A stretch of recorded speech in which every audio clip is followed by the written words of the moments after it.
Morning, Raptor Freak. Alexiot's here Thursday morning, and that means it's time for the Thursday Think Tank. And today's particular player of subject in Think Tank, thinking about him possibly being on the Raptors next season, is Donovan Mitchell. The Utah Jazz is in a bad place right now. Like, this is such a storied franchise that has had great stability throughout the decades with the Stockton Malone eras, the eras even since then. They've been a perennial playoff team. They've always been a top of the Western Conference kind of team with their talent and, people like Rudy Gobert and different players like Donovan Mitchell. But they're kind of exploded this past season. There's some strange things that happened with the Jazz this year, that a lot of their continuity and their security and good structure is going away, that it's dissipating away. And I don't know exactly the reason why. Maybe they feel like they've been running their wheels a little bit too much and not getting anywhere. And, people are unhappy. I think the catalyst for this, once again, I'll say it, is the downfall for Utah was trading Joe Ingles at the trade deadline this past season. That he really was a heart and soul to this team in a lot of different ways, as a veteran off the bench and just kind of setting a character for that team. And when they lost it, and then they lost their coach this week, and that is a huge one because he's been there for 8 years or something like that.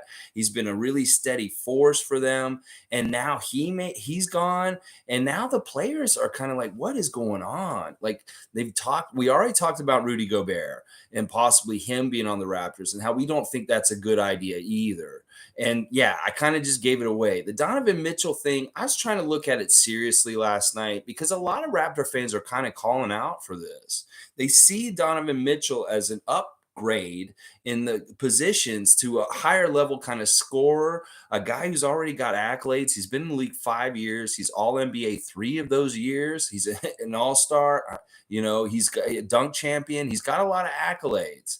So, and he has proven in the playoffs that he is a big time scorer, that he is someone who can average a lot of points and fill it up. And to the average Raptor fan, that'd be like, wow, we need that. We need that. And we need to put that on our team because we need more scoring. Well, this is what I'll tell you. His contract for next season is $30 million. And to make this work with a sign and trade or a trade or whatever, that means we got to give up $30 million of salary going the other way. And that means it's either Pascal straight up one-on-one for him, or it's two guys for him. And it would have to be two guys like Gary and OG for him. Now, that price is so steep. And think about it this way. You trade either of those three players that I just mentioned. You trade Pascal, you trade OG, you trade Gary, and you lose some of those great in-the-middle versatile players that we value on our team right now. And we get another 6'1" point guard. And it's like, we don't need two small point guard lineup. And doing Fred in the deal doesn't really totally make sense either, because the money doesn't line up with Fred.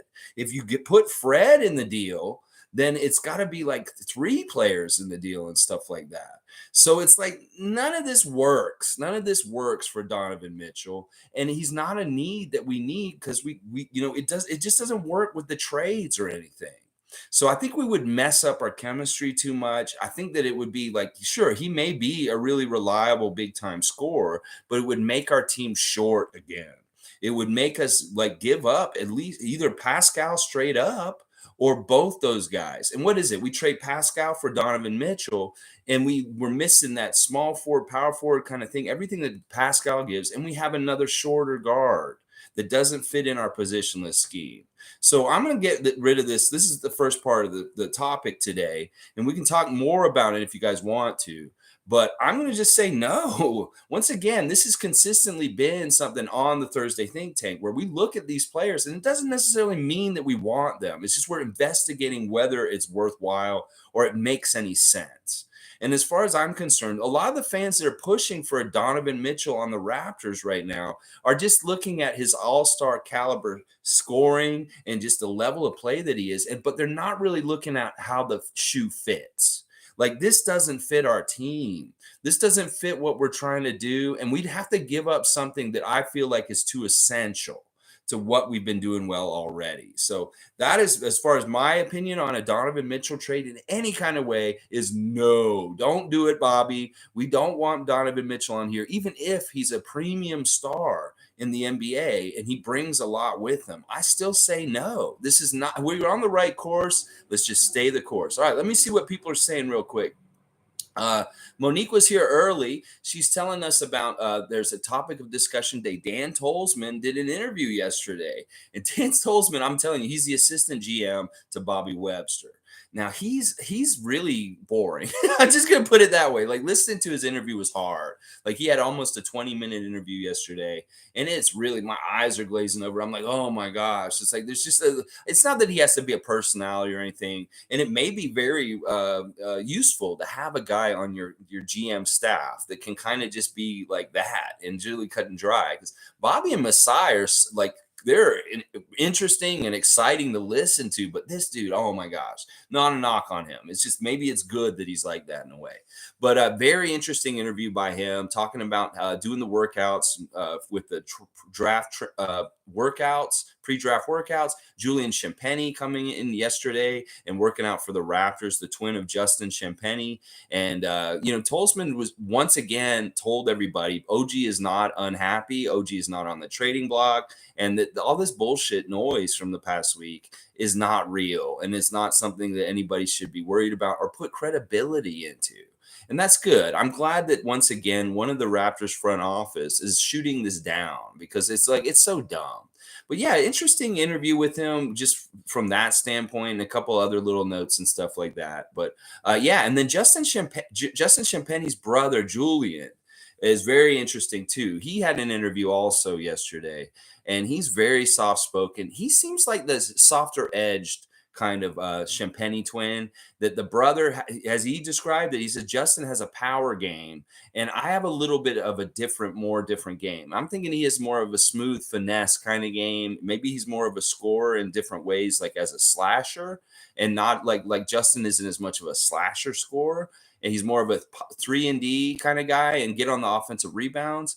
And yeah, interesting stuff. Like thinking about Julian Champagnie on the Raptors. But once again, this is where I stand on this subject: is don't waste the draft pick on him. That if he's like his brother or at the same level or around the same level, let's see if he gets undrafted, and maybe we can invite him to summer league and training camp on the outside by his choice. So I'm not even totally sure if Julian will get drafted. So I'd be willing to take that gamble and see if we can get him undrafted like his brother, then spend the draft pick that we've got on Julian Champagnie. That's really kind of where I stand on that. Let's see. Monique's also saying that Chris Boucher went to an all-women's paid league this week in Toronto. That's another news bit. Basketball is just like booming and exploding in growth in Canada right now. The CBL in Scarborough all of a sudden, and with Team Canada playing this summer and more, the interest in the Raptors is very high with Scottie Barnes and different things like that. That they have a paid women's league here in Toronto. They've had women professional basketball players playing and getting paid for it, and that is a great new thing. This is something that hasn't really happened in this country, where we've paid women to play basketball, and it's very, very cool that Chris is taking it upon himself, Chris Boucher, to be an ambassador for basketball in Canada. He's been very, very forefront of the Montreal Alliance games in Montreal in the CBL. And now it's great to hear that he's going and supporting this women's professional league also. Kudos to Chris. Chris, you are a true Canadian and a badass and a real basketball ambassador. Thank you, Chris Boucher. And I just want to say also one little more note. He has actually gotten on a plane and flown to some sort of resort at this point, because he's at the beach. That's what his Instagram is telling us yesterday, that the man's in a hotel at the beach now. So he's getting his summer beach time now. So good for you, Chris. And I know, please make a fair deal with Bobby Webster and be back on the Raptors roster next season. Yes, sir. Yeah. All right. Good morning to Sue. And Skater Die is in here to rub the shamrocks in our face, rub them all up in our face, because Boston Celtics won game 3 of the finals last night. I have to give them some credit, seriously, because listen, in that game last night, first of all, Jaylen Brown in the first quarter, wow. Wow, that is what I'm saying, y'all. Jaylen Brown is the real leader and the badass on the Boston Celtics. 17 points in the first quarter. That is badass. Now, it's too bad he only ended up with 27 points, only scored 10 more points in the last three quarters, but that may be on the Celtics not going to him enough. Because listen, that dude is badass. But the guys who really won the game for Boston last night were the Williams guys, both of them. Robert Williams III and Grant Williams playing huge defense and really helping to stop the surging Warriors from trying to come back and take the game. Now, our guy, Big Four, Big Roy, Scottie Barnes, was at the game, correspondent, and he predicted the Celtics would win last night. Now, this is stupid. Like, listen, Celtics fan, I want to tell you real quick, Skater Doc. Just because Scottie Barnes is at the game as a correspondent, and just because he predicted that Boston would win, does not mean he wants to be a Celtic. All these Boston fans are overreacting when they saw this prediction by Scottie Barnes. They're trying to say that he wants to be a Celtic now. He does not. He is on the Raptors, y'all, and he is very happy here. In fact, the controversy with Scottie Barnes right now has to do with Brampton. That's right. Brampton has been slighted by Scottie Barnes on the Twitch stream the other night that I was on there with him. And he said something that you get out of here, waste Ute from Brampton. Some kid said he was from Brampton. I'm from Brampton in the chat. And Scottie said, and everybody's like, this man's real Toronto because of what he said. He said, get out of here, waste Ute from Brampton. And oh my gosh, there's a whole backlash. This is maybe the first time that Scottie Barnes has had negative publicity in any kind of way, is that Brampton has a backlash against him for dissing their borough of Toronto. Oh man, I totally understand, and they're right. Brampton is right. Listen, there's a problem in the city in Toronto. It happens in major cities all over the place where boroughs like to diss other boroughs. Scarborough has got a whole bunch of crap in their reputation that is not totally fair because of the years of saying Scarborough this, Scarborough that, Scarborough this. Well, Brampton gets it just as bad. And I can feel for the people of Brampton. They don't need this or deserve this in some ways. But I will say this. It is very, very nice to hear Scottie say something like this. Not because it's mean, but because this is a very Toronto thing to say. And that this man is a Toronto man. And that's what I'm saying, y'all. This man is adapting and becoming Toronto culture in some ways. And it's funny. I know that he learned that from Delano. He had to have learned that from Delano. That sounds like something Delano would say about Brampton or something like that. That is a Delano Banton statement, and that Scottie's just picking up on the lingo from maybe running around town with Delano and visiting the Jamaican spots in Toronto and stuff like that. But yeah, Scottie did a good job. He got on IG and he did some damage control. He's like trying to tell the people of Brampton, he ain't got no problem with y'all. Chill out. He's just joking around. But that's the thing he has to learn. That on that live stream, if he says things, people are going to listen and they're going to repeat it and they're going to go with it and they're going to move all over the place with it. So Scottie, don't diss any people like that anymore, especially when they're part of your fan base and part of the people who want to support you and stuff like that. And then Kayla Gray doubled down on it like an idiot. Oh my gosh, Kayla, you shouldn't even just gotten involved. Like sometimes you tweet cringe, very cringe, Kayla.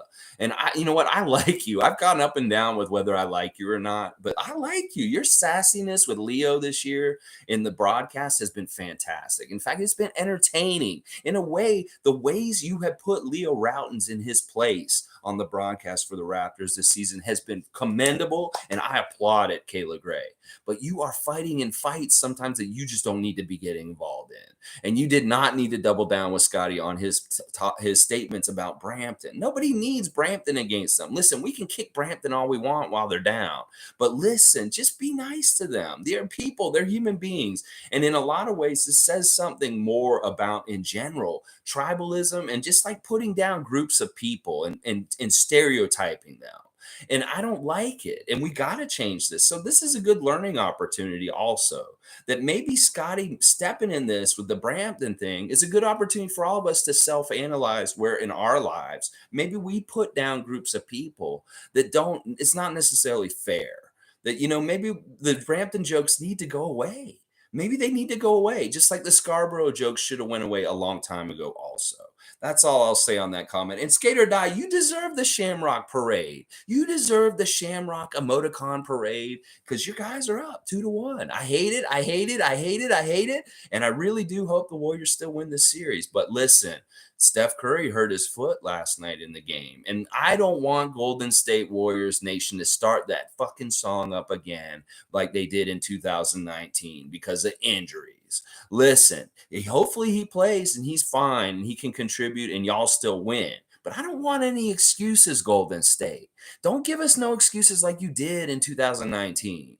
Because listen, winning a championship in this league is hard. It takes skill, it takes luck, and it takes health. And maybe the health won't be there, but Steph, you're a man. Man up and play hurt. Man up and do stuff like Kyle Lowry does. Man up and get out there and do whatever you can on whatever you got because we need you to beat the Celtics. Trust me, we really need you, Steph Curry, to do this. So you get that foot healthy quick. Oh, yeah, Click is here. Click is now just Click. There's no 2 a.m. This means Click is 24/7, baby. His time was 2 a.m., but now Click is all about it. Maybe he's even the movie that Adam Sandler's in. I don't know. Click. I like the name change. I have no problem with it. All right, let's see. Without Gary's shot creation, our team is in a play-in team, and defense takes a hit. Okay, so Gary is off the table in Click's book. We do not talk about moving Gary Trent Jr. anywhere. We don't think about it or nothing. And listen, I want to say something. We've been kind of not paying enough attention to Gary in this offseason. I really do love him and think he's an important part of our future. And just because Masai Ujiri didn't mention him in his press conference, and maybe there's more noise about OG, Scottie, Pascal, Fred, we need to give Gary his due also. Because he's exactly right. Click is saying this. We would be a very different team because Gary gives one of the things in our team that we really need is like we need more of what Gary brings, and we don't have enough of it. And he is absolutely essential because he does provide what he is saying, shot creation. And we need him on the team. So I just want to appreciate Gary just in a very small moment right here. We will do a Saturday Share Love Club for him for sure. But I am saying this right now. He's not getting enough due. And Raptor Nation, Raptor Freaks, please, let's shower some love on Gary Trent Jr. and make him feel special. Seriously. Because he's not if anybody's going to go the route of what they're trying to say OG is, it might be Gary. And we don't want him to feel disgruntled or unappreciated or not feeling like his role is important on our team because it really, really, really deeply is. And the fact that he gets put into trade talks so easily by Raptor fans pisses me off, to be honest. Pisses me off. And I think Click's right. The defense does take a hit with Gary gone. I don't care if Donovan Mitchell's steal stats are similar to Gary Trent Jr.'s steal stats. And in some ways, they may be similar defensive players. But once again, he's 4 inches shorter than Gary Trent, Donovan Mitchell. And that does matter to me. This is the way Bobby Webster and Masai Ujiri are building the Toronto Raptors is by height. And that a 6'1" guard like Donovan Mitchell may not have a place on this team. And that Fred is the only one grandfathered in just because of his accrued experience, his championship pedigree, and his leadership of this team is so important. Stuff like that. All right, let's keep going. G saying, Skate, Jaylen Brown is the star, in my opinion. Yes. Listen, do something interesting, NBA. God forbid Boston Celtics win this championship. But if they do, give the finals MVP to Jaylen Brown. Don't give it to Jason Tatum. Give it to Jaylen Brown. Split them. Tatum got the Eastern Conference Finals Larry Bird trophy. Well, give the finals MVP to Jaylen Brown. Do that, NBA. I dare you. If it gets to that point and they do win, give the MVP to Jaylen Brown.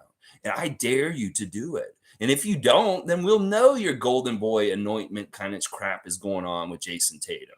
Seriously. Oh, yeah. All right, let's keep going. Skater Die saying, how about Clay's comments about after the game about Boston fans? Sounds pretty arrogant to me, acting like Warrior fans are perfect. All right, listen. I'm going to diss both fan nations right now, Skater Die, because I'm a Raptor fan, and I see it from the outside on both of them.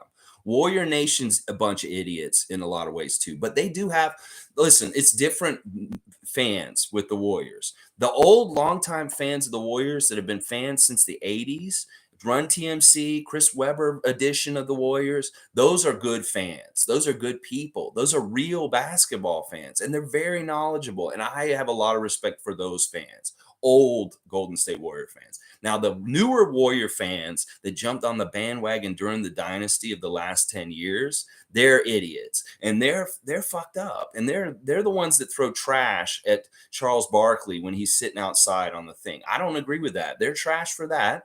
I'll also say that that guy who was sitting in the front row for the Warriors that shoved Kyle Lowry in the finals in that game, he's trash. And I'll also say that the sheriff that got in Masai Ujiri's way is trash. So there is definitely some trash in Warriors fan nation, but I am sorry, Boston. You guys are worse. Yes, you are, because you guys have decades of this shit. Like, if you watch Winning Time, the series, when they get to Boston, what is that scene in the airport? That scene in Winning Time is not that far off from the realistic thing that happens in Boston with Boston people and black people coming into that city. I'm sorry, that city is racist. It's instituted and built on racism. And that's been a big part. That's why Larry Bird, all this other stuff. I can get into all kinds of stuff. Celtics fans cringe. I am cringe. And people are saying this on Twitter too, that like when they show the crowd in Boston, they look so like white and so racist. I'm just going to put it that way. That I'm looking at them and I'm like, these people are probably like that. And you've got to understand that that is part of a longtime perception of your fan base in Boston, is that they are racist and they're hateful and they're crazy. Look, you know what happened before the game yesterday? The Warriors were shooting around on their hoop and before the game, and they noticed something about the hoop was wrong. Something was a little off.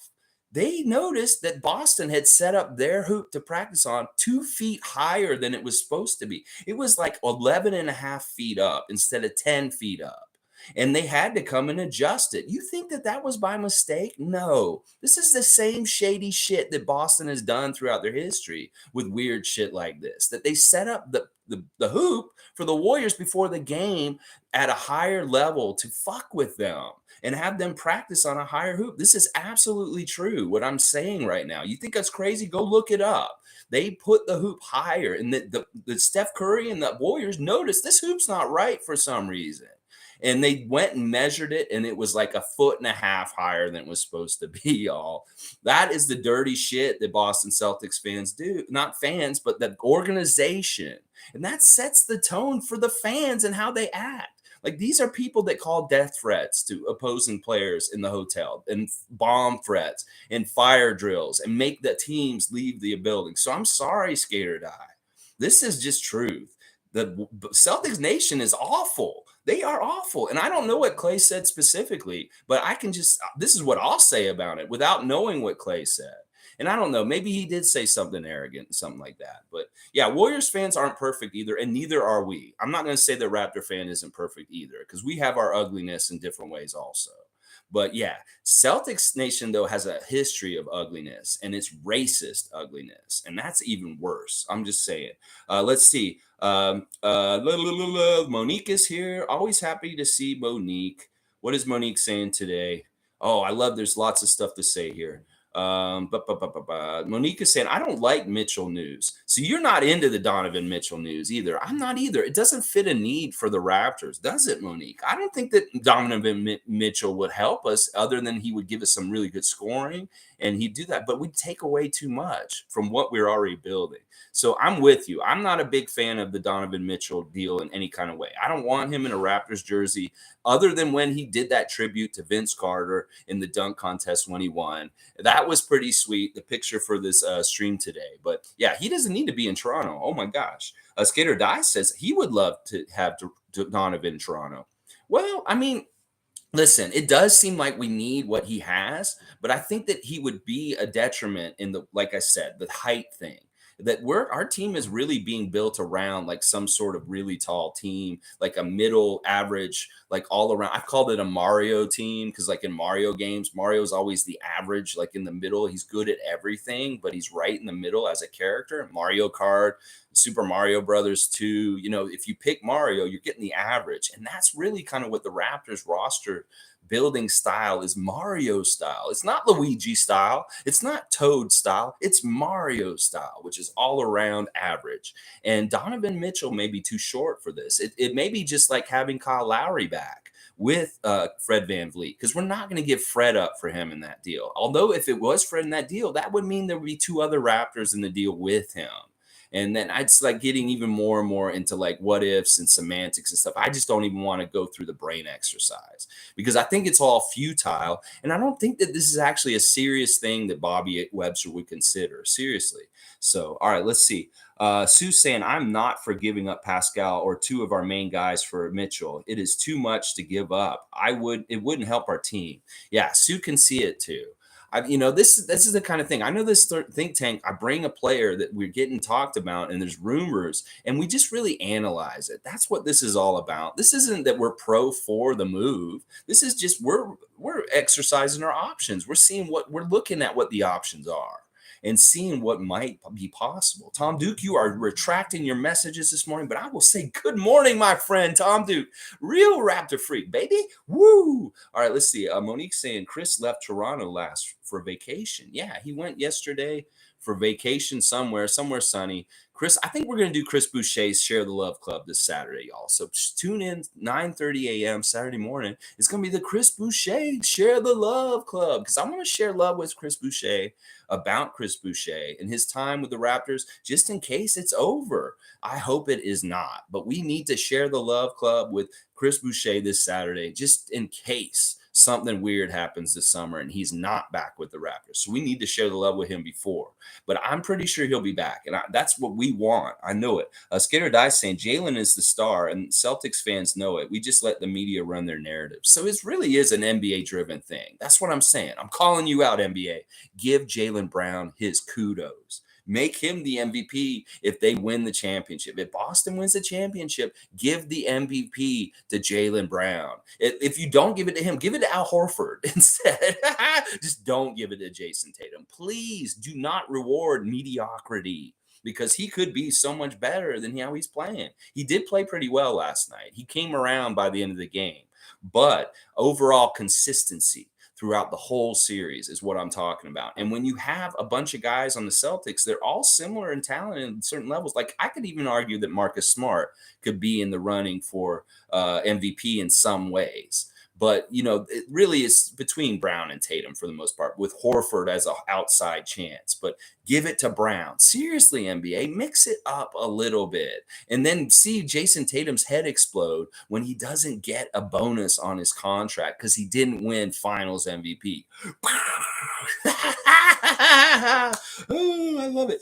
All right, let's see. Monique's saying, so J. Cole is soon back on tour. Yeah, this is really good that J. Cole was able to stop and his music and touring around and playing and stuff to play for Scarborough. It's not like this is like prestigious. I mean, it is in a way, but it isn't in a way. Like he's not making as much money doing this. It's not like he's, if he was out doing shows this time instead, he'd probably make a bunch more money. So he is doing this kind of as a vanity fun project to be on. It's not like, where is this going to go? He's really just doing it for fun and maybe to bring some prestige to the CBL and help a friend like Drake out with his new venture and stuff like that. But I really don't see where is this going to go as far as like, he's not going to make the NBA. And even in the CBL, it's not like he's going to be like a top star. He's there as kind of like, wow, it's J. Cole. He's playing basketball and I get to watch him play kind of thing. So yeah, I think he postponed or he didn't show up for one of the festivals he was supposed to be at because he's playing for the Scarborough Shooting Stars or something like that. I think so. Skater Dice saying Scottie is a Raptor for life. I appreciate hearing that from somebody in Vermont that is partially a Celtics fan, is a fan of different nations. I know that you're not totally Celtics Nation, Skater Die, but I know that you are the closest thing to Celtics Nation on this channel right now. So I appreciate you saying that. And yeah, it's really weird how the Celtic fans have overreacted to this. They're like, they see that and Scottie's going to be a Celtic. Scottie's going to be Celtic. They think just because he picked them. him. He had to pick one of the teams, and he was right. He picked the right team that won. But like, what? He can't pick the Raptors in this. He would have if they were. If they were a choice, he would have picked the Raptors. So just so you know. All right, let's see. Click is saying apparently Boston fans were cursing at the Warriors and calling them all types of fucked up shit. Get this little waste youth from Brandon out of here. Yes. Okay. Click said the thing. All right. Listen. Yeah. See, that's what I'm saying. These Boston fans in the arena, they have license because they've had this license forever. Like since I don't know how long. They could have had it in the 60s. We don't know how long they've been yelling racist shit at people and being real ugly because that's what they do. They have a history of this. It's messed up. I'm telling you. So I wouldn't be surprised that this is going on. And also, we have to understand that part of this it flares up and becomes worse when there is racial tension in the country. Like when there's people acting out in racist ways, racists get emboldened and they get a little bit more like attacking and aggressive and maybe saying things that they shouldn't be saying. They wouldn't feel comfortable saying, but idiots like Trump make them more comfortable saying because they make racism more mainstream in their mind. It's really insidious and fucked up. And that's why the Warriors are right for calling the fans out for this. There's no place for that kind of talk around there. This is what 2022, and we need to stop being like allowing racism in public in these kind of ways and stuff. People need to call stuff out, or they need to stop. They need to get with it and stuff like that. Oh my gosh. And yeah, click. It was so funny when he said this. It's all over Twitter, Scottie Barnes saying that comment about waste youth from Brampton. It's like all the Toronto people are laughing and loving it because they're like, this man's real Toronto because he said this. But I swear he learned that from Delano. He had to have shown up, and Delano probably like said, "Yeah, you say something like this about Brampton, something like that." So crazy. Shane Waters is saying, "Well said about Julian. Bring him on if he is unstaffed, undrafted. Raps need to draft a 7-footer this year. Low key, good draft year for a big man. Just my opinion. I think you're right, actually, Shane. That's a really good take. That this is low key a good year for big men. Some of these big men I've been scouting, like Koloko and Kai Soto, and there's Ismail Kamagate. Some of these guys have some real interesting skill. Now, the weird thing about centers and drafting them from college is you never know how slow they are on the professional level. Like they can look fast on the collegiate level or whatever level they're coming from, whether it's a professional league and others overseas or high school or whatever. But they can look fast at those levels, but when they get to the professional level, it doesn't totally translate. And that's the thing I worry about. And I look at when I look at those guys, how mobile and how quick do they move for their size? And that may be the most important thing to look at. But I think you're right. There is a lot of big dudes with like guard skills and different things like that. And that is very intriguing. Like I love that. And I think you're right. I would love to get a 7-footer of some sort at 33 because he'll be a project either way. Because a big guy's going to be a project. And why not take a project at 33 that could really pay off in the long run? And stuff like that. That's not really a huge gamble to take a project 7-footer at 33 and let him develop over a couple years, especially since our core is very commendable and already competent. And we don't necessarily need help from the 33rd pick right away. Right now, we don't. Yeah. So let's see. G's laughing his ass off at what Scottie said on the stream the other day. Yeah, I caught what you meant, Shane. And that's the whole thing. I was telling my dad yesterday. Sometimes when I read the comments, I try and fix them as soon as I read them. If there's a typo, I know you misspelled something. If I can decipher it right in the moment, I'll do it as I read it. So yeah, I got your back, Shane Waters. Don't worry. G saying he posted, "I love you, Brampton. Chill." On me post. Yeah, he had to because apparently people are coming at him. People are coming at him because of what he said. Like hilarious. We see, it's like Brampton has half the people are like laughing because they think it's funny too, because they live in Brampton. They understand the whole dynamic and they're not that offended. And in some ways, they wear that badge like, yeah, I'm Brampton. And it's like this and stuff like. And then there's some people that took it really personal and got touchy about it. And we're kind of like, don't diss our whole city and stuff like that. And in some ways, it's smart not to like diss cities that may be part of your fan base and stuff like that. So Scottie, this is the right move. It's good that you're on the PR and sending that thing and you're kind of doing it tongue in cheek and you are letting them know that you don't mean nothing by it. But it's out, the genie's out of the bottle. People love the thing and stuff like that. A lot of people thought it was hilarious. And Brampton, we'll do a goodwill tour for you guys. And we'll say, maybe Scottie needs to go out there and do a meet and greet and just say, hi, Brampton. I'm not mad at y'all. You aren't mad at me. He may go out there and get booed just like Sing. I don't know. I don't know. Hopefully not. But oh my gosh. Let's see. Click saying people should diss Oshawa instead. Oshawa is like crackhead central. All right, Click. This isn't totally going in the direction of what I was saying earlier about trying not to diss different cities. But I can, I've been out to Oshawa and I've known people from Oshawa before, and I can't totally dispute what you're saying, but also, once again, let's not do this. Come on. Scarborough's gotten so much shit for so many years just for their reputation and stuff like that. And, Oshawa's got their own baggage and different things with what, people think of them and stuff like that. Every borough of Toronto has that kind of stuff, whether it's Markham, whether it's whatever part of Toronto, greater Toronto area and stuff like that. Let's see. All right. Monique is saying Svi continues to share his workouts on IG stories. Yes, his feet. Listen, he's in Kansas. He just showed up at Kansas University yesterday. He said, "I'm back in town and I'm ready to have some fun." And it's like, listen, if anybody can have fun in the state of Kansas, it's Fee Mahalik. Because listen, he's a god there. They love him in Kansas, I'm sure, from his collegiate days. And listen, I want this man to garner a bunch of confidence, garner a bunch of good vibes this summer. Just get replenished and feel good. Maybe not pay attention too much to the news with your country and stuff like that. I mean, do what you have to, but don't let that bog you down too much, and come back with a clear head and a clean slate, and come back and make a comeback this season, Svi.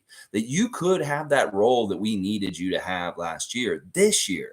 That it's normal for players to have on and off years, and that hopefully, I said this last week, I want to say it again. I hope that Svi has a bounce back year next season, that we don't give up on him and he gets the chance to come back and reclaim some things in his NBA career by really contributing to our team by being a dead-eye three-point shooter and doing exactly what we needed him to do last year. That if he comes back and he's hitting all the shots, like maybe that's the law of percentages. That last season was the season for him to miss all of his shots. Well, maybe the law of percentages and averages is going to come out and he's going to hit all of his shots this year. So I really, really hope, I'm rooting for him so hard that he comes back. If we do bring him back, first of all, that's the other thing. We could cut him before the season even starts to make some moves. But if he comes back and he can have a redemption story, that would be so badass. And honestly, that's the kind of stuff that movies can get made of, especially since his homeland's at war and stuff like that. So I'm really hoping that Svi does continue to work out, get the good vibes in Kansas, and come back with a new head and attitude and show us something next year. That's what I want. Skater Dice saying, would you rather have the title in the East or the West? Would you rather have the title in the East or the West? What do you mean? Like, you mean I'd rather win the Eastern Conference because that's where Toronto is, but I'd rather win overall everybody. I'm not totally sure what your question is, Skater Die, but if you want to elaborate it or clarify it, I will answer it again if you put it down.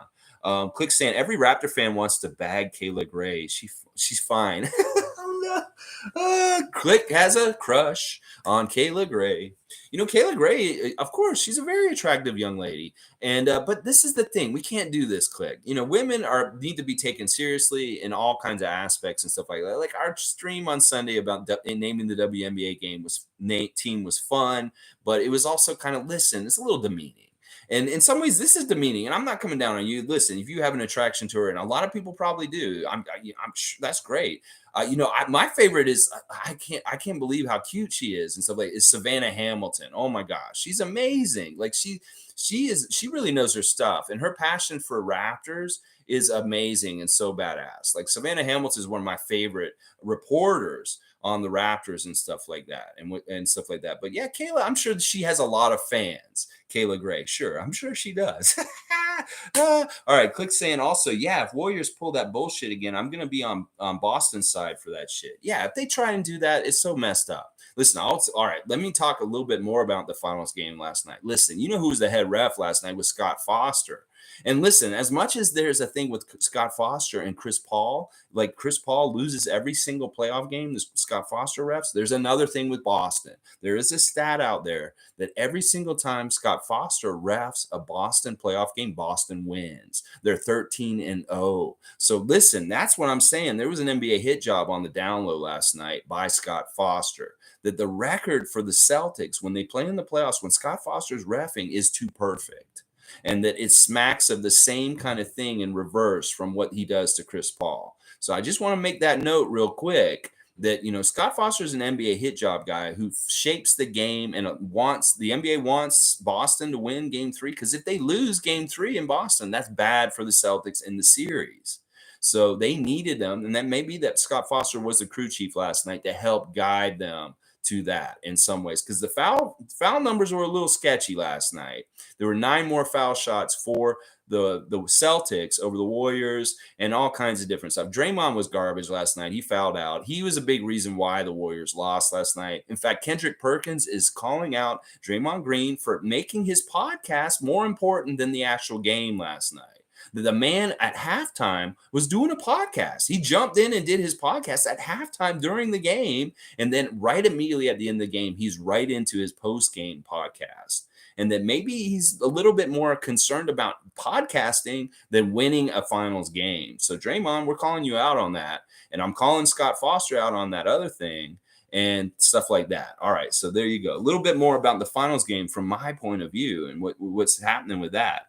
Let's see. Monique's saying, preach on Gary Trent Jr. Yes, Gary Trent Jr. is so unappreciated. We need to appreciate Gary more. So let's share the love for Gary very soon. In fact, we'll make that a Saturday Share Love Club very soon also in the next month or so. So, all right, Rahul's here. Missed you at the trivia the other day, Rahul. I don't really care who wins the championship. I just want an entertaining finals. I want close games, not blowouts, but I want Celtics to win because Draymond pisses me off. Rahul, you're a real one. I always enjoy what you have to say and stuff like that. Yeah, I think that everybody in general wants an entertaining series. Like, the Super Bowl, when it's so lopsided, it's boring and annoying. We hate the Super Bowl. We want a competitive game. We don't want blowouts. We don't want a game where it's like, why are we watching this in the third quarter? Because it's not even competitive and stuff like that. So far, the Warriors and Celtics have done a good job of that. If one team's up by a lot, the other team is on their run trying to make it up and come after them. And that has been very entertaining. And it is a good series. But listen, people who think this series is any more entertaining, that is more entertaining than the 2019 series, they're biased. This series is just as entertaining as that one also in some ways. So, and stuff like that. All right. Yeah. And you know what? I can't fault you for rooting for the Celtics at this point. If Draymond's being too much of an ass and he annoys you, that's personal preference and stuff like that. The reasons why I don't want the Celtics to win are really because it's better for the Raptors if the Warriors win in general. I'm purely looking at it from a selfish perspective for Toronto and our team and the optics and that. Because we want to say we beat the Warriors in the finals and Celtics fail. That's what I want to be able to say at the end of this. Quick saying, I can count so many times when Gary hit timely shots to help us win. And Sue's saying, sweet, shower the love for Gary Trent. I love that emoticon combination. Sometimes I feel like emoticons could be like rebuses. Did y'all ever do rebuses? Like Tom Duke, start giving me rebus puzzles. Put some symbols together that spell out a secret message, Tom Duke. I would love that kind of entertainment aspect on this channel. If you could do an emoticon rebus for me sometime, Tom. I don't know if you can figure it out. Maybe, Sue, you could do it. I don't know. Somebody do me a rebus emoticon here. That's a challenge. All right, Click saying, hard to separate real and fake fans. 50% of that fan base is spoiled. I think he's talking about the Warriors fans. Yeah. And we had a similar phenomenon when we won the championship. There were a lot of Johnny-come-latelys that jumped on the bandwagon that don't have a real perspective for how much losing and how much different pains and things that the Raptors franchise has gone through its history. And that's part of it, is that there are people that just come in and want to sweep in and be with the riches and the greatness and stuff like that, but they don't really want to be there in the low times and the way things are really bad and stuff like that. That's the tough thing about this. And Warriors fan nation is very spoiled. I'm not going to lie, but Boston nation is also, but they're more spoiled from their history over time, not more recently. Stuff like Kilimanjaro's here. Always good to see Kilimanjaro. Although I hate Boston, Clay and Curry don't need another chip. Brown and Tatum deserve a chip. Ooh, that's a good take. Yeah, I can understand that in some ways. Although in some ways I don't like that at all because yes, I want to be one of the very select halves. And that is guys on our team that have rings that we can say, yeah, well, Tatum doesn't have a ring. And I want to be able to still continue that argument. And that's a big part of also why I don't want Boston to win is because, yeah, just because they deserve it doesn't mean I want them to get it. Charles Barkley deserved the championship. Karl Malone deserved the championship, and that didn't happen for them. Allen Iverson, another one. So I would like them to be in that category. If we could get them through their whole career like that, that'd be fantastic. That'd be absolutely fantastic. But I respect your take, Kilimanjaro. And if everybody deserved the championship, then everybody should get one. But not everybody does, and that's why it's such a special select club. And we don't get enough credit for being in that club with some of our guys like Pascal, Fred, and OG, and Chris, stuff, and the other guys who have left since. Stuff like that. All right, Sue's saying, I don't want either Celtics or Golden State to win. Sue just wants to call it and say everybody lost. And like the series is over. You all lost. I kind of like that idea, Sue, actually. So I don't care who wins. I stopped watching once the Heat and Mavs both lost. Yeah, I didn't watch the game last night. I really follow it through the box score at this point. I just check in with the stats and I do other things. And I come back and I look and see where it is at certain points and stuff like that. I'm not actually watching the game. But I really can tell a lot between the box score and then just Twitter reaction. Like there's a lot of the important stuff gets posted on there and they show everything that matters anyway. So it's like, yeah, because I have other stuff to do. But I bet the games have been really exciting stuff. And maybe you guys are like, "What? He's not even watching the game." Well, I'm paying attention to what the pulse is and what people are saying, and you guys' opinions really inform me also on what's happening and stuff. So let's see. Skater Dice saying Boston fans from Boston are the worst fans in the league. I think that's true. That's a good distinction. That like, listen, Boston fans are everywhere. They're like Laker Nation. They have fans in every city, all over the place. And that some of these fans, like when I grew up in Florida, there were a lot of Boston fans down there. People that I played basketball with as a kid that were big Boston fans. They were Larry Bird fans. And they were cool dudes. They weren't that bad. They were a little arrogant. They did act a little bit like Yankee Nation and stuff like that. But you're right. I think there is a clear distinction between a Boston fan that's not actually in the Boston area, that they can be a little bit more cool, and then a Boston fan in Boston because they're a little bit more privileged. Maybe they're ones that actually go to the games. These are the same people that are also Red Sox fan. They're also Patriots fan. And, those fan nations are a little, they have different traits and different things like that and stuff like that. So I think that's fair. And you know what? The best Boston fans are from Vermont is what I heard. Yeah, I heard that like Vermont has really good Boston fans.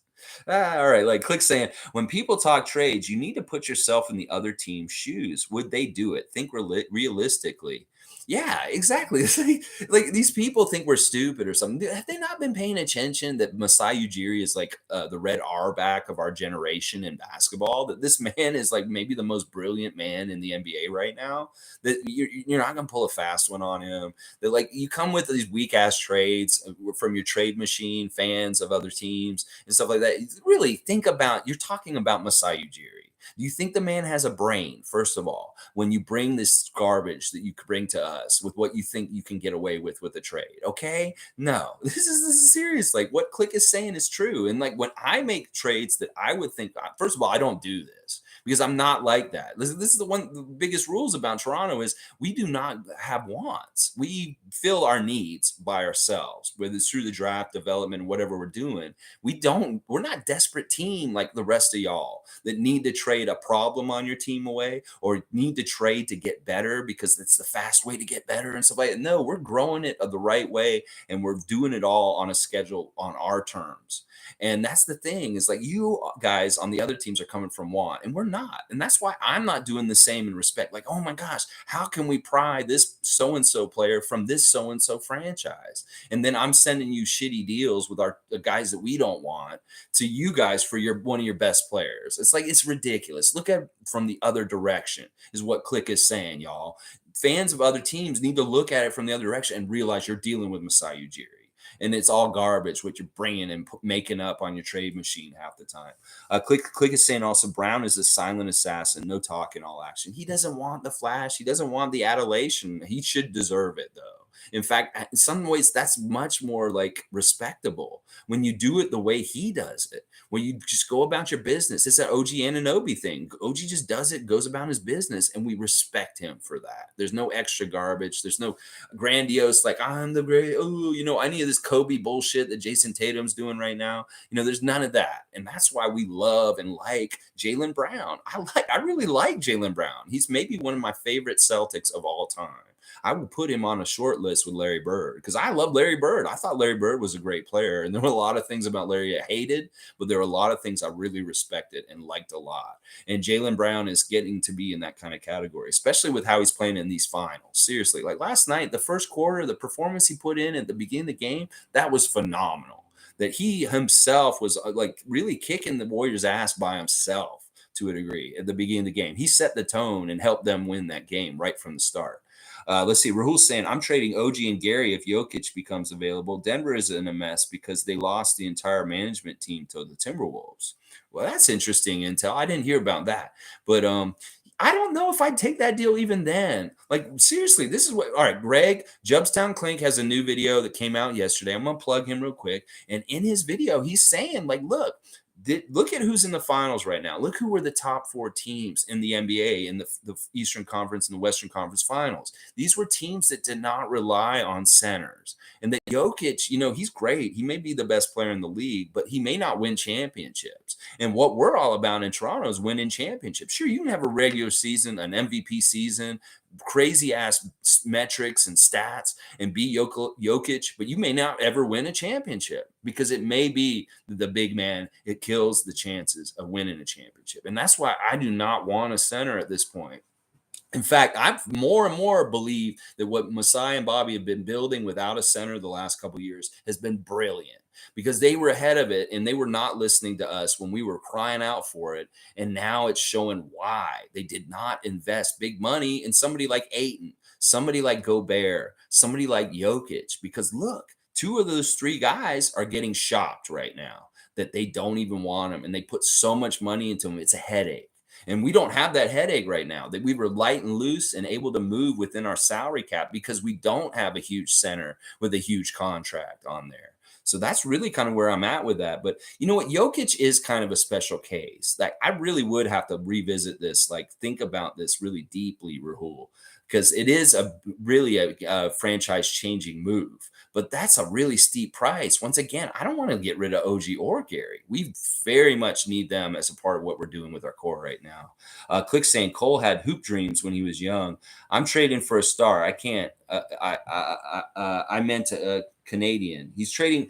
Okay, so if he wants to trade for a big star, he wants somebody like Jamal Murray or SGA because they're Canadian guys and stuff like that. I'm okay with that. I love having more Canadian content on the Raptors.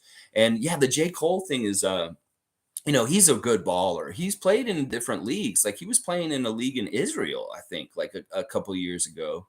And, he's always been a very good basketball player. He's in his 30s. It's not like this guy is a very young dude. So he's still playing at a pretty good professional level for being in his 30s. But just one more thing about J. Cole. Check out his interviews with Nardwuar. Nardwuar is out on the West Coast with Tom Duke and BC, and he's just a weird, nerdy guy who loves music. But he has some really fun interviews with J. Cole specifically that are really fun to watch. Maybe I'll even link one of them in the comments for y'all to check out after this. And J. Cole, you'll get the personality of J. Cole from it and just see how cool and nice he is. He's a really cool dude. J. Cole, really, really cool dude and very talented. His music's very good also. So, all right, let's see. Skater Dice saying Toronto is the best fans in the league. Don't act like Boston is the only arena with idiots running on the court or throwing drinks at Kyrie. Wow, I didn't know anybody's running on the court. There was a lady who ran on the court at the WNBA game, went woo, topless, and they were fighting against the abortion stuff going on with the Supreme Court.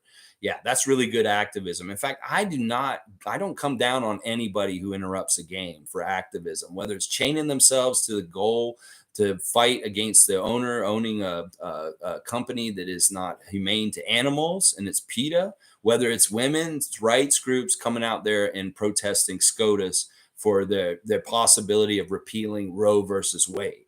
This is all good stuff. And these are the places and the forums for this. And I will support anybody who tries to fuck shit up to get a point across politically like this. And the people that come down on them and stuff like that, they're status quo. They're people that want to keep things the way they are. And it's not that they're part of the problem. It's just that they're just not helping and they're not hurting, hopefully. But just let these people do these things because they have important messages that need to get out and stuff like that. As far as people running the court, but I appreciate your statement about our fan base. I like to think that we're a pretty good fan base in different ways. We have our issues. There's a couple of problems with Raptors Nation about turning on our players, or trades and trade talk, or some of our fans are very toxic in different ways. So I won't say that we're perfect.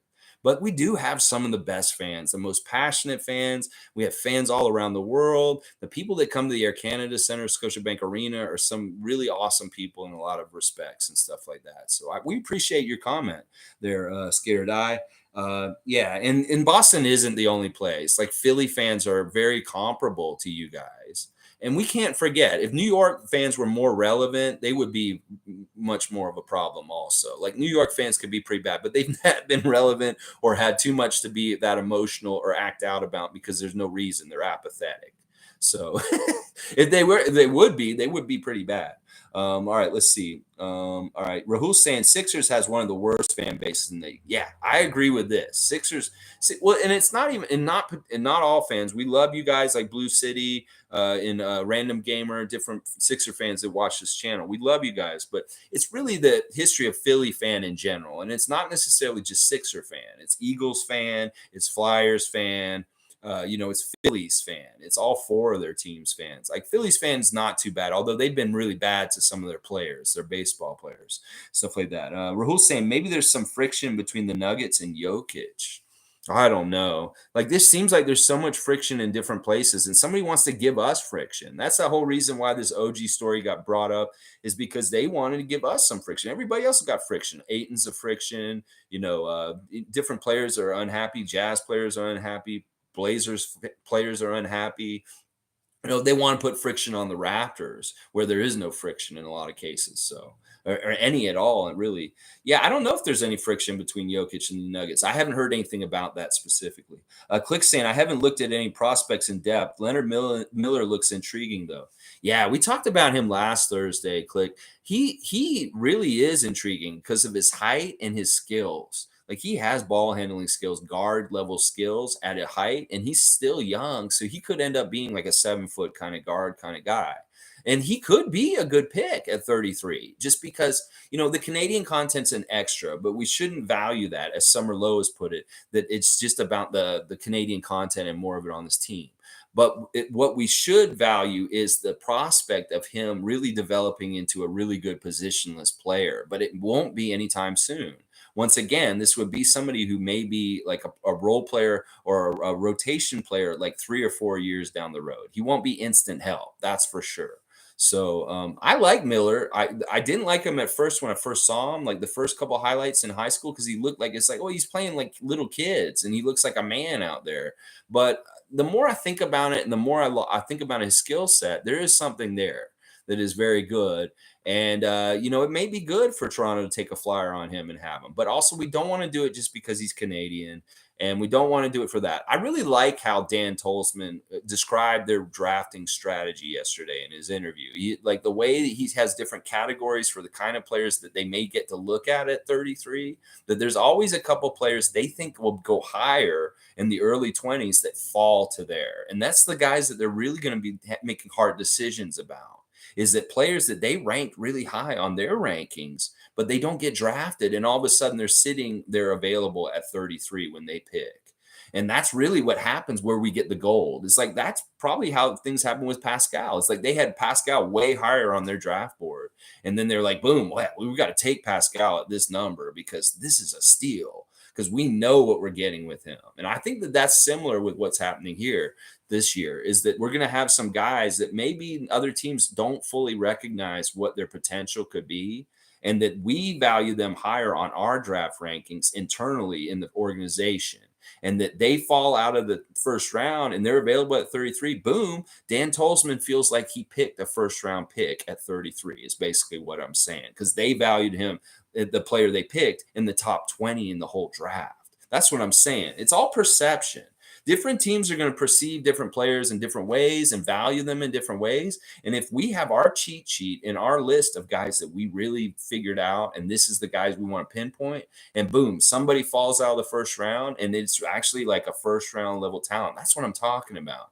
That is the value out of the Goran Dragic, Thad Young trade and moving down in the draft is, why can't you get a guy you would have got at 20 at 33? Because nobody else is aware of him and paying attention. That's what I'm saying right there, because that's what it sounds like with Dan, the way Dan Tolzman was talking about how they're handling this draft this year, stuff like that. So G saying, I love Scottie.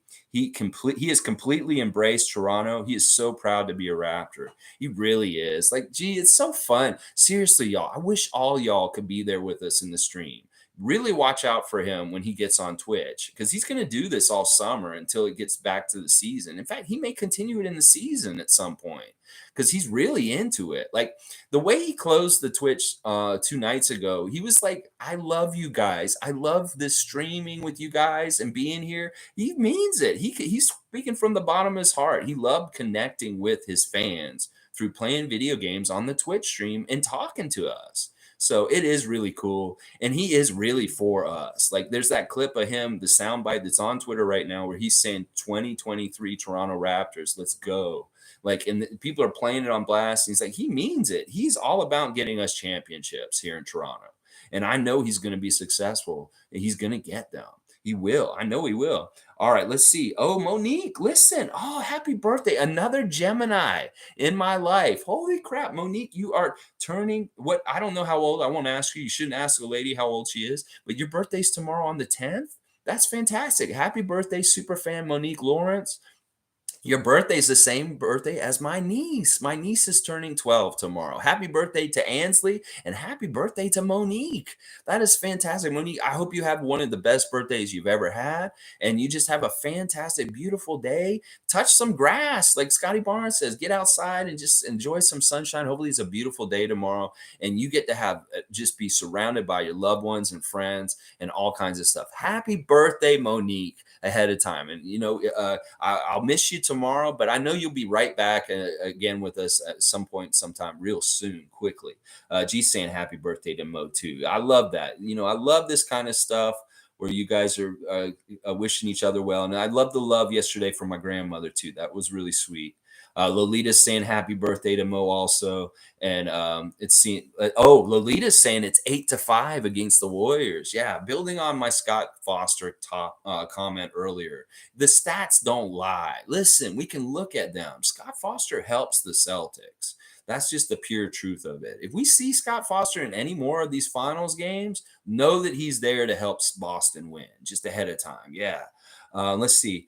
Monique saying she doesn't care who wins the finals either. Yeah, listen, I do. I really do want the Warriors to win. I am completely rooting for them. I do not want Boston to win. There's too much legacy for them. You know, Laker fans don't want Boston to win either because, listen, they're very even in their championship numbers of how many they won. And they're in a race kind of in that. Is where the Lakers overall have the same amount of championships as the Celtics almost. It's very close. And the Celtics getting another one adds to that tally. So Laker Nation is not rooting for the Celtics in that aspect. They hate the Warriors, sure, and they'll root against them.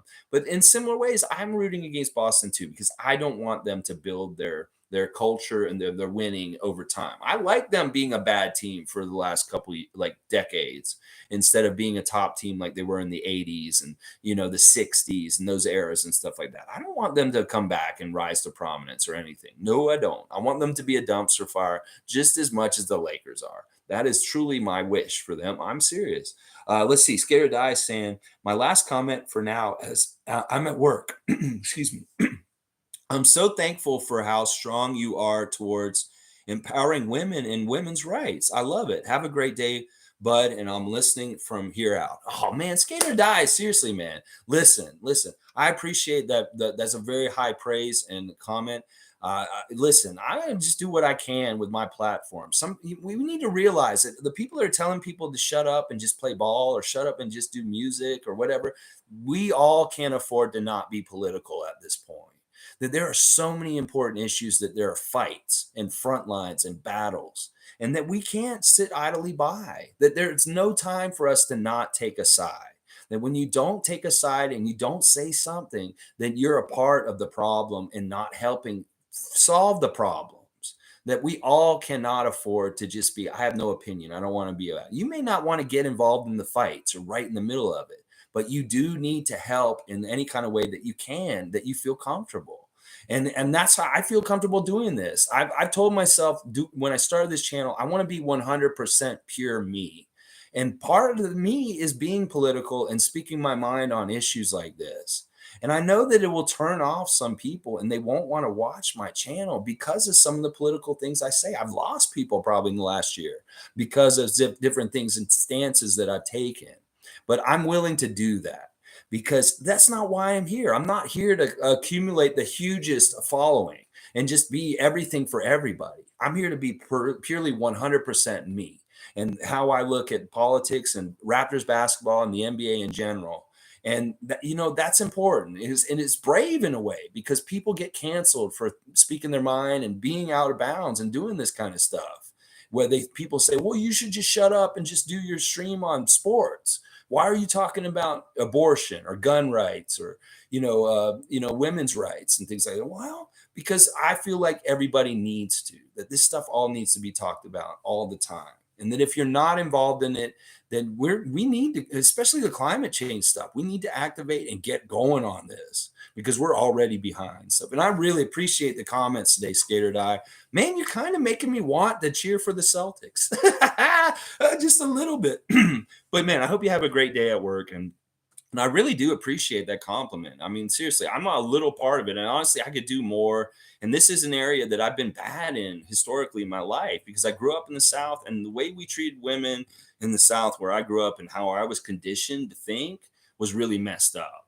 And I'm trying to deprogram myself as much as possible as I get older and be more open minded and understanding about gender issues that I was not very good about. And that's proof in itself that people that have issues with gender issues and can't see it more and more in a progressive way can change. That I am proof of it. That as a young man, I was horrible. I was a misogynist. I had really messed up views about a woman's role. And that, as I've gotten older, it's really been revised and changed. And I realized just how much I was programmed by my schooling at public school, programmed by the community and peers and different other things in my life. And that, you can change over time. All right, let's see. Lolita's saying, what's your take with Pat Riley's interview calling Kalo fat? I thought it was stupid. I thought that Pat Riley was out of pocket and that he really did damage doing that he may have fractured the relationship between Kyle Lowry and the Miami Heat, and that maybe it was calculated by him because he does want Kyle off the team for next year. So I think Pat Riley's crazy. He may be physically fit and could do the push-ups and still work and stuff like that, but he may need to check his mental health.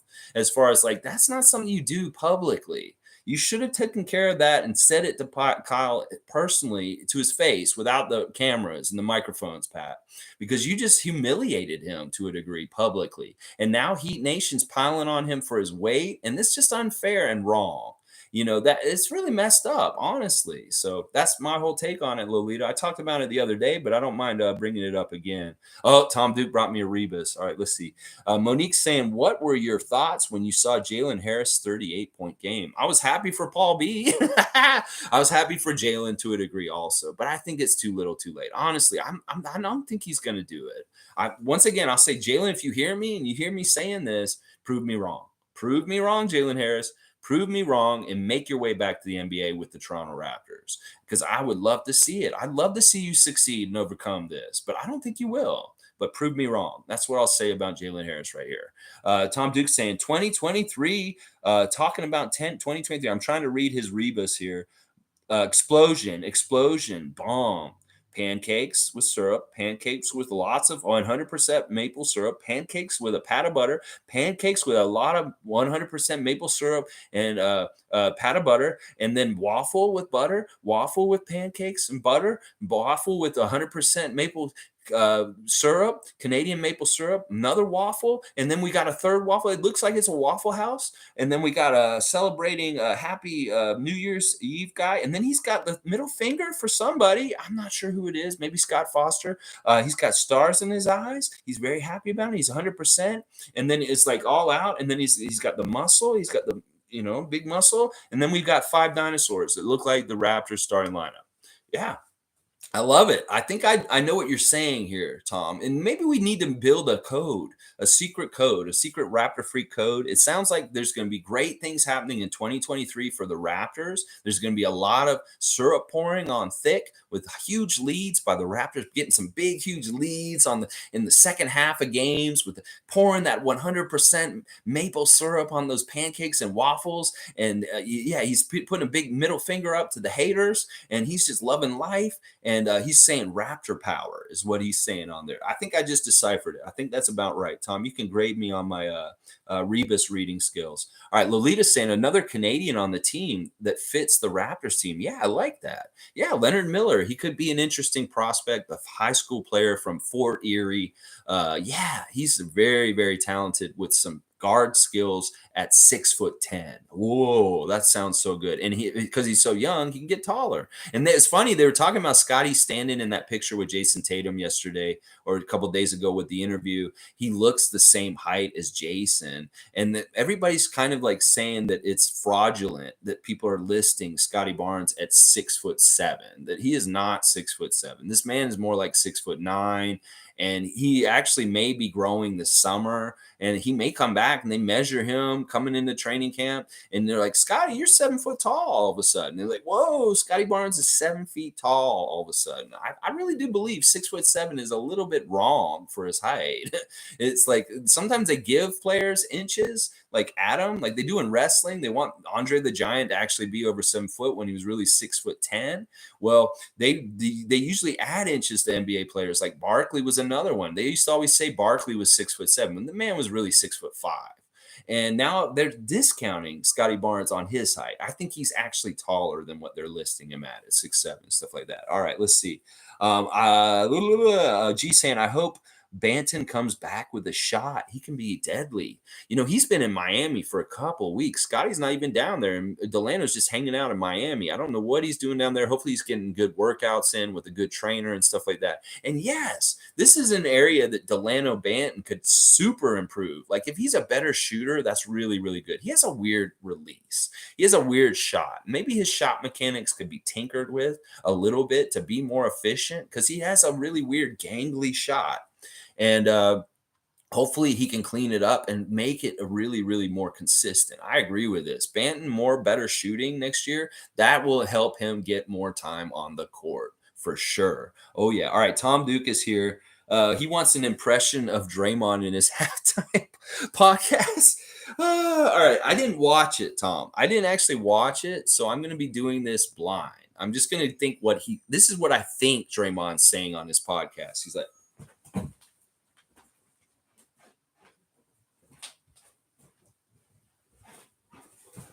oh, all right. Hey guys, welcome back to Draymond's Wild Podcast in the middle of the halftime. Jaylen Brown had me run around. All right. Yeah. So how many follows did I get right now? Oh yeah. Okay. All right. So listen. Yeah. Celtics. Jaylen Brown.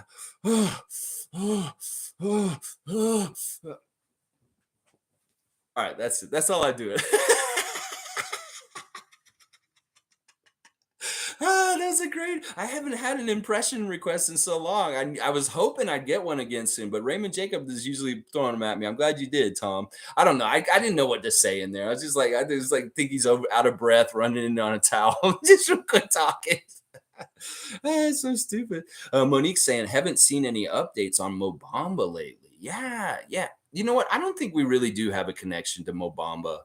And I don't know if he'll end up being here. There's a lot of people want Mo Bamba. Like there's a lot of teams interested in Mo Bamba and getting him added. So we'll see if we're the team that ends up getting him. Maybe only if it works and it makes sense, and we don't have to give up too much or let go of too much to make room for him on the team. I don't know, but we haven't talked about Mo Bamba much. I haven't been hearing as much noise about him either. But I think it is pretty clear that he won't be in Orlando next year. But he is pretty sought after. It could be that he's trying to get to New York with Donovan Mitchell because that's what he was doing. He was on Twitter saying, Donovan, you need to come back to New York because he's a New York guy and Mo Bamba's a New York guy. And maybe they're trying to plan a reunion on the Knicks, plan for the Knicks, Mo Bamba and Donovan Mitchell. That's the thing that's going on with Mo Bamba that I've seen. Death 4K's here. What are our chances of getting Dyson Daniels? He looks like a Raptors type of player, and people are saying if we trade OG, we can get the 7th pick, Nasir Little, and their 2nd round pick. Okay. This is interesting you brought this up, Death, because this was actually kind of directly brought up by Dan Tolzman yesterday. They talked a little bit about trading up to a higher pick and possibly getting somebody like Daniels. And Tolzman said this basically, and this is kind of what I've already been saying myself before I even heard what he's saying. Is like, does he think that, all right, you have OG Anunoby, who you're saying we would trade to get that draft pick. Now, do you think that the player that we get, Dyson Daniels or whoever it is, around 6 or 7, if we traded OG to get that pick, do you think that that player will be a better player than OG Anunoby eventually? Can you guarantee that? Can you actually say that if we made that move, that player will be worth what we got with OG Anunoby? That's the thing. We know what we've got with OG Anunoby. Every single one of these guys that are coming into the draft this year are unknowns. It doesn't matter how sure a bet they are. It doesn't matter if they like this guy's going to be so good. They can all bust. Top number 1 picks bust. Number 2 picks bust. And that's what I'm saying. We already know what we got with OG. And in that way, it's even more valuable than even possibly a prospect's that much better and stuff like that. And that's pretty much what Dan Tolzman said yesterday, is that they're not going to trade. They'd much rather have somebody like OG who's really good and established on the team than a prospect. Something like that. And that's really probably why they will not trade up in this draft, is that what's the point? It's like, what's the point? We know what we want and what we got, and we don't need to be desperate and get up there and get something. And maybe that player is a great fit, but who knows? Maybe they go and play for another team on the rookie contract, and then when they're a free agent, all of a sudden, boom, they're on the Raptors, something like that. So, all right. That Draymond impression. I'm sorry. I was looking at that again. But yeah, I don't like that deal. And the Raptors management doesn't either. They're not valuing these draft picks. They're valuing the guys that are already on our team and under contract. And the other thing that we need to mention about OG is his contract's a steal. Like, we don't want to move OG just base him and Gary based solely on how much we're paying them for what we're getting for them. That these guys are badass contracts. These are attractive contracts all around the league. And this is why people talk about wanting to trade for them. Is that they're, and we made the deals with them and they're badass contracts. We don't want to trade these great deals that these guys are on. We want to continue to get the value. So that's another reason why we don't need to move OG or Gary, is that they are on a deal and a steal in some ways. What we're paying them for the length of time we're paying them to and the time is really, really awesome. Is really good. G-San, I've been saying it. The dominant center era is dying because of the 3 ball. Pulling out the center to guard the perimeter is exposing them. Yeah. Yeah, it's the game's just evolved. Like, it's different. It's different. You could have a center really be dominant like Kareem back in the day or Shaq or stuff like that. You could hide it in different ways. In fact, there was an unwritten rule in the NBA in the 80s and 90s that you had to have some big 7-foot stiff that was totally unathletic on your team just to have as an extra 6 fouls on a very talented big man. Well, you don't need those goons anymore on your teams. You don't need a Stuart Gray or anything like that, or John Concac or something like that. Yeah, I really believe this. And this is a trend that they knew about probably ahead of everybody, Masai and Bobby. And that's really awesome that they've already been building from that perspective into the future ahead of everybody else being aware of it. So I think you're right, and I agree with that too. G saying the athletic center whom can shoot and spread the floor is the modern NBA prototype. Yeah. Listen, you can't be a center that has no mobility. You can't necessarily be such a big clunky guy. Like it's not going to work. And the more and more, you really have to be able to move like a forward as a center. You cannot be a center moving guy. You have to be fast and move around on your feet, especially if there's going to be more and more switching with people playing positionless schemes like the Raptors do. The center was tore up like in the Philadelphia series, Embiid was eaten alive by Precious Achua because of this kind of scenario. And that is really what is going to show more and more. It's like the athleticism and ball handling of the forwards, the guys like our 6'9" guys, is going to really hurt anybody who's a center is trying to guard them. And we're going to maybe see it even more in effect next season. In fact, I hope so, because that'll really give us a really good advantage. All right, Click saying the point of a protest is to make people uncomfortable and get a point across. That's why I never understood the criticism of the Free Day convoy or the honking trucks. Yeah, all right. This was something we differed on a little bit this past year. Yeah, all right. I can stand behind people's right to protest and do these kind of things. I think that particular uh,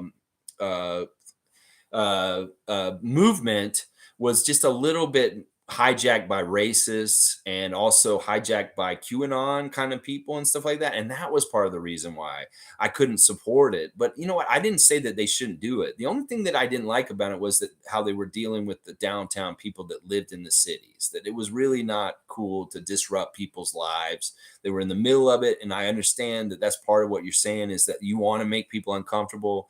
But why do you want to make people uncomfortable that are like the little people, the working people, the people that are just scraping to get by and stuff like that?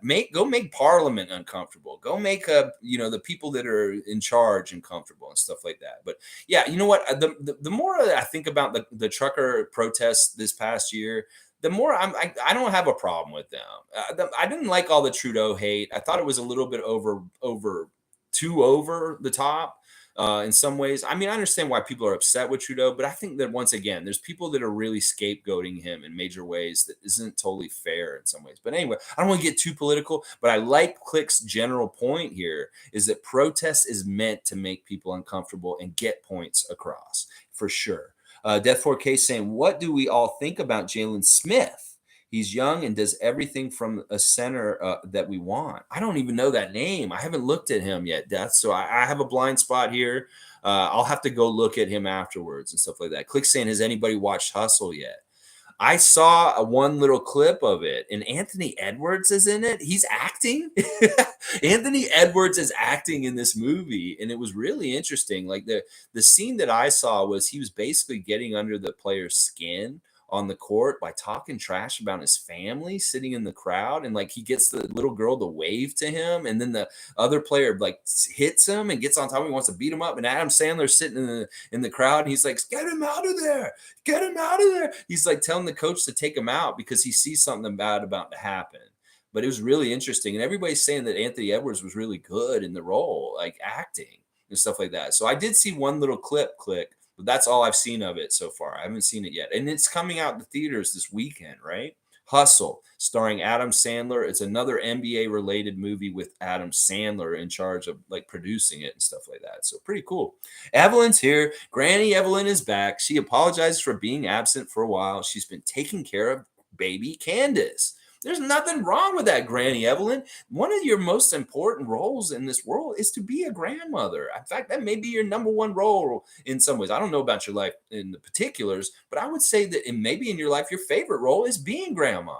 So yes, please go take your sabbaticals and time away from the Raptor Freak channel to go take care of baby Candace.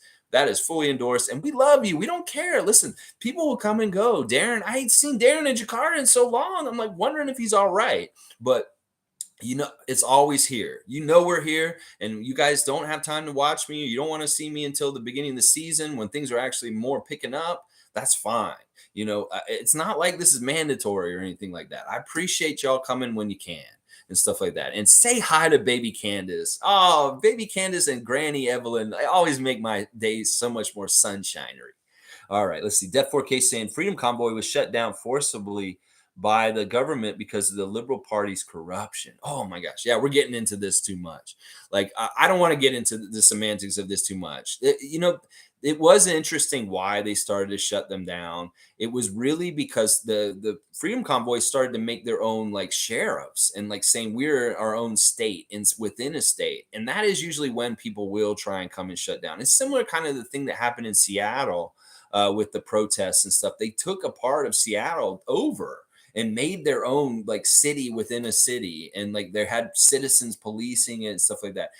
Governments don't like that. This is something that Bo, the fifth column, has talked about. That once a movement starts trying to make sovereignty for itself within the government, the country, then they move in and start causing problems. Stuff like that. See, a lot of ways, the trucker convoy was part of the status quo. Seriously, they weren't really protesting. They were more holding on to the status quo and wanting things a certain way in some ways. And that's why they weren't coming down on them that hard in the beginning. But it was when they started to make sheriffs and say, we're a sovereign nation inside of Ottawa with our trucker convoy and stuff like that. That's when they started to shut them down and get them moved out and stuff like that. Now, I'm not going to disagree that the Liberal Party isn't corrupt. It is corrupt. And so is the Democratic Party in the United States. They're very similar in how I view them. But in some ways, the Liberal Party is doing things that are for the people and will help the people. But I won't disagree that they're corrupt. And they are part of the problem also in the same respect. They're kind of in the middle. The PCs, they're really a part of the problem. They're corrupt and they're making things worse by being regressives. But the liberals, they're corrupt and they're trying with a good intention to do good things for us. But they fail because they're kind of inactive and they're kind of actually like the Democratic Party in the US. They act like they're trying to do something, but really they just want to hold the status quo. And that's why you want to look for other parties. Like I voted NDP in this last election, and my riding is NDP in the downtown of Toronto. And I'm very proud of that. But yeah, I'm not a liberal, but I do also, I don't necessarily like how we take down the liberals and Justin Trudeau so easily right now. That we do need to realize that they are fighting for us in some ways. It's just that they have issues with corporate money, corruption, and of course, Justin's blackface incident is absolutely reprehensible for sure. Stuff like that. So let's see. Detroit has the worst fans, according to Monique. It is Detroit who has the worst fans, and you know what? I will say that part of the reason why I'll agree with this is because of the Malice in the Palace. Because really, it was really bad that all right, sorry. Detroit is the worst. I had to catch up where you were. The Mouse in the Palace really showed how bad like Detroit fans are, but really they're irrelevant in some ways. And in some ways, Detroit fans are really good fans also. But that whole thing that happened with the Pacers and the Mouse in the Palace was absolutely a black eye. And they looked really bad. Running on the court and trying to hit players in the face on an NBA court in the middle of a game is horrible. And the thing about it is worse is the documentary about what happened. The Detroit fans have the particular Detroit fans who were involved in it, they don't feel guilty about it. They have no remorse about what they did. They said, oh, I would go on the court and try and hit him again and stuff like that. Even with time and perspective, they still think that. It's crazy. G saying, Dan also said they speak to lottery picks in case they don't do well on their teams and become available later. They interviewed Precious a few years ago, so we're ready to get him. Yeah, I like that part, G, that he was saying about. It's like listen, what he was saying was that agents don't like to send their top lottery pick, like prospects, like they're projected to be lottery picks, to teams that are lower in the draft. So we could request Dyson Daniels to come and work out for us, but his agent may say, no, you're too low in the draft and we don't want him to come there because it'll look bad and stuff like that. So it's part of how we get the pre-draft workouts from players is we have to feel it out whether they're willing to come and work out for us. And a lot of those high draft picks will not do it simply because their agent advises them not to. So it is kind of a thing where they have to look at tape. Maybe they do a phone interview, like you're saying that Dan Tolzman does that kind of stuff. They did one with Precious, like you said, a couple years ago and stuff like that. That was a really interesting insight about the whole draft process and how you get these interviews or workouts with these players is that you have to figure out whether they're willing to even come. And because we got the 33rd pick, none of these lottery picks want to come and work out for us because they don't want to, and he said, that's what he said. Usually they're right. They shouldn't have to come here because they're off the board by the time we pick. But sometimes these guys do fall for some sort of weird reason and stuff like that. So it was interesting and it wasn't interesting. Dan Tolzman was very nuts and bolts. He's very uninspiring with his delivery, but it was very informative. Like there was some interesting stuff he said and stuff like that. All right, more birthday stuff from Monique. Happy birthday, Monique. Happy birthday, Monique. Happy birthday to Monique. It's your birthday tomorrow. All right, yeah, there you go. Little birthday wishes from David and Evelyn and Sue. I like it. All right, David is here once again. I'm loving that David is now a regular. I'm not a Boston fan at all, but I really don't care if they win. I kind of like these teams that develop their own players and do well. It's weird, but I was secretly rooting for them last night. Isn't that weird? You kind of can flip, and it's kind of sometimes it's like a wrestling match. You see something happen in the match, you're like, wait, I really respect what that person just did, and you start cheering for a guy you didn't think you'd cheer for.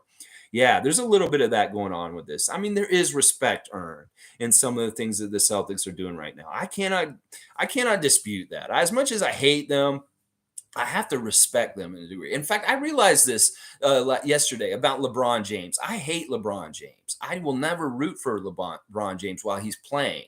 In fact, I will discount him in the top 5 of all time GOAT rankings over and over again. But I did realize this, much like Michael Jordan and much like Kobe Bryant, once they retired and they weren't playing anymore, I learned to have more respect for him and start to give kudos then. So I will hold my breath on speaking well about LeBron James and his career until he is retired. And that when he retires, then I'll be like, you know what? LeBron was a really super great player, but he is active and he is still the enemy. And that is part of the reason why I will not talk good about him. I did the same thing with Jordan. I hated Jordan while he played. I did not boost his profile. I brought him down, tore him down. Same thing with Kobe. And then it was when they retired, I was like, these guys were great. They are greatness, and I can respect and love them now because they are no longer the enemy. And that is, I really realized this the other day is like, you know what? I hate LeBron now, but when he retires, I can really start to enjoy and embrace his legacy and his career and really give him some true love and respect then. But until he is done and he hangs it up, he's the enemy and I will hate him. So that was interesting. I figured that out the other day. I was like, wow, that's actually how I feel about it. But yeah, you know what? I hate the Celtics, but I do respect some of the work they're doing and the things they're doing with Golden State. That's not easy. The hold off the Splash Brothers when they're trying to come back and play that kind of defense, respect. I will at least give them respect, even though I hate the fuck out of them. I hate them so much. Tom Duke is saying 100% awesome stuff today, Lexi. Thank you, Tom. It's just a loose think tank. We're in the think tank, baby. You guys are thinking and we're tanking and we're not tanking. No, we're not. Masai Ujiri, do not say the word tank. We're not tanking. We have nothing to do with tanking. We're just think tanking.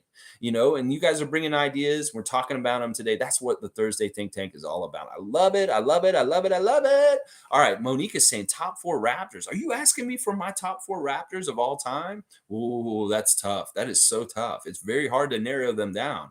But I'm going to say right now, DeMar DeRozan. Yeah, we'll say DeMar DeRozan just because of the loyalty and just everything about him. I'll say Kyle Lowry. Kyle Lowry, yeah, the growth. Yeah, of course, Kyle Lowry. And you know what? I might have to even put our young man, Big Four, and Mr. Scottie Barnes on this list all of a sudden. I think that this man has come in with some heat into the NBA and that this man is going to be one of the greatest Raptors of all time by the end of it when he's done. So I want to put Scottie Barnes as one of my top 4 favorite Raptors of all time. And then, you know what? Let's put Fred on this list. Why doesn't Fred VanVleet get on this list also? So there's my 4. DeRozan, Lowry, Barnes, and VanVleet. That is my 4 for you, Monique. There you go. Tom Duke is saying happy birthday to Monique. Monique is getting all the birthday kudos. Is great. And Tom Duke is also saying hi to Granny Evelyn. Go Raptors. Lolita's saying Scottie's still growing at 20 years old, 7 feet tall, a possibility. That will be something. I know, it's serious. This happened with Kevin Garnett. When Kevin Garnett got drafted, he was 6'9". And then boom, all of a sudden he was like 7 foot, 7'1". This is the thing that can happen with very young players, that they are still growing. Some people grow until they're like 22, 23. So let's see what happens here with Scottie. I have a feeling he's going to grow some more. We'll have to see. Tom Duke is laughing. He okay, this must have been when I did the Draymond thing. You're laughing at that. Click saying, no way Draymond really did that at half. Yeah. No, seriously, Click. He was not trying to do anything during halftime but podcast. Seriously, Kendrick Perkins called out Draymond Green for in the middle of the game 3 last night in Boston. He goes immediately to the locker room and he gets on his podcast setup and he does podcasting during the time when he's in the middle of halftime. Isn't that insane? Like, I understand this whole new connectability with technology and streaming and things like Twitch and Scottie is cool. But Draymond, maybe you need to be more professional and just stick to playing the game instead of worrying about your podcast. Maybe he was thinking about what am I going to talk about at halftime during the game while he should have been guarding Jaylen Brown. I don't know. It doesn't look good when you only scored 2 points, you foul out, and you weren't as much of a factor as you should have been when you're. And then meanwhile, you're Mr. Podcast and stuff like that. It's so crazy. Click saying OG ain't worth the 7th pick in a draft like this. Yeah, that's the other thing is like a lot of people are speculating on the strength of the draft. Is this draft actually any good? Is it deep? Are these premium top players at the very top? Some have said that the top of this draft is better than the draft last season. I don't believe it until I see it because the draft last season was pretty badass. There's at least 6 players in the draft from last year that are going to be real ones. But this year, I don't know if any of these guys are going to be real ones. Shaden Sharp, Chet Holmgren, who are these guys? Are they going to be real ones? I don't know. Is it worth it to get into the lottery? I don't think so. So I don't like giving up OG for an established player in the NBA, let alone a prospect from the draft. So Click saying outside the top 10, all the players remaining are pretty much the same. Yeah. And this may be that on the long perspective that the Raptors management saw this trend and they're saying this is why we shouldn't worry about losing 20 to get 33. Is that it's very comparable, the group of players from like 20 to 40. That the talent levels are very, very even in a lot of ways. And that you may be just picking, between, this or this. And then maybe like the person that gets picked at the 20th pick, we should pay attention to that this year and engage them against who we picked at the 33rd pick. And they could be very comparable and pretty like about the same place in their talent and what they're contributing, stuff like that. So let's see. Monique saying, rest in peace, Jake. You were wrong from the start on OG. Yeah, Jake from State Farm, just shut up. Like next season, I know you're going to say something about Gary Trent. I'm going to already bring it up right now. He's going to be talking about Gary Trent is not happy in Toronto and he wants to be traded. It's like he could take the same article that he wrote for Pascal and for OG this year and just cut their names out and paste in the name of the Raptor that you want to sully with your bullshit trade rumor bullshit. Jake from State Farm. Yeah, OG's not going nowhere. And Monique is exactly right. You were wrong. That's right. She's got the factual, real news, Monique, and you got the fake news, buddy. Oh yeah. All right. Let's see. Death has retracted. I don't. That's a weird statement to make. Click's saying it's all about lateral movement. This is what Click's talking about is with the centers. If you want to be a good center or play center in the NBA, you're going to have lateral movement. You're not going to be if you're just like lumbering around. You're done. You're not going to be able to play in this league anymore. There's not going to be any more big countries. There's not going to be any more players like that. You have to be able to move side to side if you're going to play center in this league in the very near future. And that's just the future trends of the sport of basketball in the NBA, that it is. It's all about lateral movement. It's about that Precious Achua movement, side to side, like a crab on the beach. You got to be able to do that crab walk. Do that MC Hammer big pants dance. Oh. You know what I'm talking about. MC Hammer. Yeah, you can't touch this. Lolita's saying, I think people are hoping that we can get lucky again and get another Scottie Barnes in a better draft pick. However, we know what we have in OG. He's awesome. Yeah, listen. We struck gold last year, and this is the thing. Like, we really struck really well because we don't get in the lottery. We don't, because we're a winning team, and we don't want to be in the lottery over and over again. Listen, we did it. We got Scottie Barnes. We killed it, and it was suffering through Tampa to get that. We don't want to do this again. In fact, it's like it's really hard to get this kind of things to line up, that we won the lottery and moved up to number 4. That was luck in itself. That we lost like that, and then we struck a home run by really picking the guy that was the best guy for us. These things don't happen on the regular all the time for teams, and we shouldn't expect a carbon copy just because things went so well with Scottie last season in the draft that we're going to be able to duplicate that this season. No, no, no, no, no. It's not. It's a lot less likely. So that's what I'm saying. We need to not worry about moving up because it's probably not a smart move in all kinds of different ways. Let's see. Death saying OG is nice, but him being a role player is something I've come to accept, as he's not played a season with more than 70 games, and it's hard to build around him. Getting multiple young players for one. All right, I won't totally agree with what you're saying here, Death.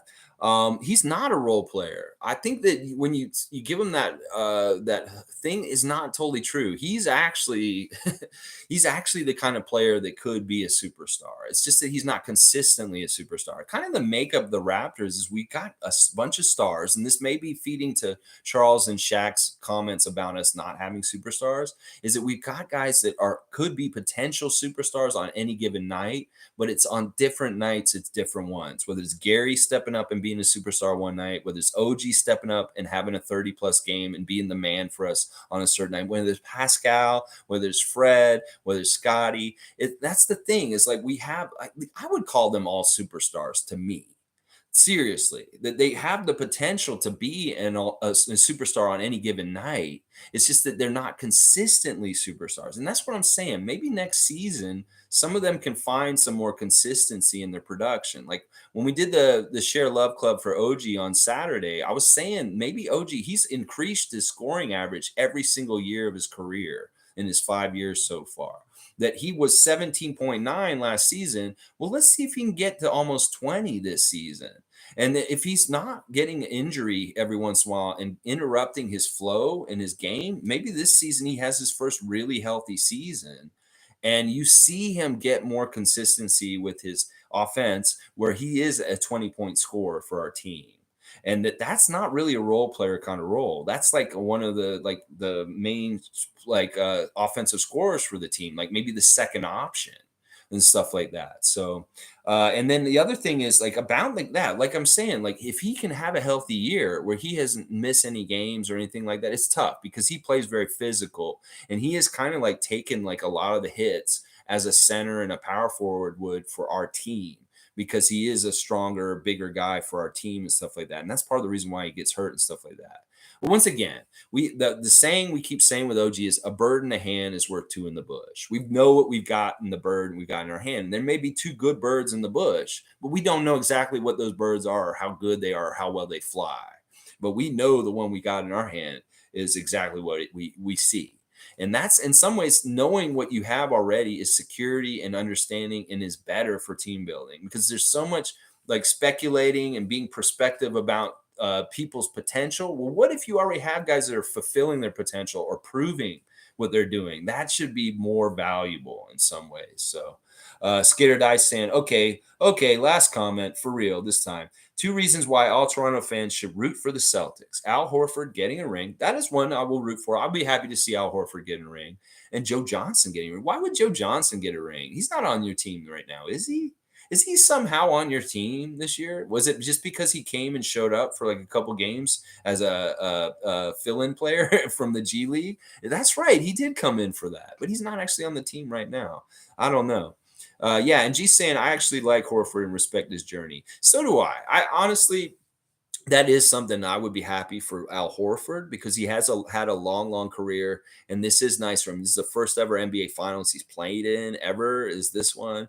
And but I don't like him that much. I don't like him more than I hate the Celtics and stuff like that. So, but you know what? Listen, you are doing some good work. Philly fan did some good mending fences, kind of building unity between Sixer and Raptor Nation. And you're doing it right now with us with the Celtic Nation. I appreciate that. We're not even playing y'all. And, I do have a little bit more respect and stuff like that from different things and interacting with you, Skater Die, for the Celtics. I hate begrudgingly say that. All right, let's see. Tobias is here. Tobias, I'm here every morning, 9:30 a.m. Eastern Standard Time, talking daily Raptor stuff. Please join us every day. Hit that subscribe button. Death 4K saying, I don't think people are hoping having another young player next to Scottie will add to the depth and value this team has. Getting a guy who's averaging 15 to 20 points per game in the lottery is not that hard for us. Yeah, we don't need that. Like, honestly, we have our core. In fact, we just need like kind of side pieces around it. Like whether it's a big guy just in case, a rim protector, or it's just more 3-point shooting, scoring off the bench. That our core is good, and we're locked in to have them for like the next 2 or 3 years on their contracts. So we really just need to grow the plants that are already in our garden. We don't need to make a big transplant, get one of our good plants out of our garden and bring in some new plant from Utah or something like that. We don't need to do that. We need to just stay the course and allow our plants to grow in the garden already.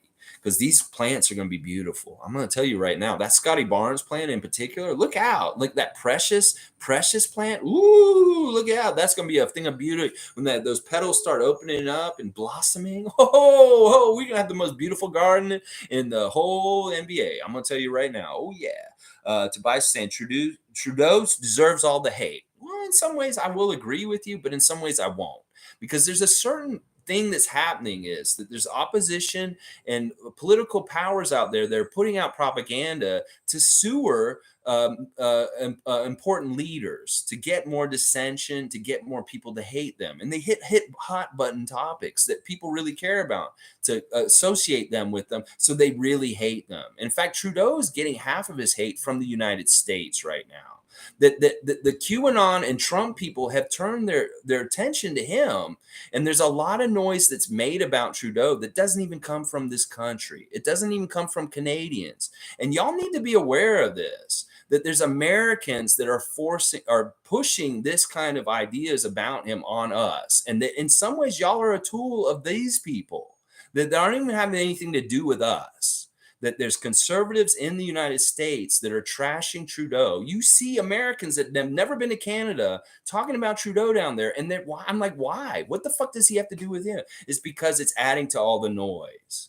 And that's what I need y'all to understand. The same thing's happening to Joe Biden. Joe Biden's an asshole. He's not totally a good person, but he is part of starting to help good things, is what I'm trying to say. And that they sewer him too to make the hate and make him unpopular. It's the same thing. Just realize whether you're being used as a tool for hate or not is what I want to say. Is it, why do you hate him so much? Is it because this information and stuff is coming out there to tell you to hate him?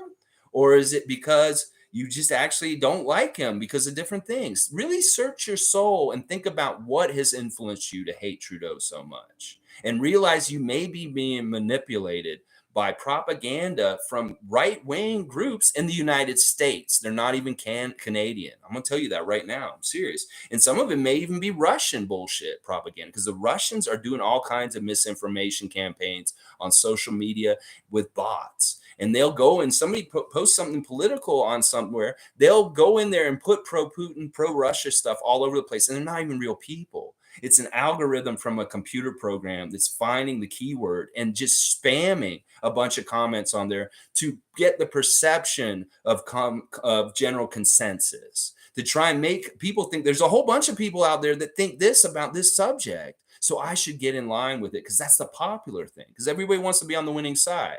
Please be aware of this, that there are people are shaping perception and how they feel about things by using these kind of techniques, bots and overbotting and spamming comments to make it think that most people think this. And I want once again say the U.S. is actively sewering Justin Trudeau, that there are groups down there doing that. I'm not saying he's the best. I hate him too in a lot of ways, but also realize that that is part of what's feeding this. You need to be aware of that. I'm serious. Click saying it's out on Netflix. Okay, so Hustle's on Netflix.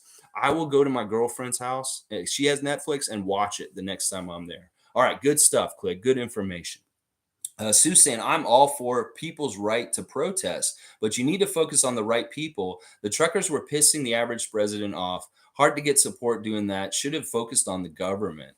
Yeah, it's with the proximity where they were, and maybe they weren't allowing them to be in the part of Ottawa where they should have really been, and that's where the parliament is and everything like that. And they were forcing them more into downtown, and they were just making it a pain in the ass for the people that live around down there. I know because I lived in Kensington Market and we were dealing with the lockdown protesters coming into our neighborhood and yelling at people just for wearing their masks and doing stuff like that, harassing just ordinary people trying to live their lives in their neighborhoods. And that was part of why I had a bad coloration of that movement. But listen, I'm not against freedom. I'm not against like the ideals of a lot of what they were protesting for. It's just that they were hijacked by a couple of entities, like the racist entities, and then also some of it was very weird, like QAnon shit that was going on with the trucker convoy. And I'm not going to link myself to Nazis. I'm not going to link myself to QAnon and Trump supporter kind of people and stuff like that. And that's part of what got hijacked with the trucker thing was that they may have good intentions, the trucker part, but there was all kinds of other people adding their own platforms into it that was fucking it up and making it, I can't support this because this is tied to this and this and this and this, stuff like that. So Sue, all right. Click saying right now. Okay, and click saying they were focused on the government. They were doing it in front of the parliament. Yeah, but they moved them away too. They wouldn't let them get too close. Let's see. Superfan Monique saying Jalen Smith is from Seattle, Phoenix. Okay, that's good to know. I'll have to look at that. Click saying my brother and my dad went there for a day. What the news was portraying was complete bogus. The news is there to promote one agenda and one narrative. CBC is paid by the government. Yeah, I didn't even watch the news or watching that coverage and stuff like that. And you're right that they are a tool for kind of getting the message that they want to get out there and stuff like that. Listen, the thing's pretty much been like it's done and gone and stuff. And we can have different opinions on this stuff like that. I'm always for people being able to protest. That'll just be the basic thing I'll say about this. And I just said how my differences were with that movement and stuff like that. So yeah, and click saying enough politics now, guys. Jeez, he's apologizing for it too.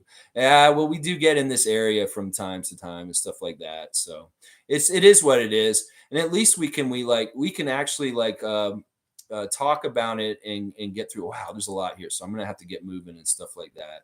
And maybe I will skip some of the politics stuff because we are getting a little bit too far into it. Click saying the NDP is not any better. Jagmeet made the Liberals a majority government because he knew he would have lost the election. I'm not going to agree with that. NDP has a history of helping the people. Jack Layton. I like Jagmeet Singh. I have no problem with him. I liked Andrea Harvath too, but she was just uninspiring. Yeah, I'm not going to diss the NDP. And there's a little bit of corporatism involved in their money, but not as bad as the other ones. Once again, we need to start saying there's evils. They're all evil, but we need to start picking the lesser of the evils, is what I'm saying. That's saying should not matter why you protest. If you get supporters, it's worth protesting. Just like how doing trades are bad in the NBA, it's also bad in government to do so in manner of forceful shutdown. Yeah, I mean, like once again, the right to protest is a very serious, important right that I will fight for anyone. There you go. Click saying, I hate politics, man. What it creates so much division in the world and sucks the life out of people. Every country had their own problems. It just makes me mad. Canada has so much potential. Yeah, yeah. You know what? You're right. But this is the thing. We need to realize this is very basic and fundamental. They need us to have sides. They need us to have hate towards each other because if we all got together and we turned our hate to the people we need to turn our hate to and our problems with, they would be in trouble.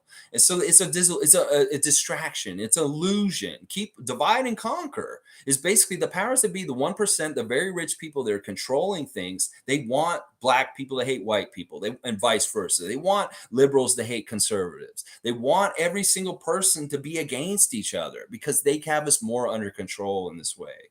So we need to realize that we need to stop taking sides against each other in this kind of manufactured bullshit way. That the more and more we can show unity, whether it's with Celtic fans or Sixers fans, or whether it's with any kind of thing, is better because that is fighting the power more. It's like we show you guys are trying to tear us apart and make us fight. We won't buy it. We won't take the bait. We are on the same side, and we're going to try and make changes against y'all. That's what we really need to start thinking, is that the problem is the 1%. The problem is the corporate powers and the people at the very top that have rigged the system to line their pockets and make more and more money off of us. Well, they can't keep that good system going for themselves if we're all together and we're making change against it. So we spend all our energy going at each other instead of focusing on getting together and making a change about the issues that are a problem. It's all an illusion and a distraction from the real stuff. And the more we realize this and get on the same page and stop like fighting liberal, NDP, conservative, all that kind of stuff, and just come together as the common working people, like working person, PC person, you have way more in common with working person, liberal person than you do with the people that you are voting for and supporting. And I'll say the same damn thing about the liberal person too. You have more in common with the working class PC person than you do trust Justin Trudeau. And that we need to all keep that perspective in mind when we're thinking about all this for sure. Let's see. Click saying, Sue, how do you know? Did you go or did you watch the news and look at the group of 10 people with swastikas? Sample size. Yeah. All right. The trucker convoy. In fact, I want to kill that conversation forever. Click, I know you brought it up, and it's something that we've talked about a lot this year, and we've gone over and stuff. We differ a bit on it, but fundamentally, the important things, we are on the same page with this and stuff like that. But I don't want to keep dragging that up in the past and stuff like that. We can talk about more current political issues, and it's not that that's not important or something like. It's kind of we've done it and talked about it. It's over, stuff like that. Monique saying Raptors versus Detroit memories in the past. If you look. Detroit Raptors took over Detroit. Yeah, I love what Monique's saying here. It's like basically when the borders open and we have free flow between the borders, we go to Detroit and we make it Toronto Raptors home court B. Yeah, we have more Raptor fans and more loud, and we take over their building. I love that. I want us to get back to that, and the pandemic has hurt that. Obviously, we can't get a bunch of busloads of Canadians over into Detroit at the Little Caesars Arena or whatever arena they're playing in if the borders closed. So we need to get the fans back in Detroit. They better have a bus with Jack Armstrong, three other buses full of Raptor fans going there to play, to be there. Oh my gosh, that'd be awesome. Death saying, Canada does not have any party worth respecting either way. Conservative Party was trash. NDP's lying. Liberals are failing us with all the inflation. Either way, might as well get Masai to run. I was talking about this with my father yesterday. The way that the Ontario election went with Horvath and DeLuca, how uninspiring, and just nobody really cared about them. We got into it. We may be getting more towards idiocracy. That it may take that we need people like Matthew McConaughey and The Rock to come and be politicians, because then people will get that kind of like swell of support and be like, yeah, I can really get behind this person, because they're charismatic. And maybe it's like a Ronald Reagan thing. Ronald Reagan was an actor, and that was part of what got him into politics and got him popular, is that we may need that kind of balance. We may need some people that would not normally be involved in politics or should not maybe be involved in politics, but because they're kind of learned and smart and they have charisma and leadership potential, we may need to get them to step up. Is what I'm saying. I don't care how ineffective or maybe they're not qualified. It doesn't matter. Look at Trump. He's similar to kind of this person. He should not have ever been the president, but he was a cult of personality. And we need maybe some good cult of personalities as good, like examples, good role models. Like, if I know Dwayne The Rock Johnson has said he will not run for president, he has no aspirations for it, but you may want to reconsider, because we may need you to run just to help save the fucking US, is what I'm saying. It's like stuff like that. So that's what I'll say on it. And Masai being the prime minister of Canada, that would not be bad. I don't think it would be bad. I think that would be a good thing, Death. I'm not going to disagree with that. Click saying we need to beat Detroit next season. We really need to beat Detroit next season. I keep forgetting that we can't beat them. I don't want to think about that, but we do really need to beat them all the times we play them next year. Yeah, I agree. Click saying Masai ran Canada, bro. Canada would be such a good place. Yeah. Oh, he'd piss a lot of people off, though. He would piss a lot of people off, and they would be the right people to piss off. I'll tell you that right now. They would be the right people to piss off. But yeah, I would vote for him. Oh yeah, I would. But yeah, we can't get too.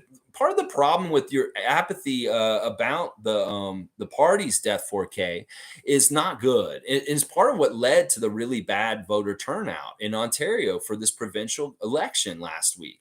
Is that everybody's like, I don't like any of them. They're all garbage. We cannot think this way. You got to go and vote for the best of the lesser of two evils. You've got to go and vote for at least the person you think it is. Now, if you really feel like it's the Communist Party or some of those fringe parties that are outside of it, then do it. But this is the thing. It's the same thing with like the US election. We voted for Biden not necessarily because we wanted him. It's because we really didn't want Trump.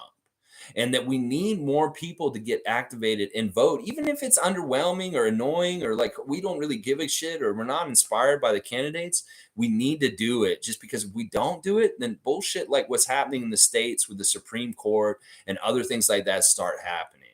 And that really is what happened with the election on that Thursday, is that we didn't vote because of apathy, because what's the point? They're all crooked and they all suck. So what's the point? We can't think that way. We need to go vote. And even if it's for a party that we don't totally respect, we just need to, because it's really bad how little people voted in this election. That is not representative of the population. The percentage of people that voted for Doug Ford is like around 30% of Ontario. And now he's got a majority and he can say that he has a mandate. It's so fucked up and it's so full of shit. It's a minority government, actually, and he does not represent most of the people. It's just most of the people didn't go to the polls, and we can't do that. It's really bad. All right, let's see. I agree that 4K. All our political parties are crappy. None are good right now. Yeah, it's just what I was just talking. G, the media is the real problem. I am in the center and have friends on both sides. The media makes it more extreme than it is. Yeah, that's part of the. They're a tool for what I was talking about the division, about keeping us apart. I cut the cable cord like 10 years ago. I don't watch any cable. The only way I get my news is from reading it. And that's usually better because you're not hearing the tones of them. It's very insidious how network news, cable news does things to us with the psyops. They want us to be agitated. They want us to be worried. They want us to be scared. It's all the way they write their copy. It's all in the way they deliver the words out of their mouth. You need to be really aware of this. And if you can, cut the cable cord and don't even watch the cable news. Don't even watch the regular the local news like CP24 or any of that. Just go and get your information yourself from the newspaper or go and read it online on the internet or something like that. Because news shouldn't be making you agitated.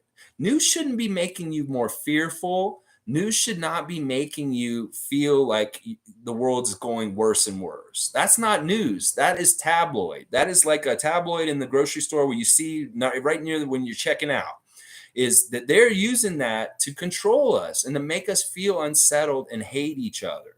And that this is what Bo the Fifth Column said, is like, if your news makes you upset, or you need to change your news.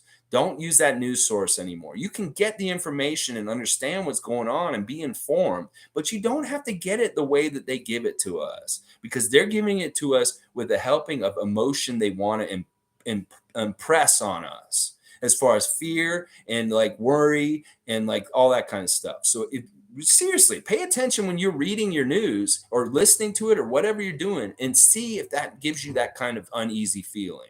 And then know that they are psyops manipulating you on the down low, and that you may need to change your source and not use that source anymore. That they're manipulating you in that way. And I agree with what G's saying. It's a tool in this whole mechanism, as I just described.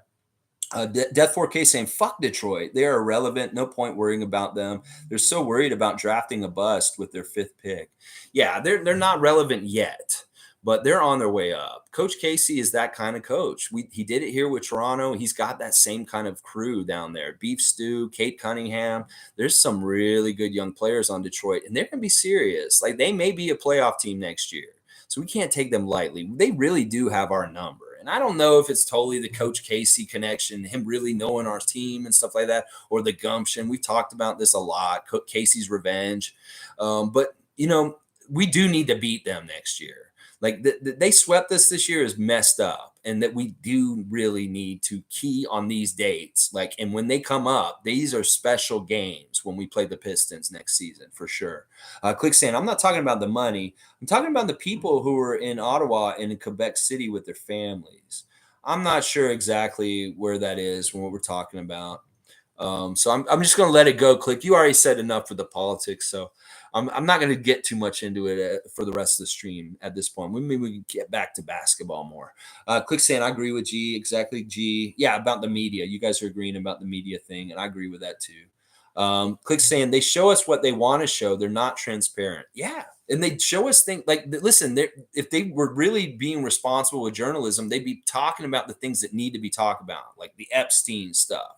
They'd be showing us the January 6th stuff. They'd be showing us more about issues like in Ukraine and things like that. Meanwhile, they want to fucking put Amber Heard and Johnny Depp everywhere. They want to make big stories that are distractions from the real story. So realize that also, that like sometimes these are red herrings. These are things to draw your attention away from the real issues that you should be paying attention to, like gun culture in the United States and things like that. The Supreme Court fight for Roe versus Wade, these things. And that, they may not give coverage to things that are really important that they should, and until they're forced to, and they're told that you didn't cover this and stuff like that.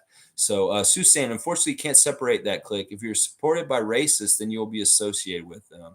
Yeah, it's unfortunate. It was hijacked in a way by QAnon and racist groups. And part of it is that there's a lot of this out west. You guys got to understand there's a lot of racism in Canada, that in the rural parts of Canada, there are white people that hate all kinds of other people. And that trucker convoy was like, hey, come and get on the in with us and come out there. And they may look like good, nice Canadian families from the farmland and stuff like that. They may look like my relatives in Manitoba, but they're still racist. And that if you really talk to them on the down low about their values, you'll get that out of them, is what I'll say. That there is a real racism problem in Canada, in rural Canada. It's not as bad in downtown Toronto. Is like we deal with racism a lot better in the city in a lot of different ways because everybody's here and living together. But in places where people don't deal with people of color anywhere, or people of transgender or any kind of different sexual identities, they get a lot of hate and a lot of weird shit, like small town shit still. Because those populations out there that are isolated and they're just very, very white, they don't have to deal with these issues on a day-to-day basis. And that's what I'm going to say. That a lot of that trucker convoy came from out west, from racists from out west. And they were there. They may have been on their good behavior, but if you really talk to them about how they feel about things, they will tell you, and you will be surprised. Oh my gosh, you will be surprised. Death saying, Sue, it's so disgraceful talking to others about our provincial candidates. They were absolutely garbage. I understand and don't want to force people to vote because I know why it's an all-time low vote.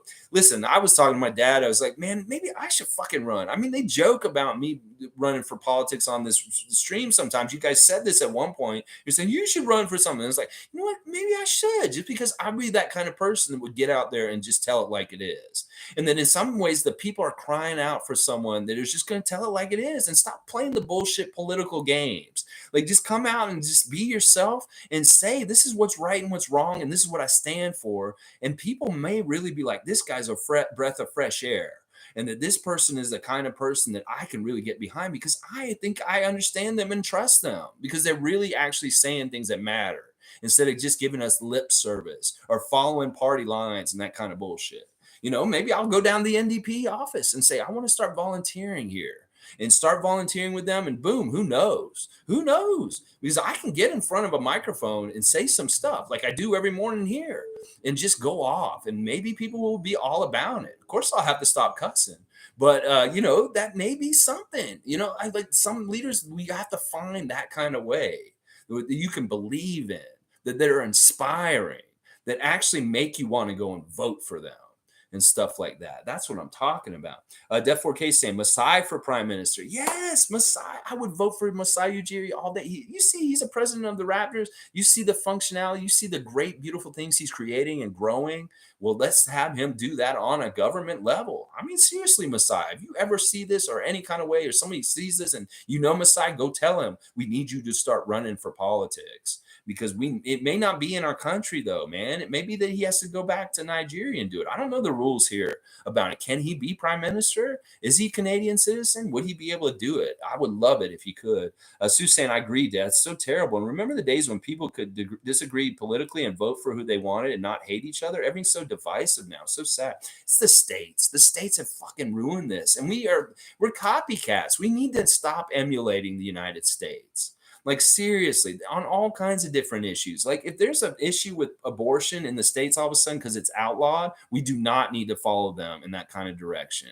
That's regressive. The states are regressing in some ways since Trump became president in all kinds of regressive ways. And we do not need to look up to Big Brother and say, oh, we need to be more like them. Fuck that. We need to take their bad example as a good bad example and say we don't want to be like them or make the same mistakes as them. Because in some ways, it's so stupid when Canada makes the same mistakes as the US, because they've already gone and made the mistakes and showed us it was a mistake. And then we still go and do the same fucking shit after them when we should know that it was just as much a mistake there as it is here. And that's what I'm saying. We do not want to be like the United States, and we need to stop this partisan bullshit. We need to stop it. And, be okay with being coexisting and having a dialogue and being respectful and not just shooting everything down because it comes from the other side, because that's purely American politics right now. It's all about, if it comes from the Republican side, then the Democrats are instantly down, but that's not totally true, but it's definitely from the other end. And the Democrats are trying to do things right now with gun control measures, and all the Republicans are shooting it down. They're basically telling us that they don't give a shit about the children of the United States and that they give a shit more about getting money from the gun lobbyists. That's what I'm saying. We need to, this kind of stuff. All right. Anyway, let's keep going. We really got political day. I didn't realize it was going to be like this today, guys. I wasn't ready for my political stuff. All right. Let's see. Def 4K saying people seem to forget that being tall affects your ability to defend multiple positions. Scottie, people want him to be like Giannis, but he can also be 6'7", 6'9", and as physically imposing with training. Yeah.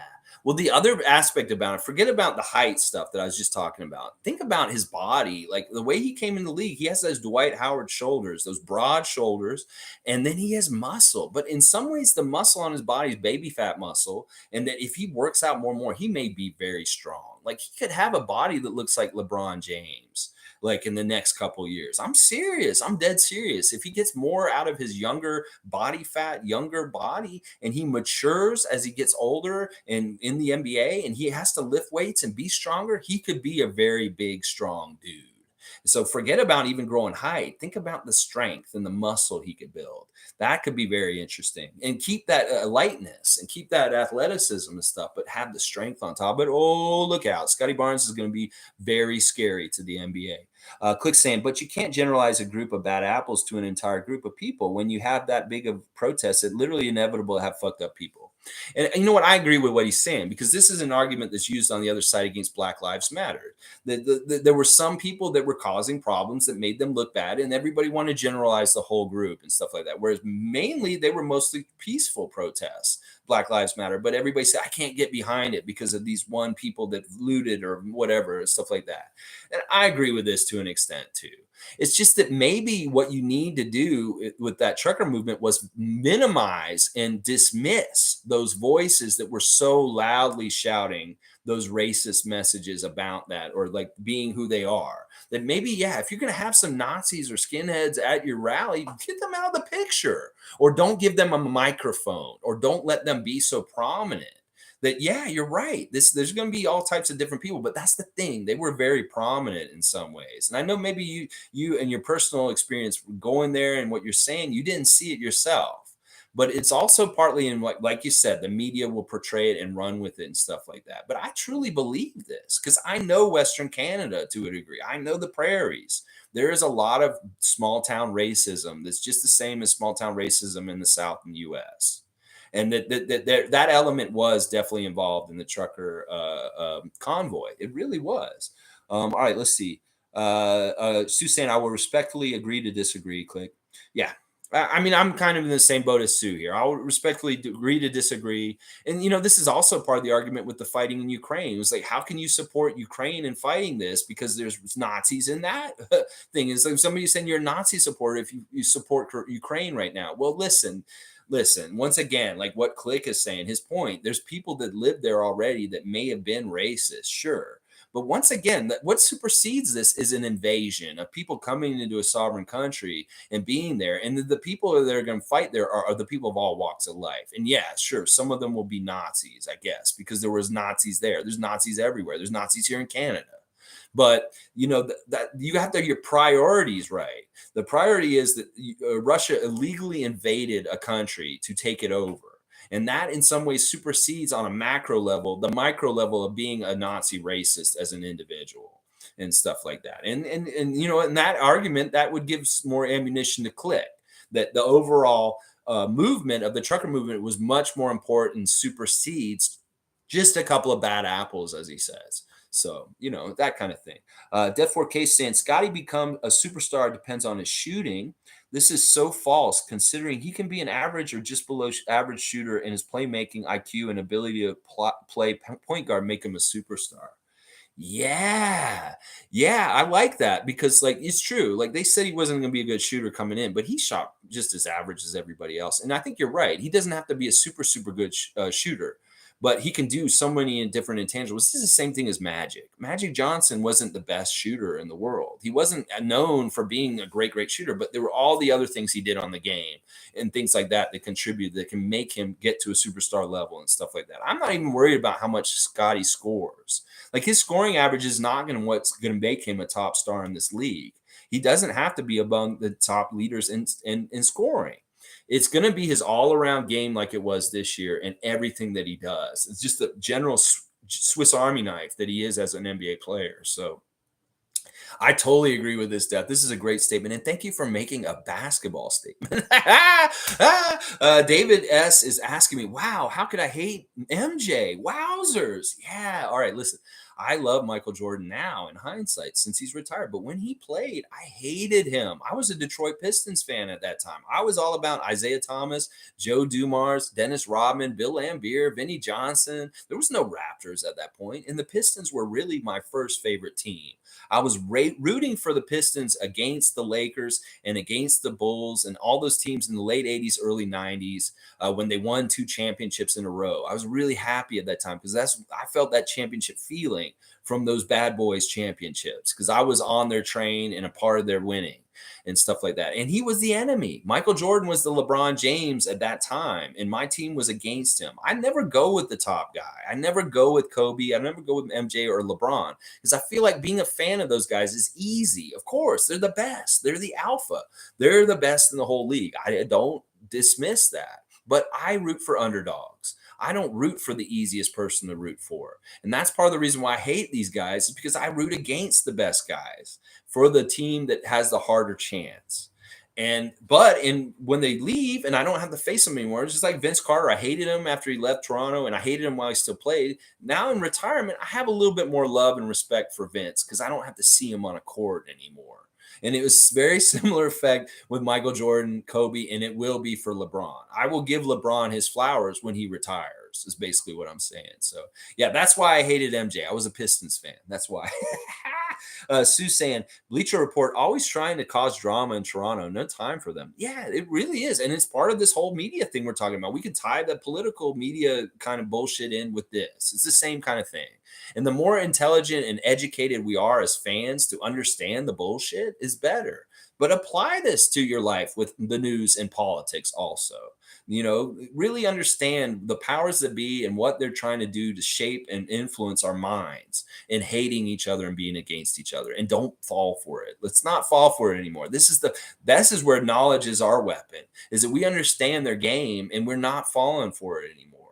And that we can all get on the same page and make political power as a mass, as the workers, as the general people against and get things done for the common and everybody.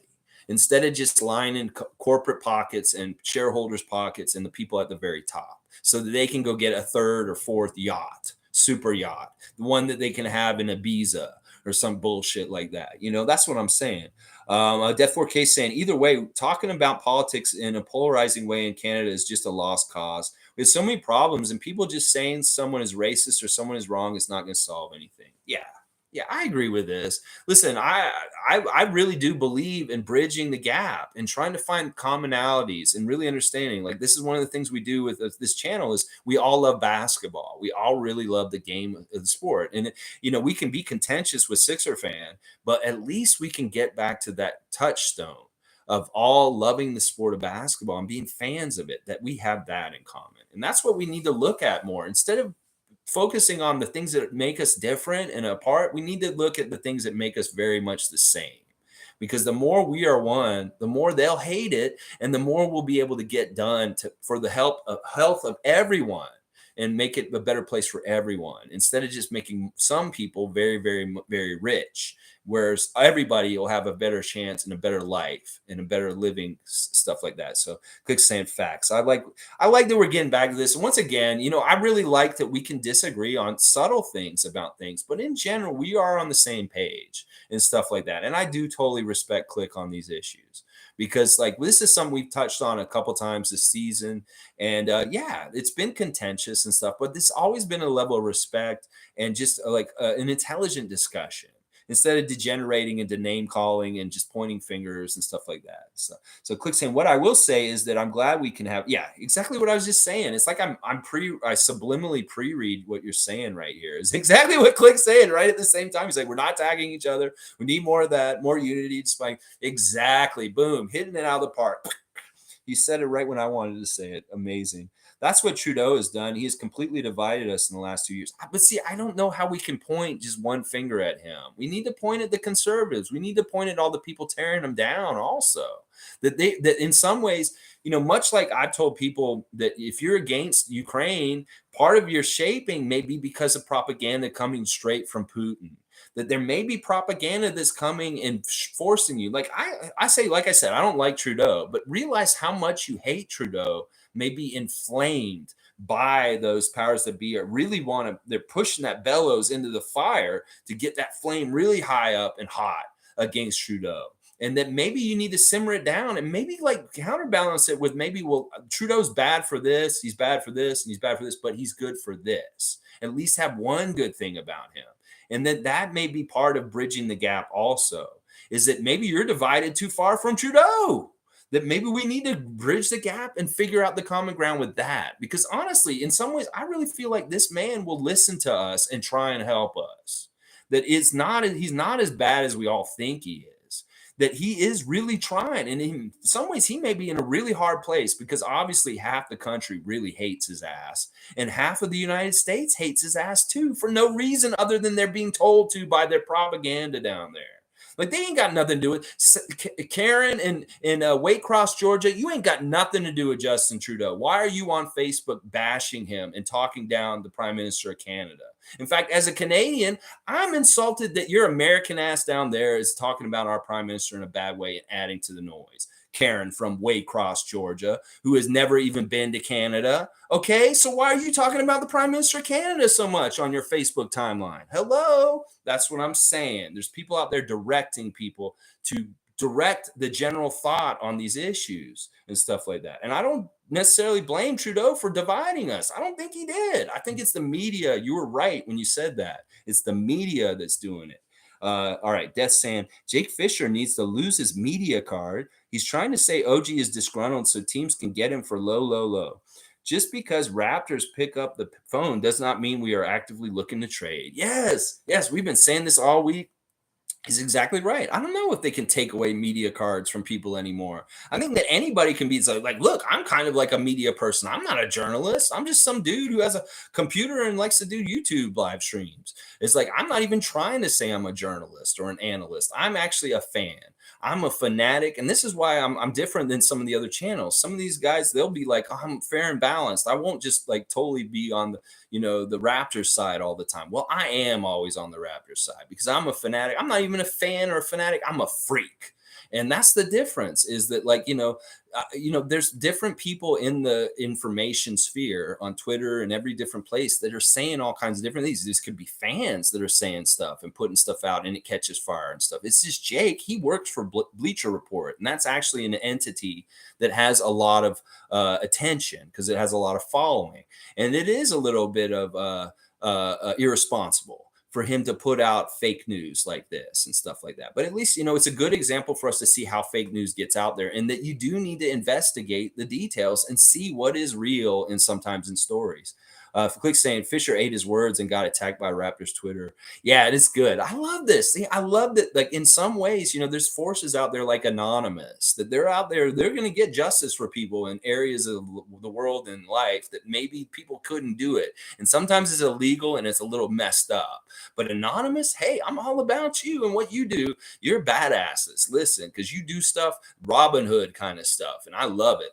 But yeah, this is the thing that, like, Twitter, Raptors Twitter isn't a force of its own. Like, there is some real interesting people on Raptors Twitter. I've been really getting more familiar with it in the last month or so, and they will go after people in the right way. And I love it. I love it. If you guys are on Raptors Twitter and you're doing this fight and you're listening to me, thank you.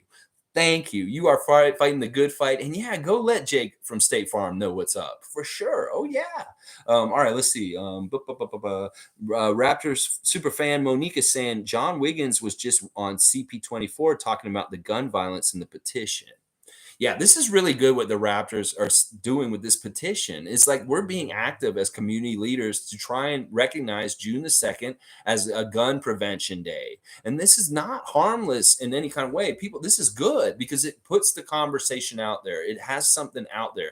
And I love the Raptors for being progressive and being not afraid to do this.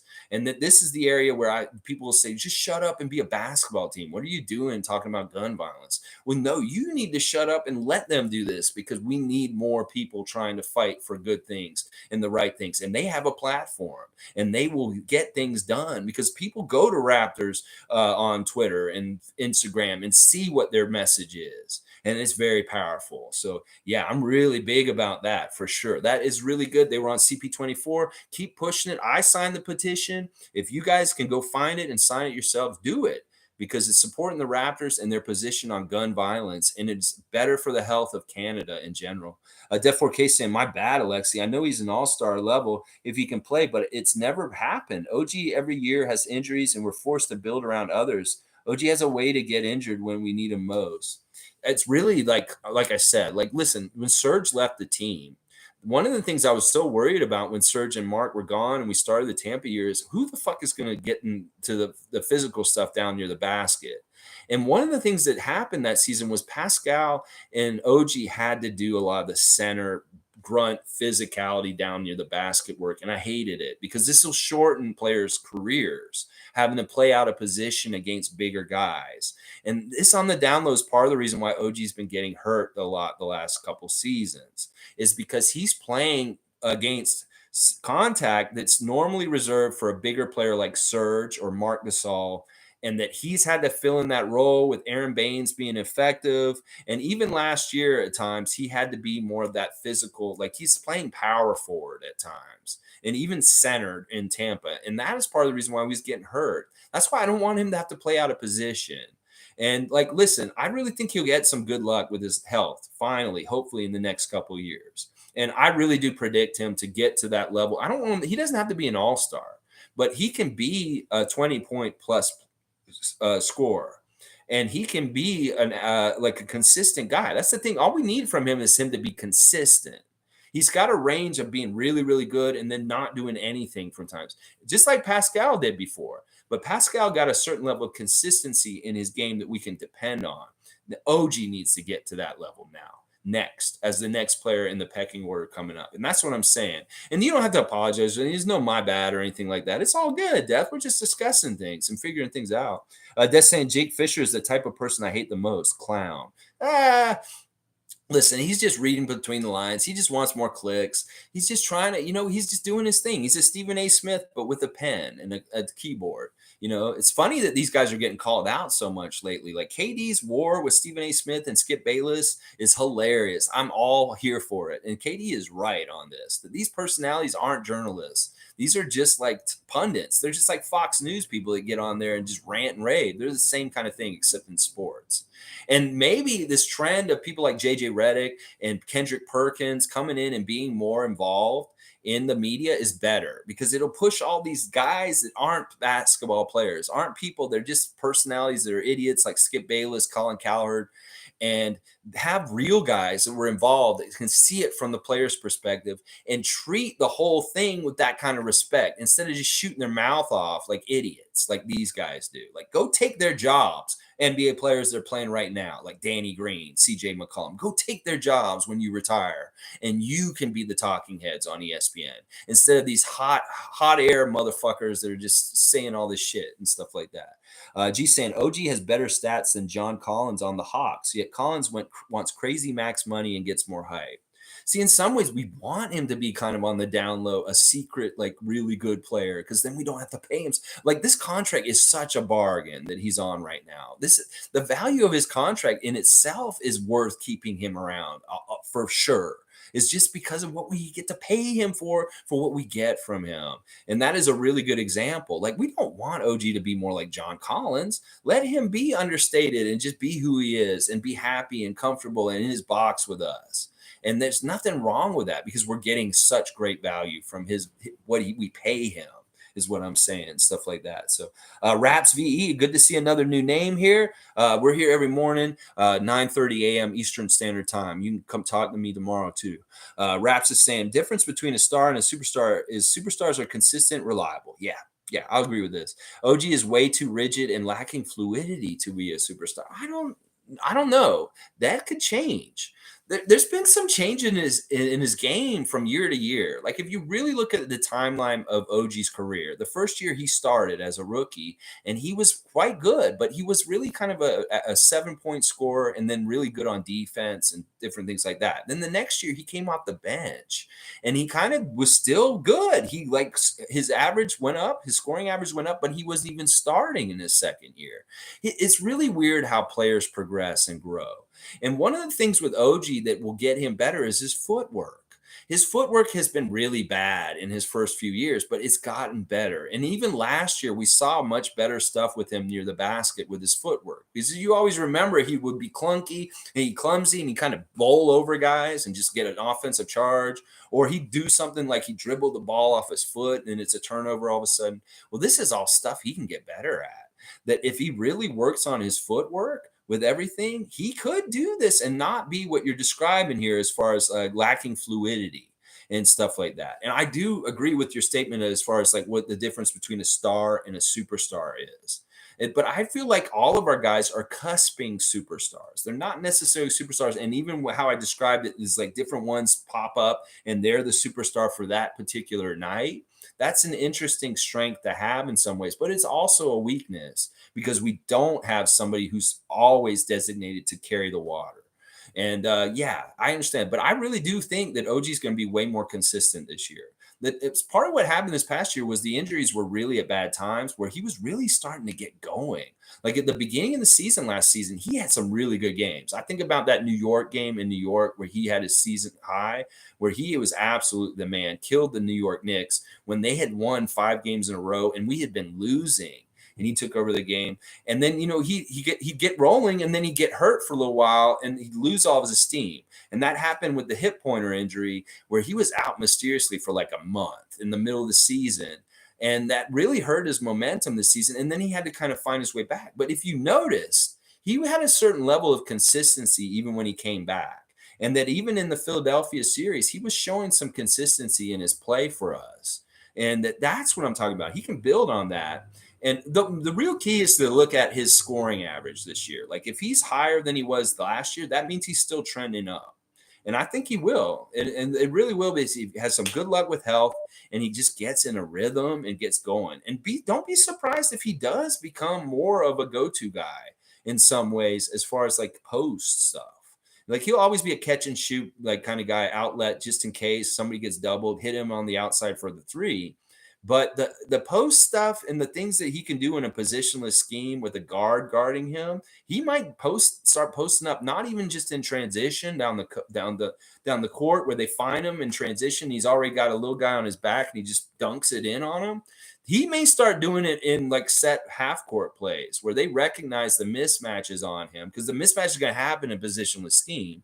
And they usually try and put the small guy on him, and he may just go bully them and start doing low post stuff to people. So there's a lot that could potentially happen with OG. And the great thing is that he's kind of like a blank canvas in some degree to even expand in different ways and be a different kind of offensive player and stuff. So I wouldn't box him in as being too rigid or lacking fluidity. That you got to give him a chance to continue to mature as a player, and that his footwork, if he works on that this summer, we may see something totally different next year. You may be shocked. I'm not gonna lie. Def 4K saying if OG, Pascal, and Scottie all stay healthy and reach their potential, we're winning a championship two or three more times next 5 years. This is a fact. I really believe this too, Death. And some people may think we're fucking crazy for saying this, but this is what a real true Raptor freak believes: is that we believe in Masai, we believe in Bobby, we believe in winning, and we believe in more Larry O'Briens in Toronto. That's what we're all about. And we'll visualize it as fans and see the scenarios for how it could possibly happen in a realistic way, and then hope and pray that it does all come out that way. But I like what you're saying, and I don't think that this is unrealistic. That most people say Toronto's never going to win a championship again because they're closed-minded and they think that we kind of snuck one by them. Well, they're not paying close enough attention to our franchise and the way it's run and the way that we develop players, and that this is exactly what Masai Ujiri's goals are. This is exactly what Pascal Siakam, Scottie Barnes, OG Anunoby, all their goals are, is exactly what you're saying. Get as many championships as possible in the next 10 years. And if we end up having some sort of championship dynasty spread out over a long 15-year period like the Spurs did, starting from like 1999, I'm all here for it, because that could happen. We could have that kind of winning culture and that kind of thing happening. Think is Scottie Barnes is our Tim Duncan, Nick Nurse is our Greg Popovich, and boom, that's that kind of shit happens. I'm telling you. Click saying if OG was consistent, he would be an all-star and all defensive. Yeah. It really is his offensive game's not consistent.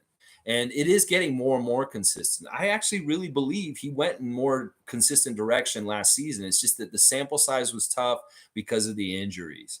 G saying OG is injury prone for sure, but yes, exactly. He takes the brunt of the physicality. You need another player to take that pressure off him. That may be part of the reason why I would want a big pivot, is just to take the brunt of that away from him. I hated how what he had to do in Tampa was just not right. It's like, we are going to shorten this young man's career if we continue to make him our center, because he should not be playing center. He played center a lot in the Tampa year, and that was really bad, really bad. He could be all NBA. Yeah, I mean, I want to see, this is a similar kind of thing to Jason Tatum and Jaylen Brown, is Pascal and OG. I see him on that kind of like maybe possibly coming close to being like Pascal in some ways.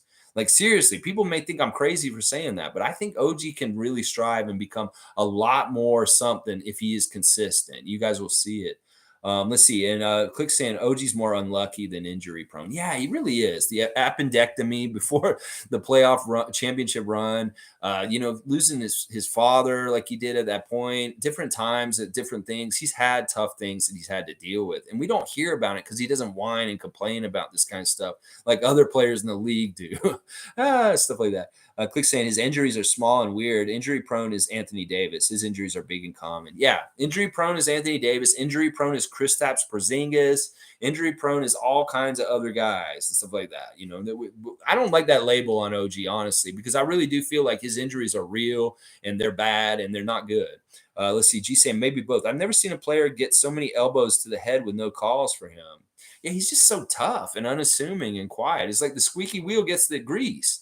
OG, maybe make a noise, and maybe the refs will say, "Oh, he just got like murdered by that guy's elbow," and he's like, "Oh, we better give him a foul shot." OG, maybe like over embellish, maybe start doing some soccer stuff, like maybe do some really flopping around, falling on the ground, stuff like that. Def 4K saying OG being an all-star is not even a surprise. He reached that level this year before the injury. His body just can't hold up. If he can be more like Jimmy Butler and save his body for the playoffs, that's great. Yeah, I want them to do this year, particularly with Fred.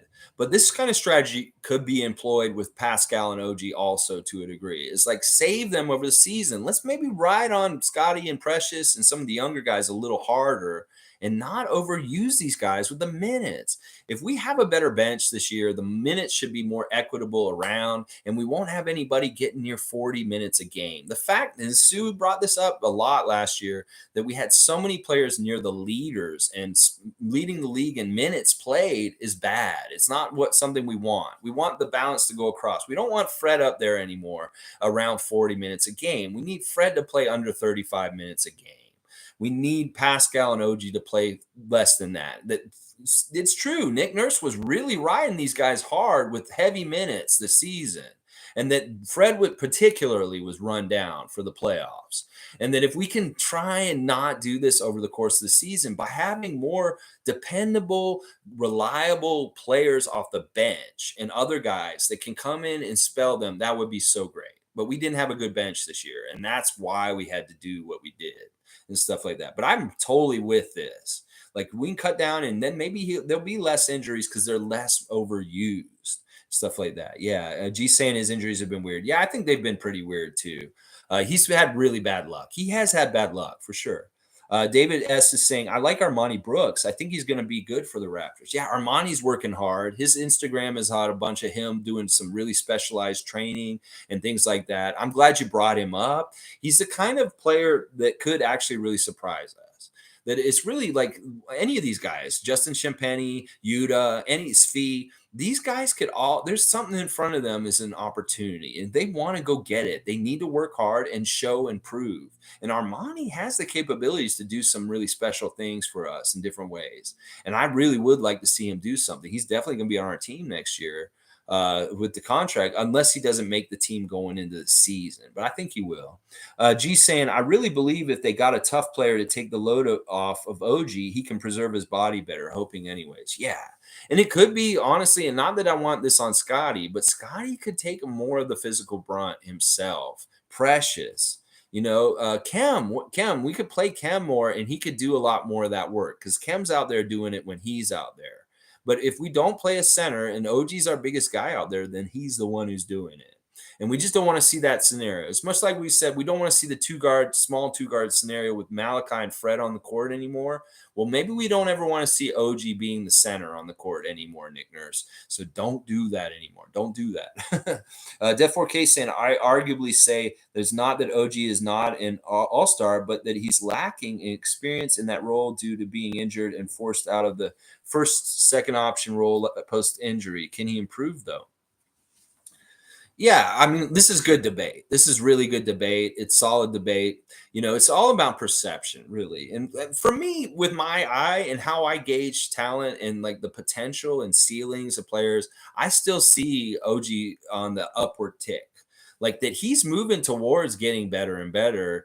And that even Pascal, like you could think Pascal's at his height, but he isn't, because part of the thing is with these guys is they're tinkering with their game on a cerebral level, and because they've had the influence of Kyle Lowry.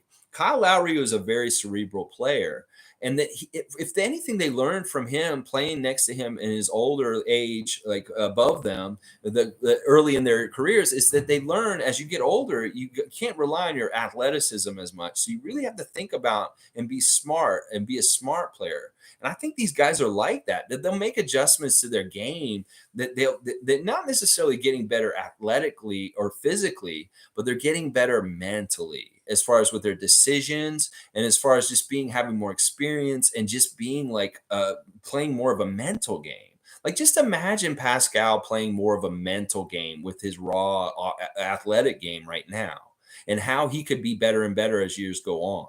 That's what I'm saying. That's why I think that these guys could get better. And OG's similar to Pascal in that way.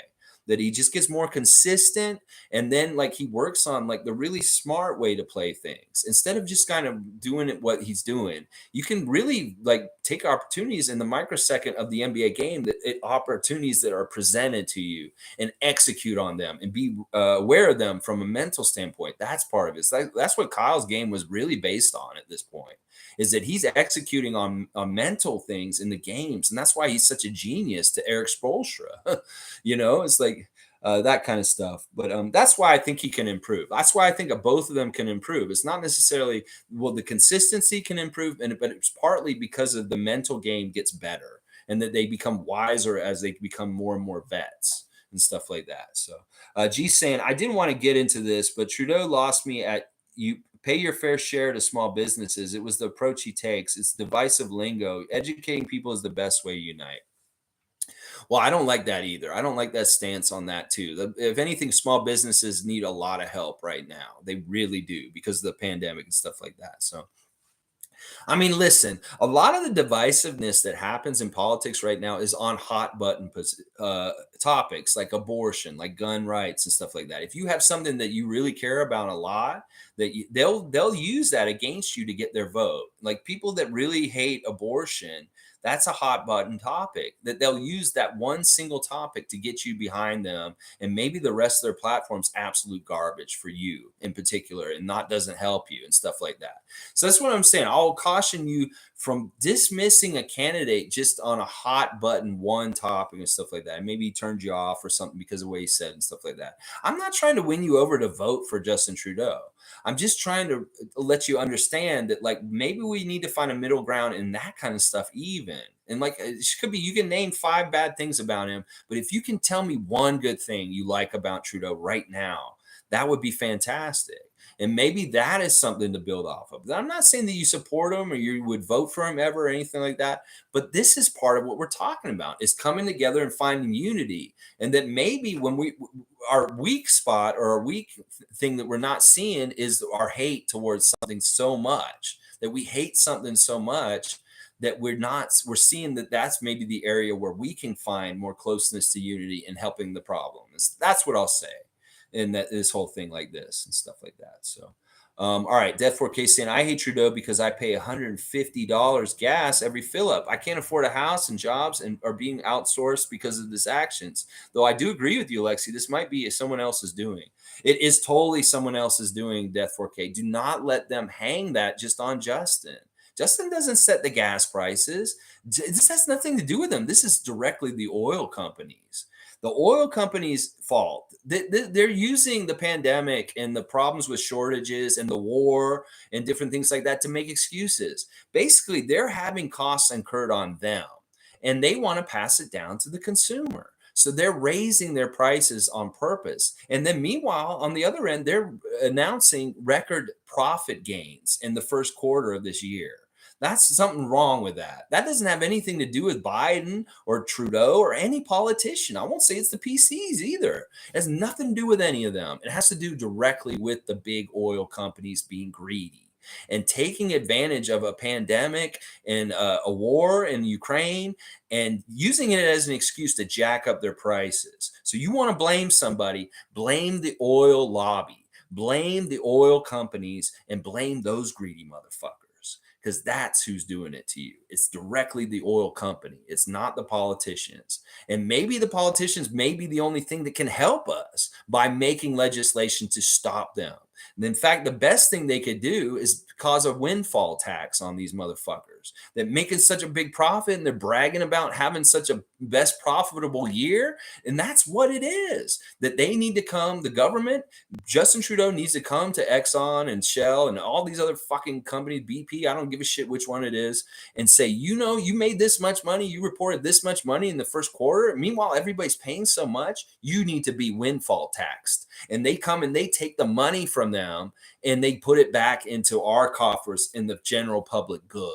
And that's what I'll tell you right now. So this is the thing. The media wants you to think that it's Justin's fault, that the gas prices are high. Is part of that division thing. It's not his fault. It's the gas company's fault. It's directly them. And it's basically they want to be richer and richer. And they think they can get away with scapegoating the politicians on this. So know the truth. Click saying, I hate Trudeau because of the policies it implemented in the last 2 years. I won't get in depth, but a major one is CERB. Dude gave out money, and now citizens are going to pay the price with inflation. That's not why there's inflation either, Click. And this is a similar thing to what I was just talking about. Inflation's happening all around the world. If you think CERB caused the inflation, you're wrong.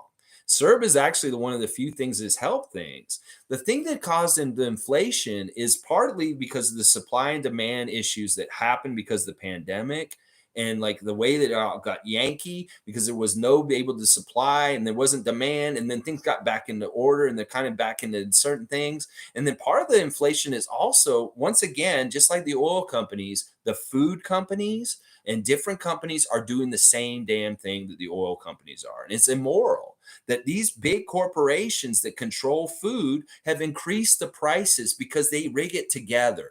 There's only like 4 or 5 major main food corporations. And all they have to do is get on the phone with each other and say, hey, you want to raise prices right now? Yeah, let's all raise prices. That is who's inflating is the big corporations that control the products that are inflated for their prices. It has nothing to do with CERB, and it has nothing to do with the political leaders. It's the companies that have these products that are making you pay more because they don't want to take the costs of paying for the issues of the incidental costs of the pandemic and all the different things that are happening. They're passing the buck to us. They're passing all the costs to us. And meanwhile, they're reporting record profits in their first quarter of this year. So seriously, understand who the problem is. And it may be that you need to get your food from different sources and not from the corporate sources, but it all adds to each other. The inflation is made by the companies. I will tell you that right now. Raps VE is saying Trudeau is a totalitarian. I don't need Americans to help form that opinion. They're the ones who told you that, though. They really are. I'm not going to lie. There's Karl Rove motherfuckers down the States that have made a master plan to help make Canada kind of messed up from a way. They have nothing to do with us in some ways, but they see a battlefield that they want to get involved in, and they do this. It's public perception shaping is what it is. Justin Trudeau is not totalitarian. One of the things that they're saying right now is nobody can leave if they're unvaccinated. That's such bullshit. And that has nothing to do with Justin Trudeau. That has to do with the US not wanting you to come into US if you're not vaccinated. And it's the same both ways, except some people are spinning it that, oh, he won't let us leave. It's not Justin. He doesn't give a shit. You can go ahead and leave. It's you can't go anywhere if you're not vaccinated right now. That's just the damn truth of the world. Other countries have rules about people traveling there if they are not vaccinated. And that is the crux of that whole thing with that argument, stuff like that. As far as other little small arguments where you could say he's totalitarian, no, let's not get it twisted. We live, hopefully, still in a mostly like free country and stuff like that. He is not a dictator. Trust me, you can go to other countries and you can see what a real dictator is. Like I would say that Putin is a dictator of Russia for forcing his country into a war against the will of his people. But no, Justin Trudeau is not totalitarian. You can't give him that label. But, things can slide that way. Like we can get more fascist and totalitarian if we want to be more like the US. That's what I'll say right there. But yeah, the Americans are involved in the shaping of opinion of Trudeau. You guys got to understand this. They're involved in it. And it's similar to what the Russian propaganda is doing here as far as things. Is American propaganda is hitting Canada also. And if you open your eyes to it, you'll see it. All right, let's see. Click saying last week I paid $20 gas for only 8 liters. Ridiculous. I'm just turned 20 and I don't even want to buy a car anymore. In some ways, listen, I hate to say it, but I think that's good in some ways. I think people should stop buying cars. In fact, my father and I were talking about this. It's like gas prices being high is actually good in a way because maybe it'll push us away from being on the teat of oil and using gas, all this. Maybe more people will be like, fuck this gas prices. I need an electric car. Fuck this. I'm going to ride my bike. These are better alternatives. I'm not going to lie. Is seriously, we need to get away from gas and driving gas cars because basically when we drive gas cars and we buy oil, we fund countries like Saudi Arabia and Russia for their war and their fucking ugly totalitarian bullshit. Those are the real totalitarian countries. And us having our dependence on oil, it funds and makes these countries rich and allow Putin to fund a war, an unjust war, kill innocent people and stuff like that. Basically, us going to the pumps is feeding his war machine in some ways.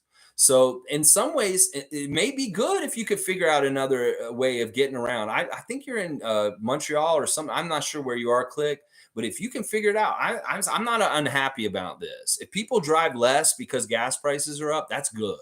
Let's just say that's good in general. That's good for the environment. That's good for us getting more and more away from that system. And that maybe we should all be planning to try and get out of a gas-based system for ourselves and our own individual lives more and more. Because that's just the way we need to go, whether it's helping the climate and the whole planet, or whether it's stop funding madmen who are murdering people.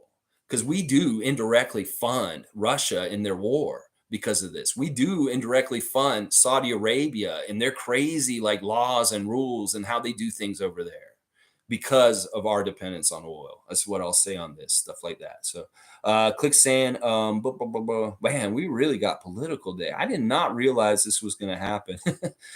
All right, let me just make sure. Oh, Fredo's here. I want to get to Fredo. I always love talking to Fredo. Oh my gosh. All right. Wow. I really need to catch up. I didn't realize I'm really not up to speed with where you guys are right now. I like that you guys are all giving me the reasons why you hate Trudeau. That is good actually, because it makes me understand more. Okay. Click saying he neglects his own citizens that go against his view or policies he wants to implement. I don't know about that one. And I don't want to touch that one because it could be true. I don't know. Death saying, I drive to work every day and I'm actually considering selling my car. It's that expensive. Trudeau took away the electric car benefit as well. And it's sad, man. Man, that's tough. Like, seriously, if we can figure out a way to get more and more towards that direction, it'd be good. Rank Scrub saying, I dislike Trudeau because he's been caught for more ethics violations than any other PM in history. And he has weakened Canadian military readiness while also trying to train our political enemies, the CCP. Okay, well, this is good. This is good information. I know he has a lot of ethics violations, and particularly with corporate interests, and I don't like that myself either. I have a big problem with that. And it's funny that you say he is the most out of any in history. I don't know if that's true. There may be a lot of stuff we don't know about other PMs. And it may be just the media climate that we're in that they really push out every single mistake and problem. There may be stuff about Harper. There may be stuff about other guys in the past. It just didn't get put on blast like Trudeau's stuff is getting put on. So I don't know if that's actually accurate, if he has more than anybody else, but maybe you're right. There may be actually a stat for that. The Canadian military readiness thing is like, listen, the U.S. and their military, and people say we piggyback on them for protection and stuff like that. I think it's all bullshit. I think, honestly, in some ways, military might, military readiness is kind of full of shit. And I think that it's good that we don't spend as much on military here in Canada as the U.S. Like, it's important. Like, they spend way too much on the military there. They really do. In some ways, it's a whole other thing, the whole military industrial complex of the U.S., that is really dragging down the U.S. and spending so much tax money. I don't agree with spending more money on military or police. Actually, I'm for defunding the police. And the military stuff, I think that the Canadian stuff is mostly good, but I don't know much about that subject, so I can't really get into that and stuff like that. Def 4K saying, going back to OG, what do we think his problem is? A prospect. Personally, I think it's his ball handling and his body control that's the issue, both of which I think Scottie already has, which is exciting. Yeah, he's been awkward. He's been a little bit like the ugly duckling kind of growing to a swan. That's what I'm expecting from him. There's a lot of awkwardness with players and their bodies and learning them and how to play and stuff like that. I think he's smoothing it out, though. I think he's actually getting to the point where we're seeing a lot of that awkwardness that you're talking about is kind of getting smoothed out, and that he will be more consistent and things will be better going forward. All right, let's see. G saying, going back to this one thing, I would get behind Masai for PM. He has the balance of social awareness and business savvy. Yeah, and he has charisma. He has a likability. He has a genuine thing to him. He doesn't mince words. He'll tell you the truth. Those are all the kind of qualities you want in a leader. You don't want leaders that just give you lip service and tell you what you want to hear, and meanwhile they're doing shady shit behind your back that isn't actually in your interest. You want people that are real and say what they mean and do what they say. And there's not enough those kind of people in government and politics in a lot of places, in the States, here in Canada, a lot of places. Oh, yeah. Death 4K saying, not even going to lie, though. Biden is ranked one of the worst presidents in the history of America. Joke's on y'all. At least we are not starting war and our issues are mostly domestic. That's not actually, I mean, that ranked by who? I mean, where is that ranking? I don't think that Biden's doing a bad job. In fact, if you look at the growth of the jobs in the US, they're breaking records for how many new jobs are being created in there. And he's doing really good things with that infrastructure plan and different things like that. I don't like Joe Biden because the Democratic Party sucks. They're bad, but they are kind of supposed to be the good guys. So any kind of little inroads to good things happening with them, I'm all for it because they are at least kind of progressive. They're really more centrist. They're absolutely centrist. And Bernie Sanders is the one who I think should have been the president because he would have actually got shit done and done it right and stuff like that. He's my guy. I wanted to vote for him, but once again, the status quo of the American politics system marginalizes and pushes Bernie away from the forefront, even though he has the people's power. He has the people behind him, and they're scared of that. That's why they rammed Hillary down our throats instead of him. That's why they rammed Joe Biden down our throats instead of him. Bernie Sanders is the real people's candidate down there, and they're scared the hell out of him because he will actually go in there and change shit. He's that kind of leader I was just describing, that he will say what he means and he will do what he says. And he scares the hell out of them in the status quo. And that's why they railroaded him and they forced Joe Biden into the nomination because Bernie Sanders was actually beating him in the whole primary. And they didn't want that to happen. So they railroaded him out and stuff like that. But I'm not going to say that Biden's one of the worst presidents of all time, because seriously, there's a lot of really bad presidents. You got to put Trump probably number one. Trump is probably the worst president ever in the history of the United States. There's no ifs, ands, or buts, and there's all kinds of reasons why. And then W. Bush is up there too. I got to put him on that list pretty high also. And Reagan too. Reagan is part of the problem where America started their whole collapse with its trickle-down economics. Well, we see where we are 30 years later, 40 years later from his trickle-down economics and how much of a fuck up the U.S. is at this point. So there's a lot of guys I put on the list. And honestly, I don't think Biden's doing that horrible. And once again, he's getting sewered just like Trudeau does with the press and the other side really wanting people to hate him and stoking those hate things. They want you to hate him in all kinds of ways, and they'll put it all out different ways for you to want to hate him. Same thing with Trudeau. You need to balance your opinions of these guys with the forces that are wanting you to go into that hate. They're basically the emperor saying to you, Darth Vader, feel the hate inside you. Yes, feel the hate. That's what they want you to do. Feel that hate towards them, because these are the parties that were trying to do something to help us, and they want you to hate them. Think about it that way. These are the parties that are supposed to be trying to help us, and they want you to hate them. So think about that. Click saying it's because Masai is genuine, caring guy. He wants to win at all levels. His values can relate to every person. He wants peace, equality, justice, happiness. Real recognizes real. And maybe that's part of the problem, is that these candidates that came up for Ontario, they aren't real enough. Maybe there's a little bit of weirdness in their delivery or how they act or something. You can tell. You can tell the vibe of people. Real recognizes real. And Masai's got it. Click, you loving it. Speak that truth. I appreciate it, Click. And once again, I know that we're not all lining up completely on everything. And I know I'm very outspoken on here, but I'm just trying to enlighten and stuff like that. Once again, I'm not a huge Trudeau supporter. I'm not a huge Biden supporter. But I also do realize that they're at least part of the fight to try and help us. And instead of all of us pushing against them, it's not that we have to fully support them, but maybe we stop pushing against them and just allow them to try and do what they're doing.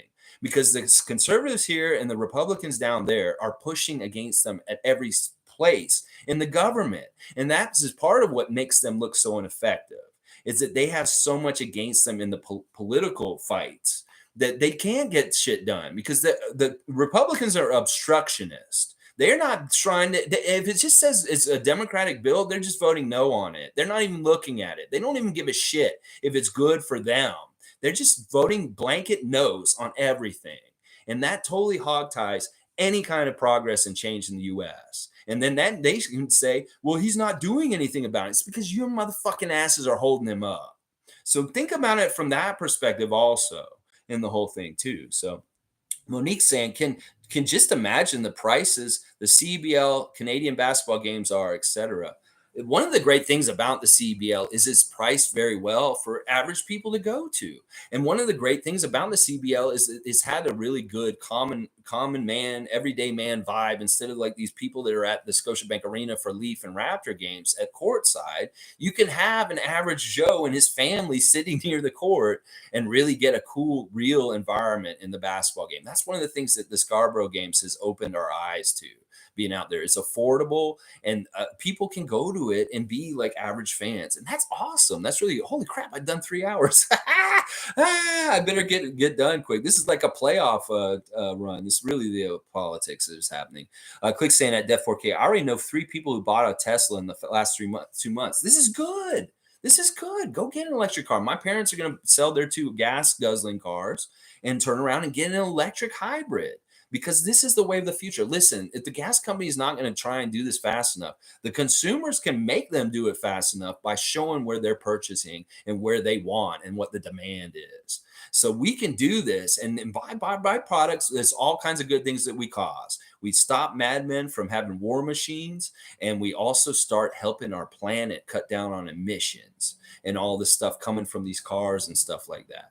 So Death is saying money on the rise. Yeah, that's what rules the world, unfortunately. And the more we can get away from profits and money and more about people and humanity, the better that we will all be off and stuff like that. Mark B is here, another new name. Good to see that. Vote for the party you agree with the policies they want to implement. Most voters just vote on appearance and presentation of the candidate. Useless policies plus useless spending equals citizen debt inflation. I like this message.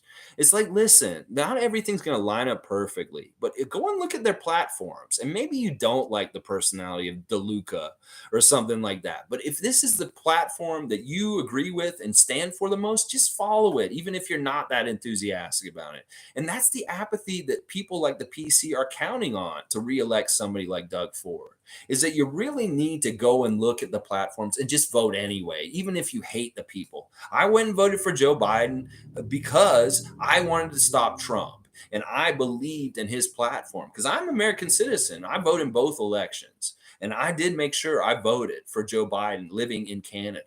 And it was very important to do that. And that made a big difference because it was overwhelming and he did win. And we can't be apathetic at this time. If anybody who didn't vote in the provincial vote last week, well, there's your gimme. Don't do it again. Make sure you vote next time because it does really, really matter. And I like what Mark's saying here. I think this is true that people kind of just vote on who they like or like who they want to have a beer with. And that's kind of getting back to my whole celebrity nominee thing. Like maybe Dwayne The Rock Johnson does need to run for president. Matthew McConaughey makes a passion speech about gun control, and boom, you know what? All of a sudden, he's a politician. And maybe we need these kind of people. And people are like, well, they're not qualified. Well, are any of these jackasses qualified at this point? They're basically just money hungry leeches that are just trying to get money from gaming the rules and getting line in their pockets. Well, I'd much rather have an actor who has an idealistic attitude about trying to make things better, even though they don't have any realistic experience doing the job. Because half these jabronis that are in politics, I don't think any of them are qualified to do the job anyway. So we might as well get people we at least trust and people that we think we like and stuff like that. So Click saying my brother was supposed to go to New York next week and he's canceling because of gas prices. Yeah, people have to make these kind of decisions right now. It's tough. Like a lot of the debate right now is about like remote working. Like Elon Musk is telling all his employees to come into the office. If you don't come in, you're fired. Well, that's kind of irresponsible in a way. Maybe people can't afford to come to work every single day, 5 days a week. That if you can do a hybrid where you work half the time from home and you go to the office maybe 1 or 2 days a week, that would really help your employees, forward thinking people that run companies. That don't force your people to commute every single day. Because once again, you're adding a whole bunch of pollution in the daily commute of traffic. You have less of your people on the road. And this is something we learned from the pandemic. People can work from home in a lot of jobs. And that this may be a really good way for people to like save money, is having them work from home as much as possible and only come in when they have to. And this would be a really good thing, because it's kind of immoral to make your employees have to commute every single day with these gas prices right now. And I would hate to be a DoorDash driver, an Uber driver, or any kind of driver that's dependent or it affects them as far as gas prices. You're not making any money right now. You're not. These people are driving around taking people, and they're not. What is the profit they're making driving Uber right now? It can't be anything right now. It's so messed up. Let's see. Death saying, I need to buy an electric car, but Tesla is kind of expensive. Need a more affordable option, to be honest. Though Tesla is the only company that has advanced range, but 65 to 70,000 is a bit much. Well, maybe there's a halfway, Death 4K. Like my parents are looking at a half gas, half hybrid. And that, there are other companies other than Tesla that are selling, hybrid vehicles, maybe not fully electric vehicles, but there may be a bridge, there may be a transition period, and that maybe that the market will catch up, and that maybe it'll be somebody will be really smart and they'll come out with a very affordable electric car and it'll be gangbusters and they'll make a huge amount of money because everybody will be like, yeah, we're getting on this electric car train. And boom, they just make a huge amount of money because they found that sweet spot of having an affordable electric car that everybody can get. And that boom, that all of a sudden that changes things. So maybe you look at a halfway point, like go ahead and get an affordable hybrid first. And then like down the road, maybe your next car is fully electric, something like that. G saying, I was going to run, but I don't like the media, so they would destroy me. You have the personality for it. See, that's the thing. I appreciate that compliment. And it's the same thing with me. Like the scrutiny and the things that would happen. I have skeletons in my closet. Oh, yeah. I have DUIs. I was a drunk. I was a hopeless drunk. I've done drugs. They can go find my acid history. I've done a lot of LSD. There's all kinds of things they could sewer me and tear me down with. But see, think about that. Like what we're talking about right now is like, you guys think I would do pretty good at it, but I would be worried to do it because I know exactly what the press would do. They would do similar things to me that they do to Justin Trudeau, is what I'm saying. And do you want that kind of scrutiny? No. It takes a very brave individual to go through all that. And then part of that is the monster that keeps the best people out of doing those jobs, is that kind of stuff. So yeah, gee, you know what? Listen, man, maybe you and we should do it anyway and just say, fuck it. We're going to go in there and take the hits and be like, you know what? Yeah, I own up to this. I have 4 DUIs in Florida. I don't have 4 legally. I have 2 legally, but I fought a couple and got them to lesser charges. But yeah, they can go dig that up. And maybe they say, yeah, well, you know what? I was a drunk driver, motherfucker, but I haven't had an alcoholic drink since 2010. So there you go. I made a change and made a difference and bettered myself, just like I want to do for this country. Is I'll say something like that, and everybody will be like, yeah. I'll be like, yeah. They'll start cheering me like it's a wrestling match or something like that. Oh man, it's hilarious. All right, Click saying the government gives you subsidies for buying electric. It comes out to about 50,000. That's really good, and they should do more of that kind of stuff. And like, see, CERB is good. Like, I know that you said that you think CERB make inflation, but CERB is actually not a bad thing because it really helps the bottom. It's bottom down. It's a trickle up It's not trickle down economics. It's giving the money to the bottom, which really needs it the most. And then that money comes back into the economy and it helps small business. CERB, UBI, which is Universal Basic Income, would help small business and help the small guy in all kinds of levels because it would give more income that is actually should be ours anyway, because we're getting it robbed from the upper top stuff like that, and it's going right in their pockets. If we all have a basic income where we can pay for our shelter and our food, That would cause an economic boon on the lower levels of our economy with the small businesses and the day-to-day people. Because what happens is all this wealth that is accumulated, it goes into bank accounts, it goes into offshore accounts, tax-free places, and it is not in circulation in our economy. Now, if you give a basic income to everyone every month that covers housing and food and allows them to be okay, it cuts down on crime, it puts more money into small businesses, and people can actually start creating and building small businesses again and be successful. That's why I'm a huge proponent of UBI. And it's different than CERB. It's same. CERB was an emergency one. Well, I'm talking about just a regular general program where everybody's general needs are met, as far as you got a place to live and you have food to eat, because we're a great country, we are rich and we could do this financially. It's just that we're choosing to allow very rich people to just continue to get exponentially more and more money, and meanwhile we're all suffering. And if this will solve so many social problems, the crime will go down in all kinds of different places. We'll need to less fund the police because people will be happier and things will be better, and there will be less misery in this world. People will stop making tough decisions about choices about whether they should feed themselves or pay bills and stuff like that. So I'm a big believer in CERB and UBI, if you haven't noticed. And that's the reason why, is because there's all kinds of benefits to it and stuff like that. People say, well, you're going to give free money to people. Well, we're giving free money to the very rich people at the top anyway. We're not taxing them enough, and it would pay for this. And it wouldn't come from ordinary people in the middle either. It would only hurt the very, very super rich. And that is exactly who we need to hurt at this point, as far as this, because they can take it.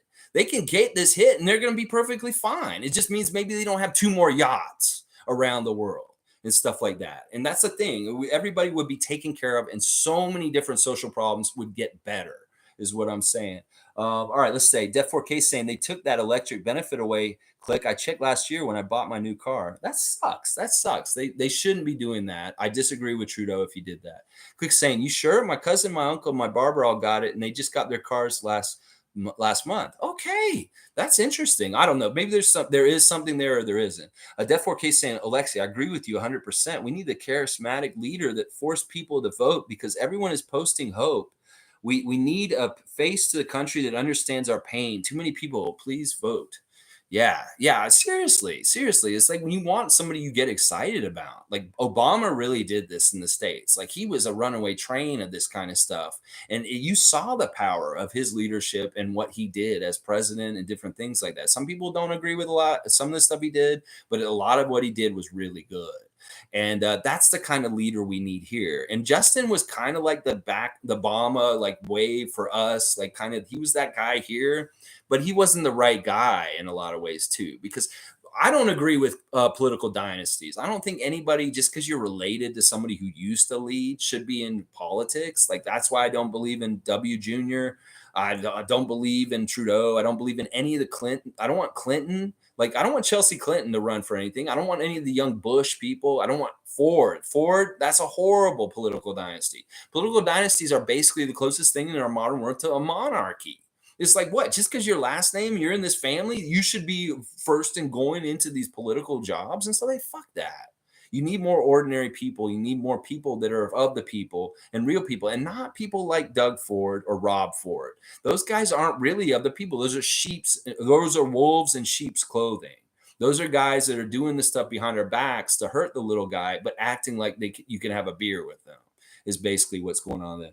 Monique saying, let's go Raptors. Keeping it back on point, Monique.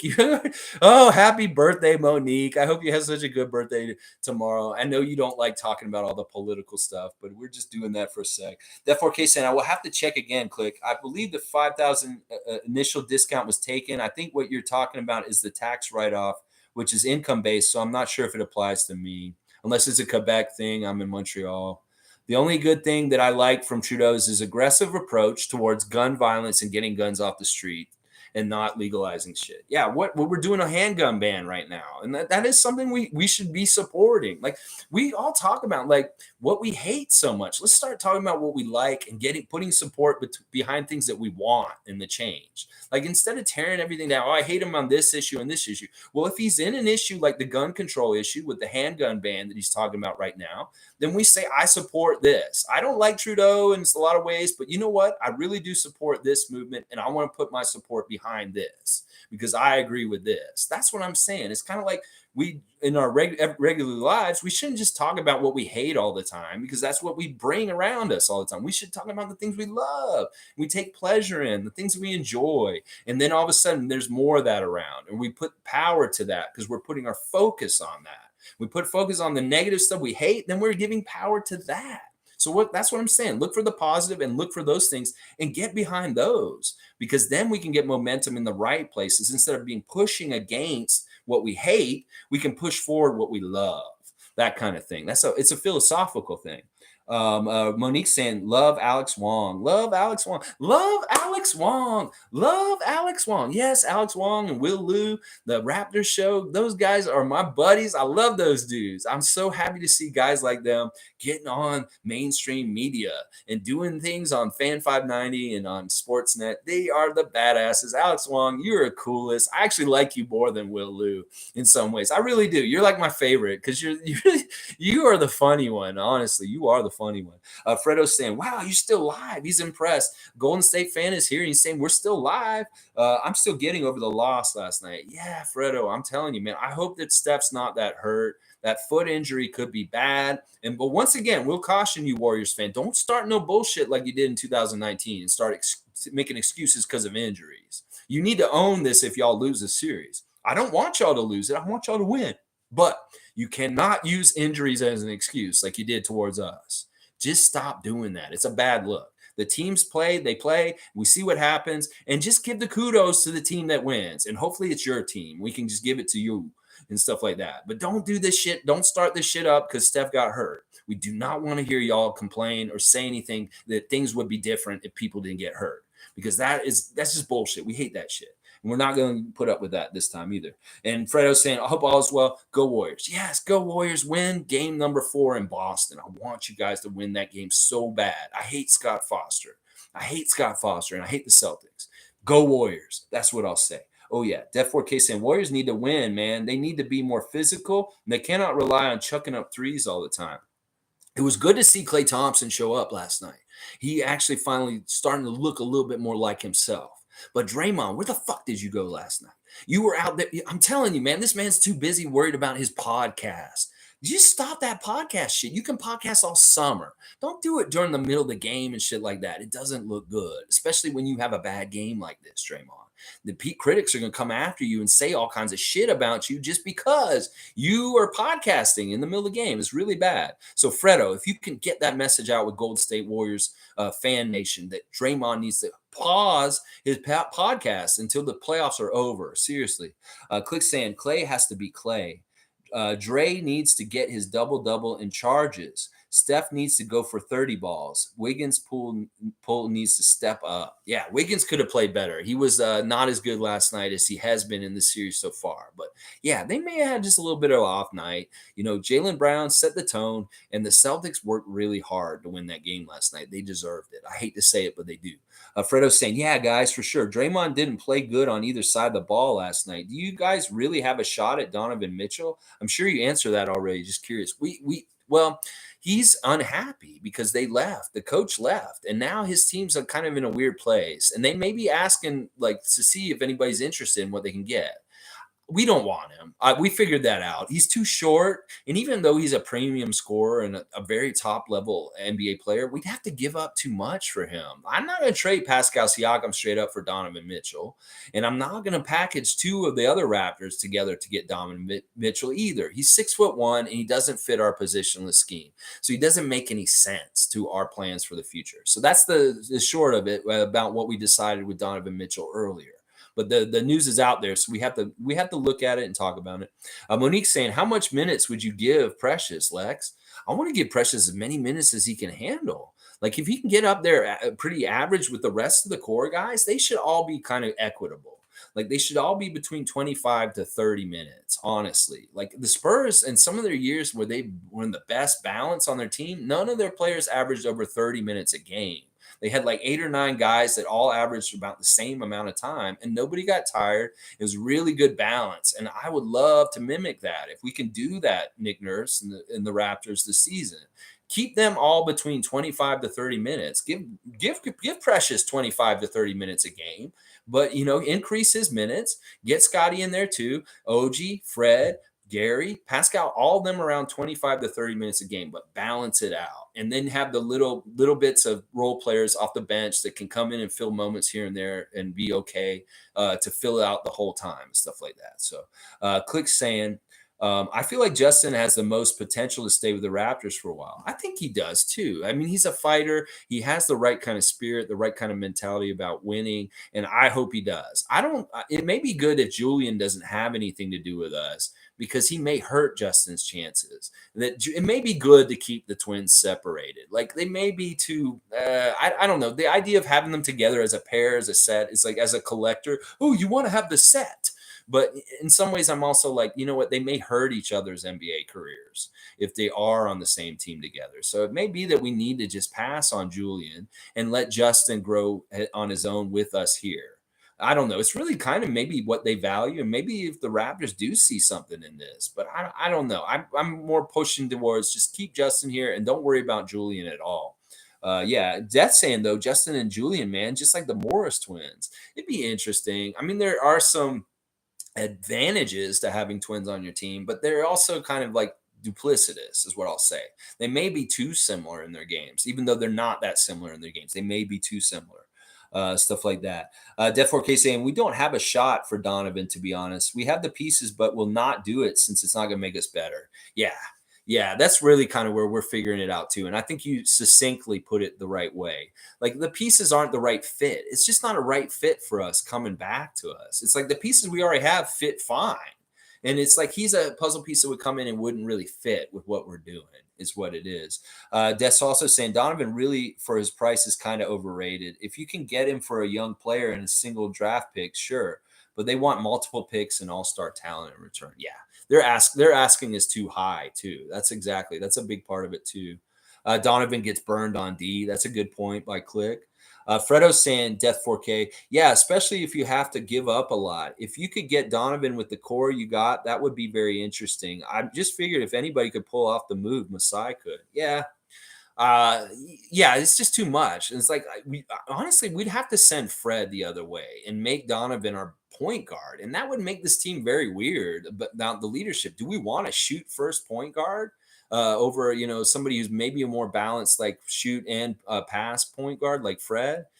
See, that's the thing. I don't think he's the right fit. I don't think he's a good fit for us. Isaac Campbell's here. Good to see Isaac.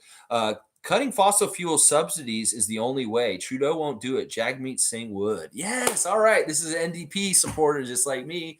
Yeah, exactly. This is one of the big issues is the lobby for big oil in the U.S. and Canada pays a lot of money to our governments to allow them to pay more money to them as subsidies. Like, why the fuck do we do this? Why are our tax money going towards things that are destroying our planet and our ability to live on this earth? It's because of the money. It's because of the power. It's because the same reason why the gun lobby is stopping people from being sensible and stopping the violence in the U.S. is the same shit. It's money and power. And like, really, honestly, Jagmeet will do this, then people should be voting for Jagmeet Singh because he's going to cut off special money funding for oil companies in this country that they get through lobbyists and sweetheart deals, and they don't really need this. They truly are the blood suckers sucking the blood out of the common everybody in society. Is that not only do they gouge us at the pumps and getting the prices, like I explained earlier, how they're manipulating the inflation right now, that they are also getting handouts from the government in subsidies, which is absolutely insane to me at this point. That is a big issue, and you're exactly right, Isaac. And this is something where I do not line up with Justin Trudeau. It is like if he's not willing to do this, I want a candidate that will. And that's what I'm saying. Oh, yeah. Click saying, but printing more money and giving out more money plays a factor. Does it, though? No, it doesn't. It's not that they're printing out more money. It's the money. Listen, the money's got to come into the circulation anyway. It's just that what you're doing is you're taking the money from the very top, the profits, the things I just talked about, the windfall profits that they've had in the first quarter. Well, you come and say to them, you say, Exxon, you just made $60 billion in the first quarter of profit. Well, you know what? We're taking 40 billion of it. We're taking 40 billion of it. You know what? That 40 billion right there will pay for UBI for the entire country for a year, probably. That's what I'm saying, dude. Is you don't understand how big the money is and the profits that they're making up there. They think that they want us to all think about our small potatoes and cookies between us on the low levels with the small businesses. The amount of money that profits are being made by these huge oil companies. If we windfall tax them and took that money and spread it out at the bottom for everybody, it would be so healthy for the ecosystem and the economy of Canada. And that's exactly what we need to do. We say, oh, you made $60 billion in the first 4 months of 2022.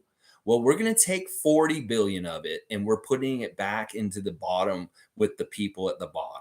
So we're not printing more money. We're taking money that's already in circulation that they're taking and just putting into their coffers is what I'm saying. So that's the difference. I just want to explain how it works here.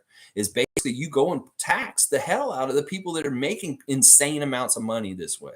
And it's not even bothering rich people that are worried about them getting taxed too much. We're talking about taxing corporations. We're not talking about taxing individuals. We're not talking about somebody who's making a huge amount of money like Drake and saying, "Oh, Drake, you need to give us this amount of money." Well, he'd have to pay a certain amount of his share in taxes, sure, but we're talking about hitting the big boys.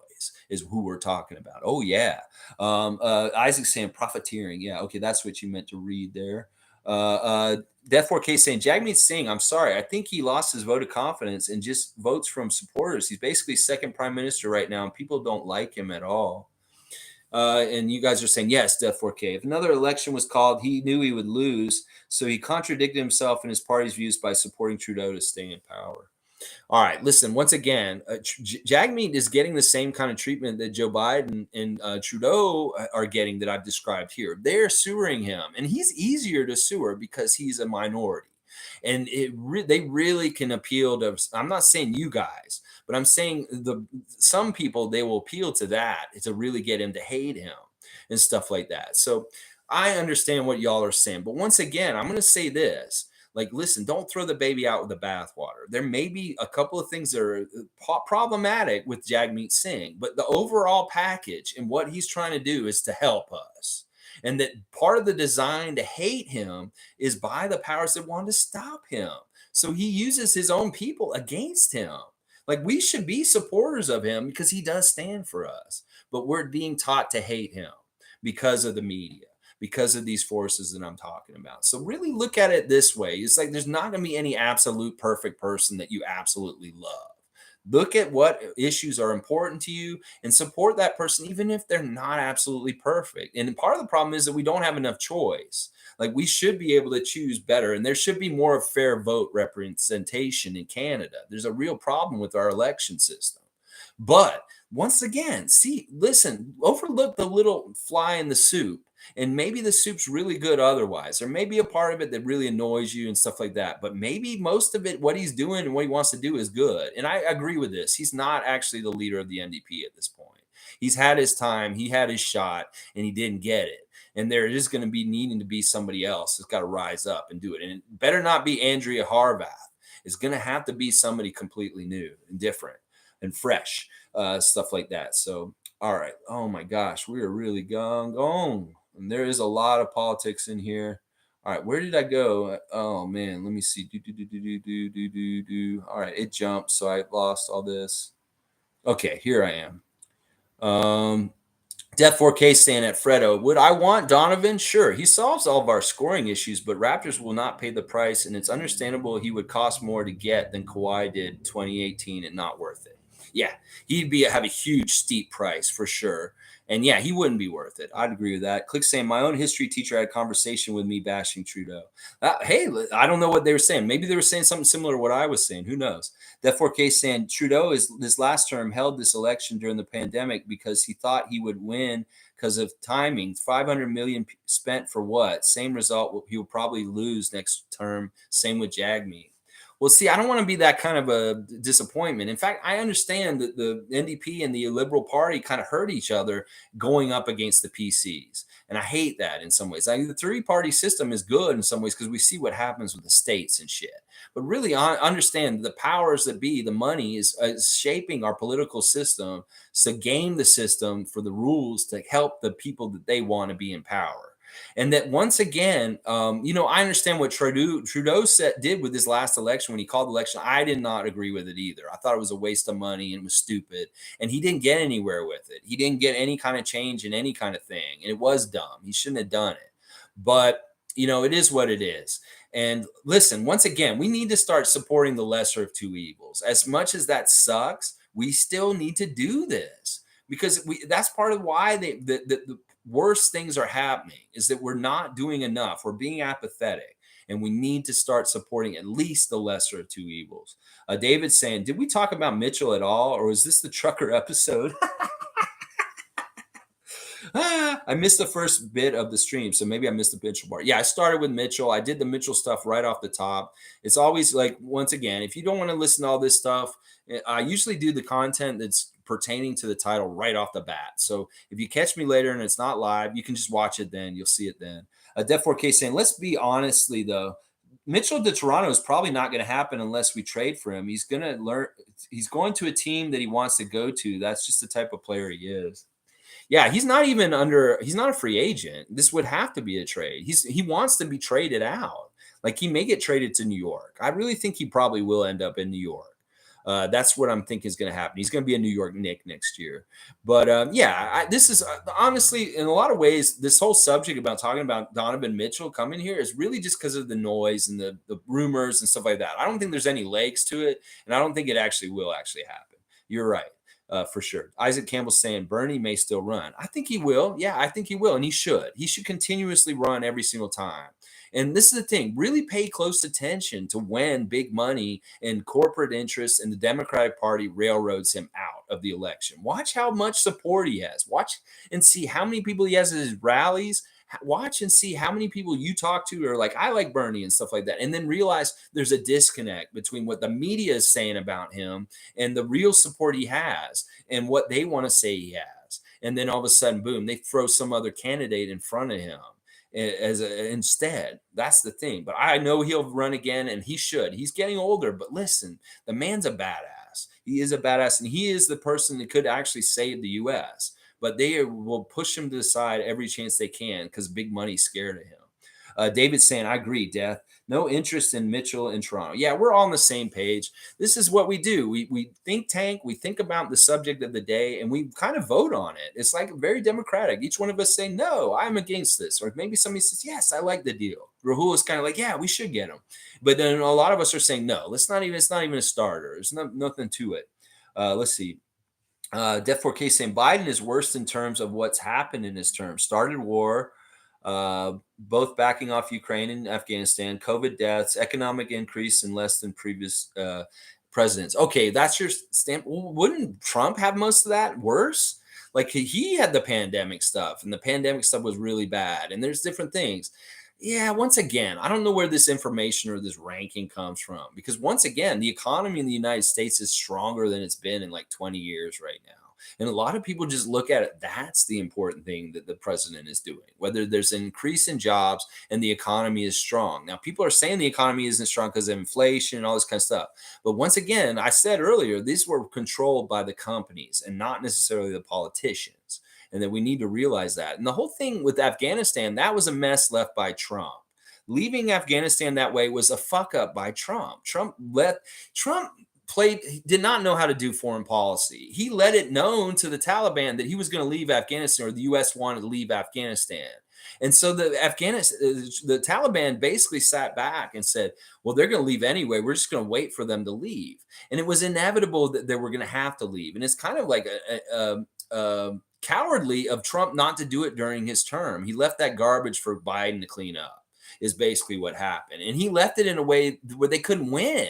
Like he did it such a fucking dumbass way that no matter what Biden did, it was going to be a black eye and it was going to be a disaster and it was going to be a letdown for the people of Afghanistan and stuff like that. Now, personally, I think Obama should have left Afghanistan during his 8 years. That after he got bin Laden, there was no fucking reason for them to be in Afghanistan other than corporate oil interests. And that's who you should be blaming for this shit. Is once again, we need to start pointing fingers at the people that are really the problem, and that's corporate oil that caused us to be in Afghanistan longer than we wanted to because we wanted to have some sort of military power in that region for reasons and stuff like that. And like Trump left this pile of shit for him to clean up in this. Like now, as far as the Ukraine thing, once again, that's another thing. It's like, Trump wasn't stopping Putin from being there really because he's really kind of just kissing his ass. Like Putin, Putin probably wanted Trump to look good. He didn't want to start a war during Trump's campaign and when he was president because Trump's kind of actually his undercover agent for everything that he wants to do to dismantle the U.S. And he's been very successful using Trump as a weapon inside of it. It's a Manchurian candidate, if you know that term. Is Trump. That's what he is. He's a Manchurian candidate for Putin as a puppet. And so he's not going to start the war with Ukraine while Trump is president. He's going to wait for him to leave and then make it look bad for Biden.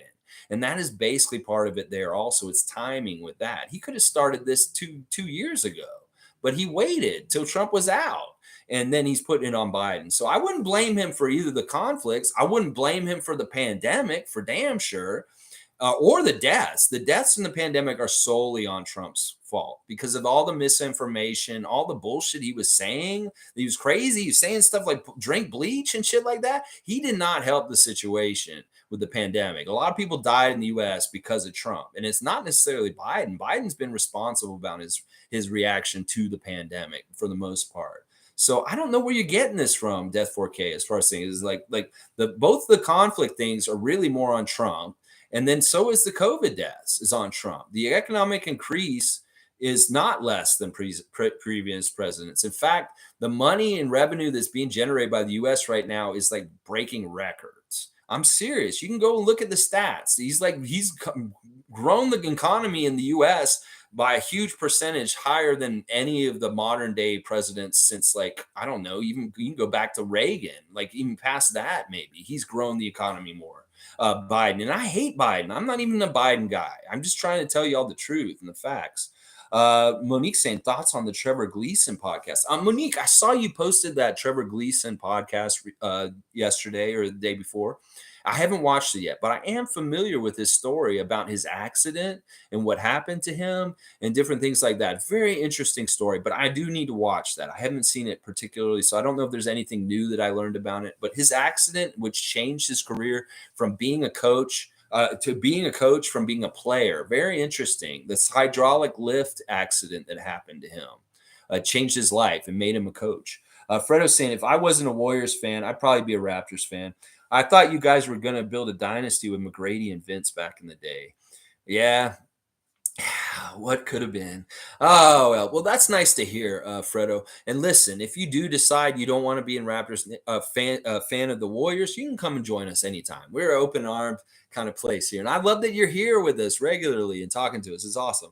Fredo's saying Death 4K. Yeah, Mitchell's no Kawhi. That's for sure. Yeah, Kawhi Leonard is a different kind of breed as far as like a player in the league. There's a very subtle dominance about Kawhi Leonard and stuff like that. And there's very few guys that can say that in the whole history of the NBA. I'm not lying. Isaac Campbell saying at Fredo, good luck with game 4. Cheering for you guys to destroy Boston. Yes. Most of us Raptors fans are on the Warriors side. We do not like Boston. There are some Raptor fans that are on Boston's side, though. I will admit that, too. Death 4K saying Warriors need to smash that Boston ego. Also, Steph is a great guy. He needs to win finals MVP. Yeah, Steph Curry's kind of, in a way, a son of Toronto. He went to middle school here in Toronto. He lived in Toronto part of his childhood. And there is a little bit of Canadian in him. In fact, his wife is Canadian. Aisha's Canadian, from what I believe. So, he has ties to Toronto, and we root for him for that. His father, Dell, of course, stuff like that. Click saying, great stream, great conversation. I don't talk politics a lot with people, only like my brother and my dad. It's tough, too. There's not a lot of areas for it and stuff like that. And I appreciate that, Click. Honestly, you guys have all made it really good. All the differing opinions and all the things that we've been saying here is just really about enlightening and getting the whole picture. And that we do really realize the media shapes a lot of it. And really, my main thing I want to get across to y'all is it is the big companies, it's the corporations are the enemy.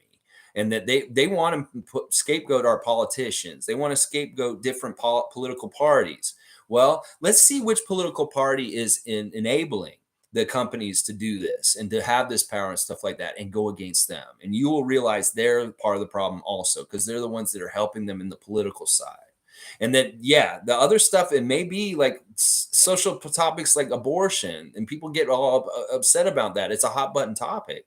But is it really that much in the forefront right now in any kind of way important other than the stuff that's happening with Roe versus Wade down there? And that maybe it's a distraction topic from the real issues that we should really be tackling, stuff like that. Let's see. Def 4K saying, not gonna lie, the Boston fan base and Warriors fan base are one of the most passionate. Not even sure what type of stuff is going in the moment. I agree with this. The passion and love for the Celtics by Celtics Nation is very respectable and admirable. And same with the Warriors. It's just that when those lines get crossed with like hate and like just ugliness, racism, violence, throwing things at people, directing things at family members and crowds, different things like that. There's toxicity, but there is a lot of pure love and just passion that is in fan bases, just like we share in our Raptor free cult here and stuff like that. Let's see. Fredo saying, Isaac Campbell, thanks, man. I appreciate that. Yeah, this series feels like it's going to go 7. I hope it goes 7. And you guys win. That's what I want. I want, honestly, if we can build this up where Boston really feels like they're going to win the series for sure, and then it all comes crumbling down at the end of it, and the Warriors pull it out in the end.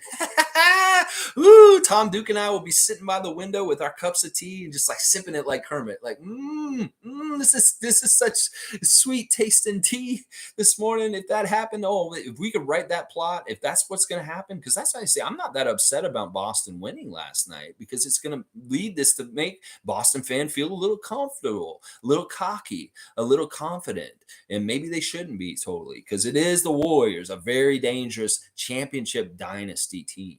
Oh, yeah. Fredo's saying, wow, that's awesome. Great job on quitting drinking. Yeah, man. 12 years. It'll be 12 years in November. I had to, man. I've been in Florida jails. I've done some crazy shit because of my drinking career and not very proud of and stuff like that. So, yeah. Click saying, yeah, yes, it helps the struggling people, but it also makes people not want to work.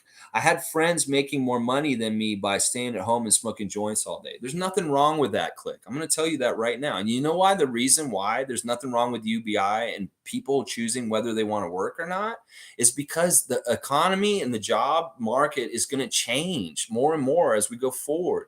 Things are getting more and more automated. We're getting replaced by machines in a lot of the jobs that we classically did. The workforce is changing its shape. And in some ways, what we need more in this world more than ever is people like me I'm not getting paid to do what I'm doing right now, talking to you guys. I'm creating because I have a love to create at this channel. And that if I had the backing, the financial backing to do this, I could at least get my house paid for and my food. I would do this for free and just do this and not make any more money. Now, am I providing a service? Am I not doing anything that's important? I would argue that these friends of yours, even if it seems like they're sitting around just smoking joints all day, they may be contributing to society in ways that are very important. That we value too much a wage and how much you earn and things like that. Well, that's changing. That maybe, and this is the thing, it's a tier system. You give people enough to live. And if they want to just be people like you're saying, that's fine. There's nothing wrong with that. They're not actually a drag on society. They're just humans. And you know what? That would allow them to create art. Maybe they write a book that changes the world. Maybe they go and volunteer at food banks instead of making a job because they find value in that. Maybe they find something else. If nobody wants to sit around and be bored all day, they want to go do stuff. And then maybe some of the people that they take that basic income and they just have enough to support themselves, but they want more. Like, I want to go buy a boat.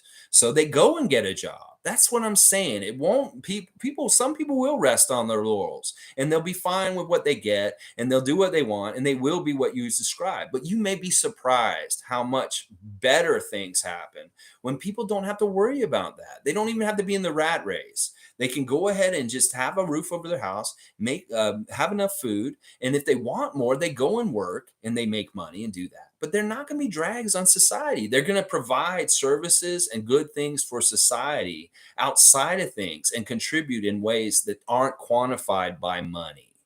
And in some ways, we need more of that. There's that meme out there that says we don't need more capitalists that are making more money and being success and that success story. We need more dreamers. We need more storytellers. We need more healers.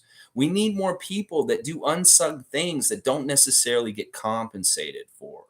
And this would allow for that. Just imagine the renaissance of creativity that could come from artists that don't have to worry about surviving in this society, that they can just focus solely on their work. Think about actors that want to just be actors. They don't want to have to wait tables for a certain percentage of their week to do this. Think about the art, the creativity, the solving of problems. People wouldn't be so much in the rat race running up and down just to make a couple measly bucks just to try and survive. They'd be able to survive already, and they'd have the wherewithal and the brain power to be able to do what they want to focus their attention on and do and stuff like that. That's where it is. So don't fall for that narrative that a bunch of lazy people will come about because of UBI.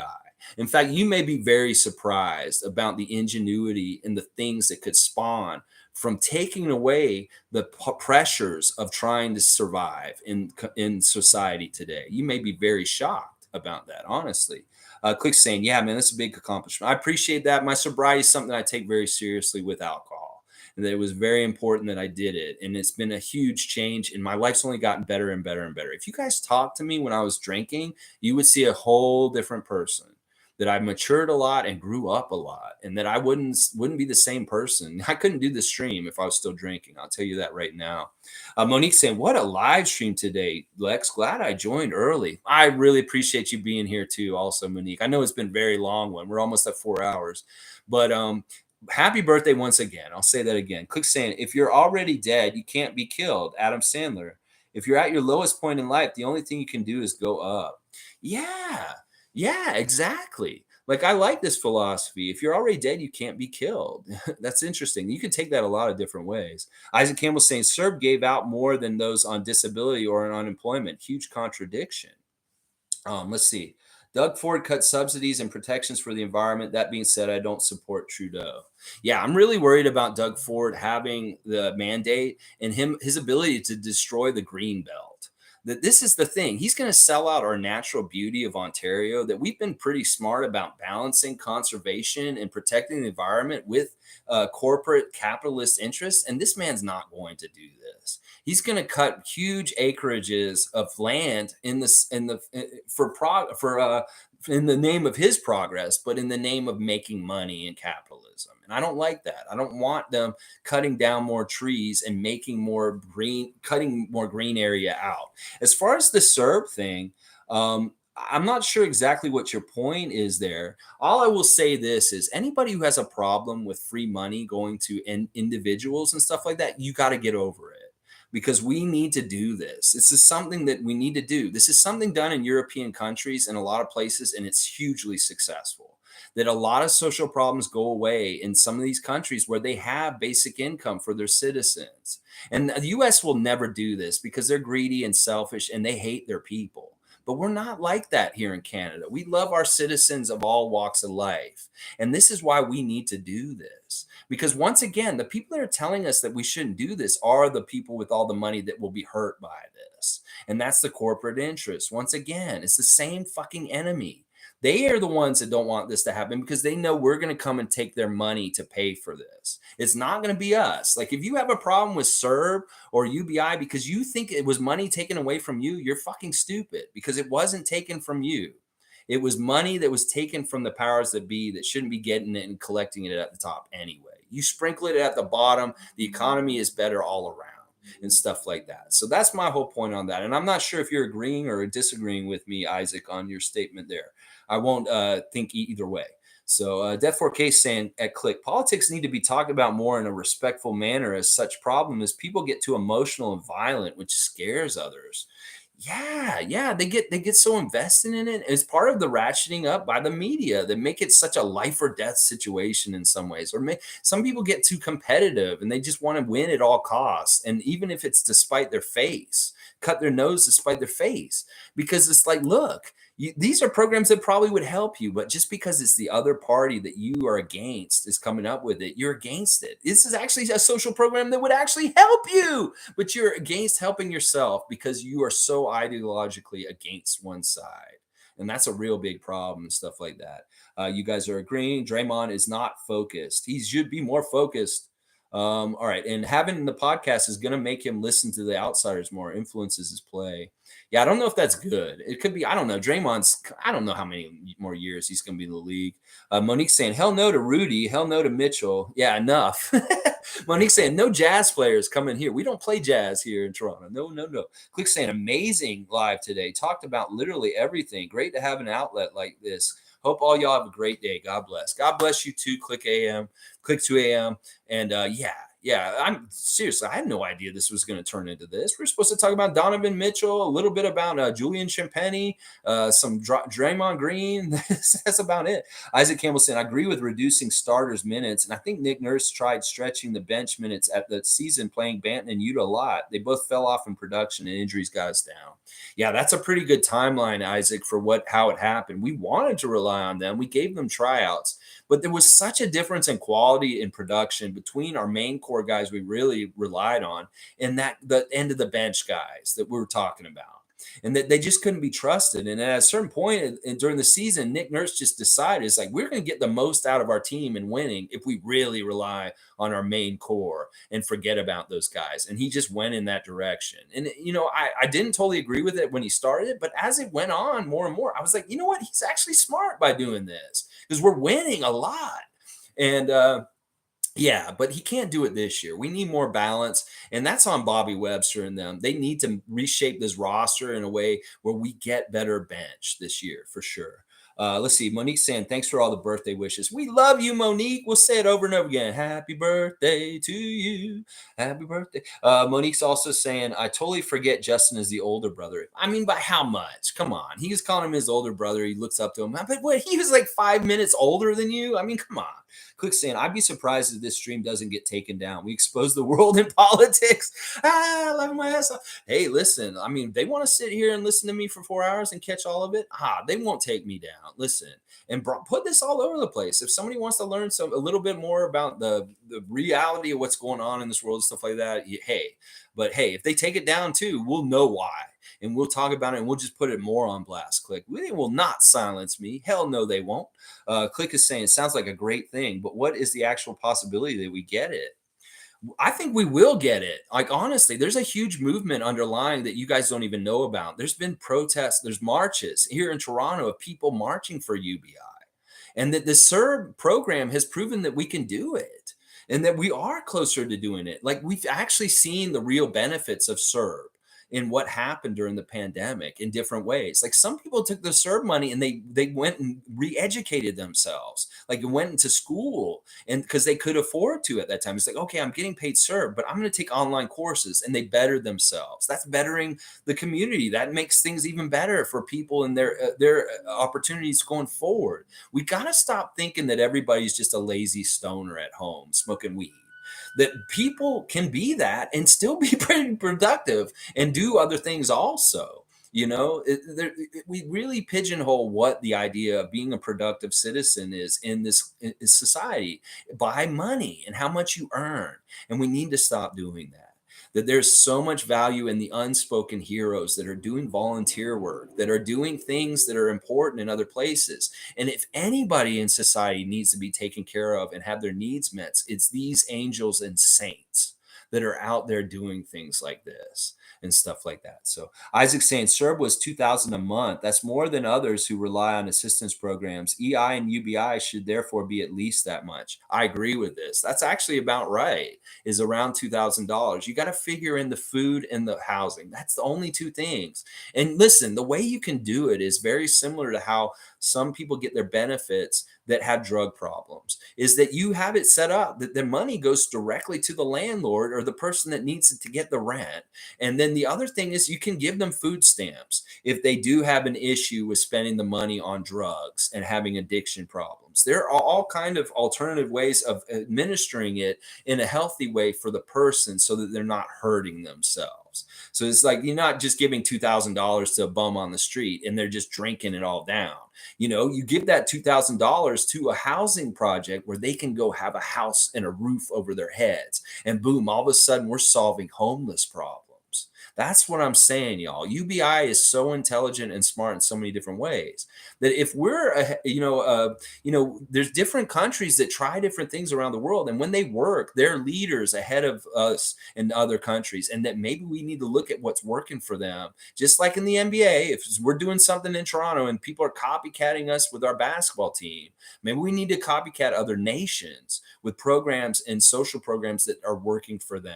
And then a lot of the times, the thing that's only holding us up is corporate interests and big money, stuff like that. Isaac Campbell saying, yes, people vote against their interests all the time, and they're manipulated to vote against their interests. Like they'll find one thing that Justin may have about him and really key on it and make that the wedge issue that drives people away from having any support for him or even possibly starting to hate him.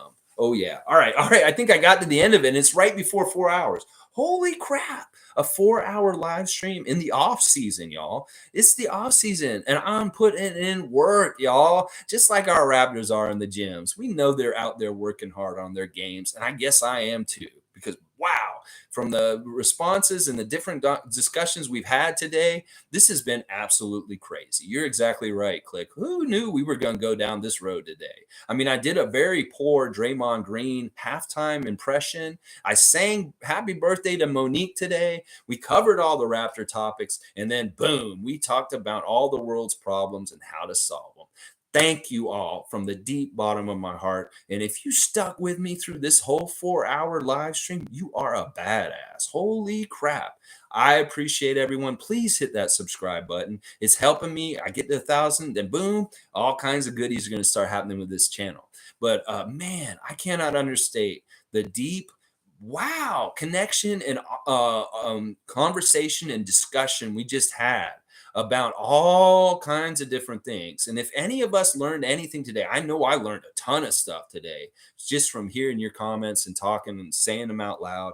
And if you guys learned something from me and the other people here that said stuff that you heard also, this is exactly a great reason why we do this every day. All right. Thank you, Monique. Happy birthday once again. I hope tomorrow is just a perfect day for you. And everybody, please be good to each other. And really, seriously, let's take the humanitarian approach and stop putting everything down as black or red ink on a piece of paper. That the corporate interests, they are already fighting and winning this war. And that we need to wake up and realize how they pit us against each other. And that if we get together and get our shit together, we have the power. And that's why they do what they do. All right, y'all. Have a great day. And let's go, Raptors. And let's go, humanity. Let's go, humanity. Yeah.